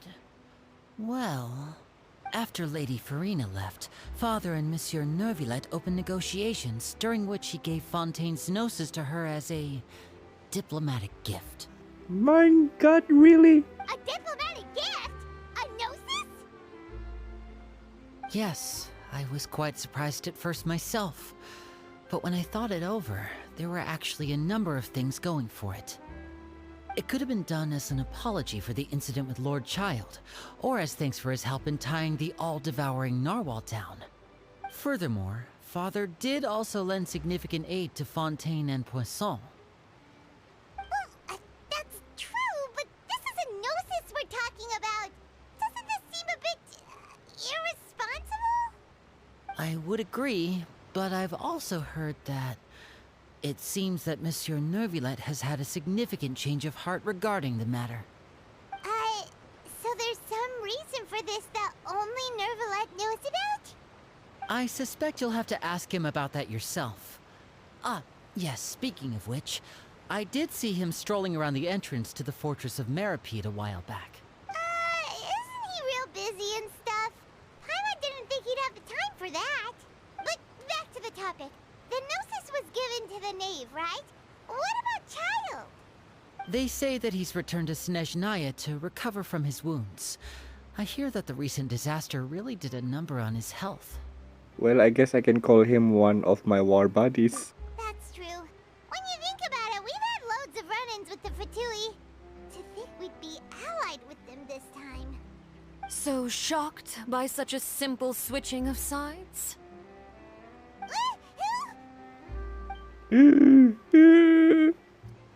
Father. Father? Why not calling her Well, M what or do you Aunt? know? Come to the docks to see how my children are doing and meet the traveler by chance. Please do not pay my accomplishments in Fontaine too much mind. I would have done them regardless. Are you going to take the Gnosis back to Snezhnaya? That is our duty as harbingers, yes. Don't be too preoccupied with sides. The goal of the Fatui concerns not a single place or person, but the entire world. With such a grand goal in mind, it is inevitable that we must wear many masks. Switching my masks is something I've always done. Will you keep to your position? Well, that depends on many things. No one truly knows what the future holds. What good is honesty if you can't rely on it forever? As for you, I very much look forward to our next collaboration. Good things cannot be achieved alone, and you've proved yourselves to be great partners. Actually, I just remembered something. Please help us deliver this. A vision? Oh, it's child vision. All right. I'll remember to return it. Thank you for keeping it safe for him this entire time. And that's a wrap for me. Huh? You're... Greetings, Miss Journalist. Hello. If I'm not mistaken, there are diplomatic channels I'll need to report to take a photo of you. That is correct. So forgive me, but I will not be able to serve as a subject in your article. However, feel free to write as much as you'd like about our dear magicians and our upcoming rookie talent. I will. The sea breeze is quite pleasant. I shall continue my walk while the weather remains so agreeable. Farewell.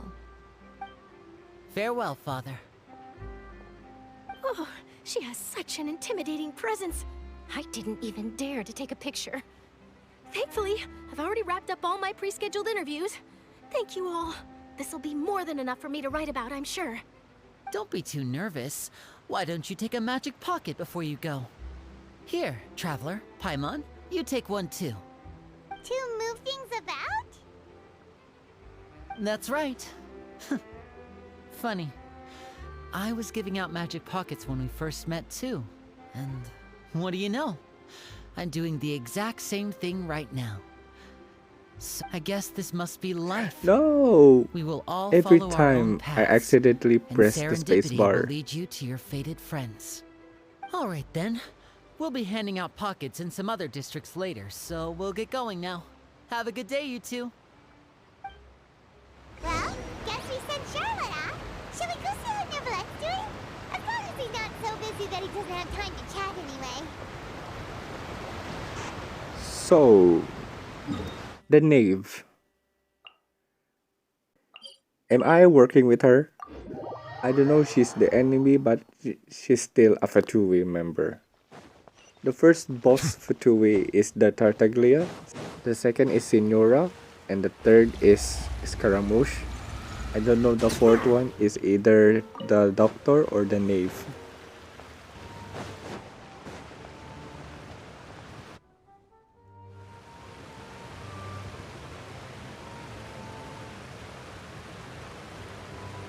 So, you really are here, Neverlette. Paimon didn't think you were going to have free time this hour of the day. Really? Oh, I suppose you must have met Mr. Linney. He took the time to greet me earlier when he passed this way.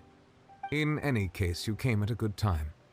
I was just considering reaching out to you to set up a meeting, so I may explain some things that I haven't had the time to before. Aw, Paimon's glad that you remembered. Thank you for keeping us on your mind, what with you being busy and all. Alright, let's have it then. How was Fontaine actually saved? The whole business is still quite the mystery to us. It is strange how words can often leave a bitter taste in the mouth when it finally comes time to say them out loud.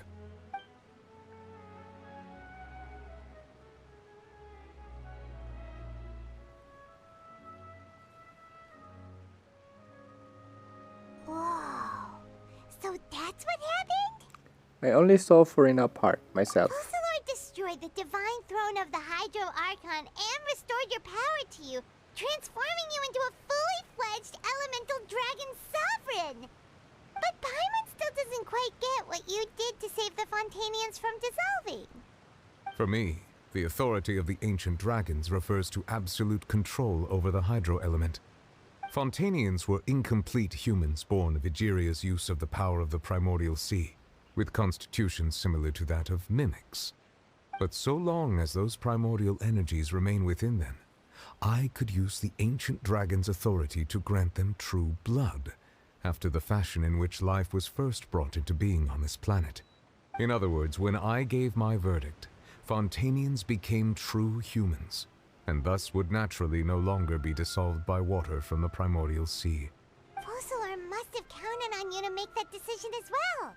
Your verdict was the key to making the prophecy appear to have come true while saving everyone.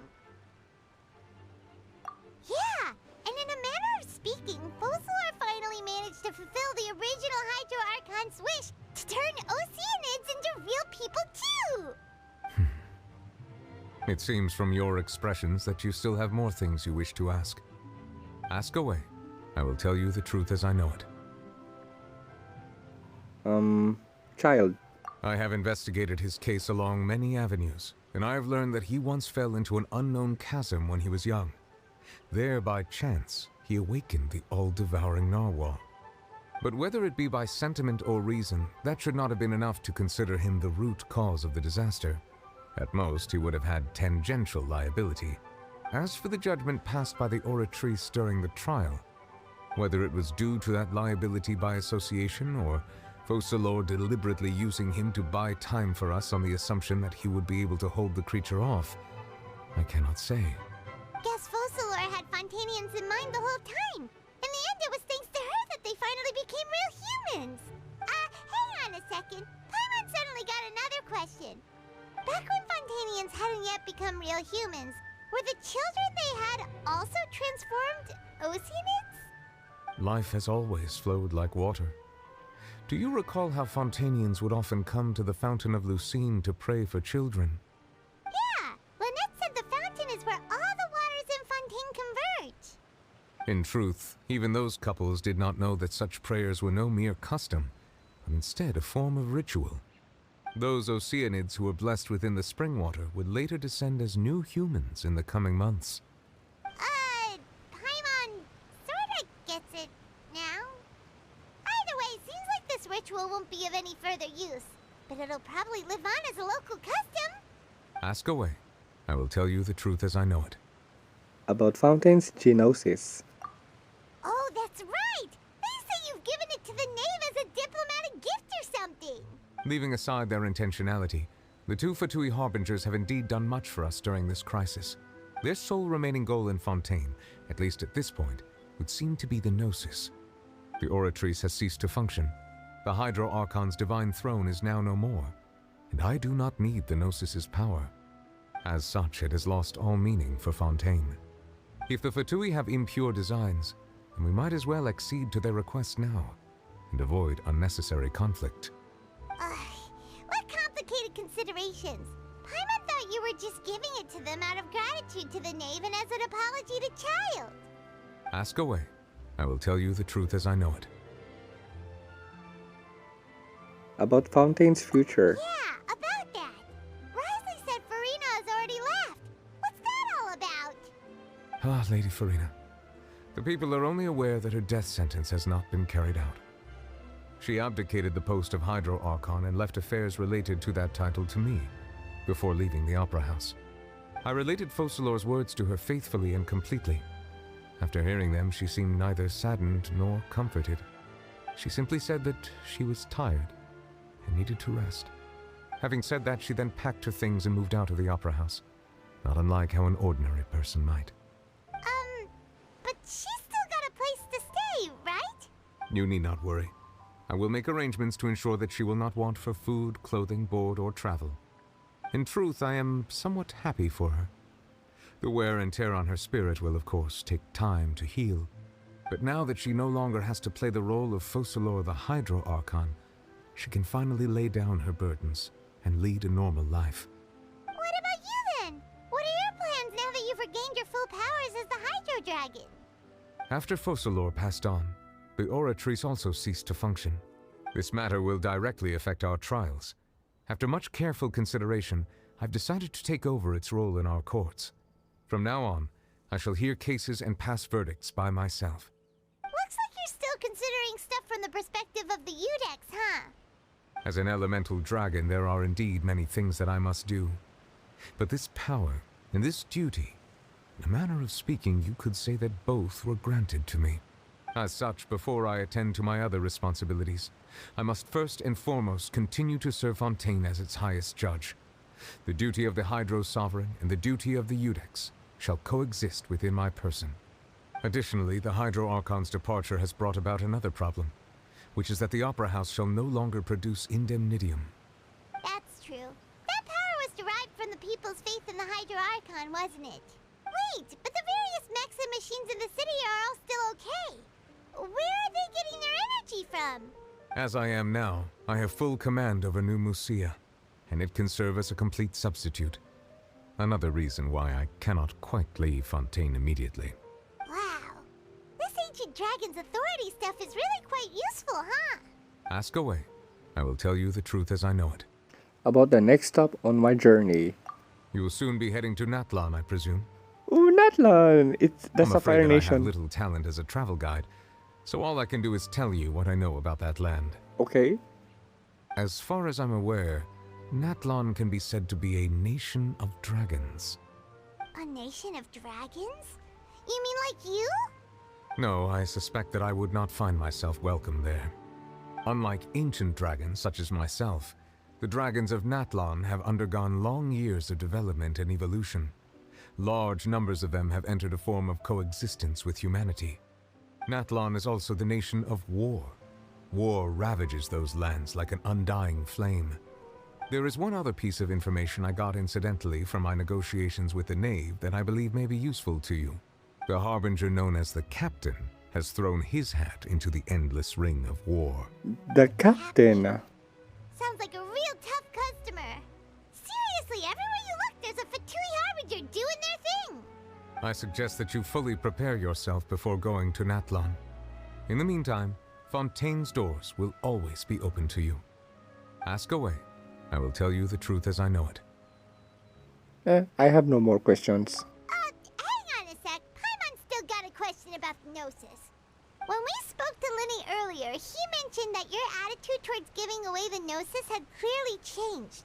We guessed that there might be some reason for it that only you were aware of. No wonder the House of the Hearth is the Fatui's intelligence division. They are certainly sharp. So regarding this specific issue, I was just getting ready to share something with you. What is it? In truth, I exchanged some further words with that lady named Skirk after sending you two back to the surface. It went something like this.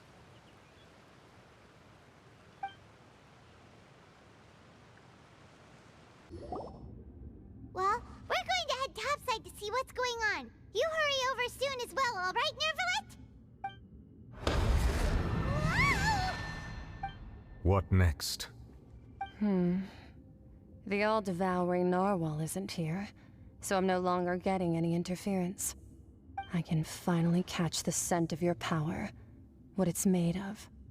It is the authority of the planet's primordial dragons, but with something very similar to a god's curse mixed in.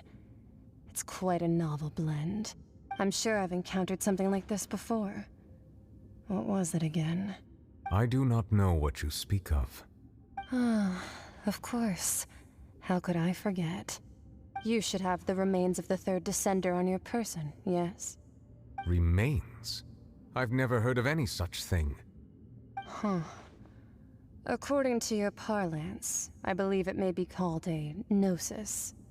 Well, that much is true. After Focalor's divinity faded, she handed her gnosis to me. But I fear I have never heard of it described in the manner that you just did. I've been training with my master, the Foul, ever since I was young, and I have never returned to the surface since. So most of the information I possess, I got from him. It is only natural for those who are greater than humanity to possess a different sort of common sense, which is why there are so many problems in our attempts to communicate with humans. Regardless, you should probably get rid of objects of misfortune to prevent any disasters from befalling you. To live in itself is a blessing, but once a person dies, the bonds he once had with this world shall all turn to curses. What do you mean by that? No need to fret. These are just my personal thoughts, and my reason for no longer wishing to return to the surface. This third descender you refer to, who are they? And when did they die? Master never mentioned them to me. Perhaps it just wasn't that important for me to know. If you're interested, though, I could ask him. I'll be sure to pass the answer on to you next time. Next time? You believe we will meet again? I do. Wait. I have a disciple of my own, don't I? He can be the messenger then.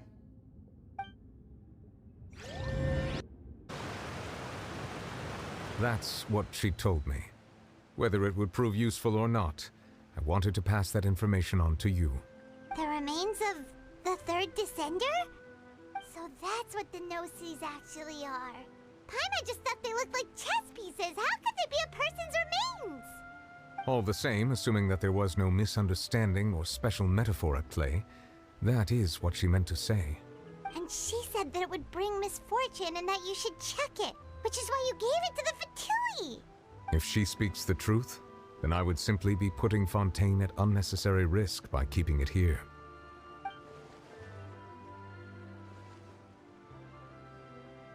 I am the fourth descender. Yeah, I think Nahida mentioned that.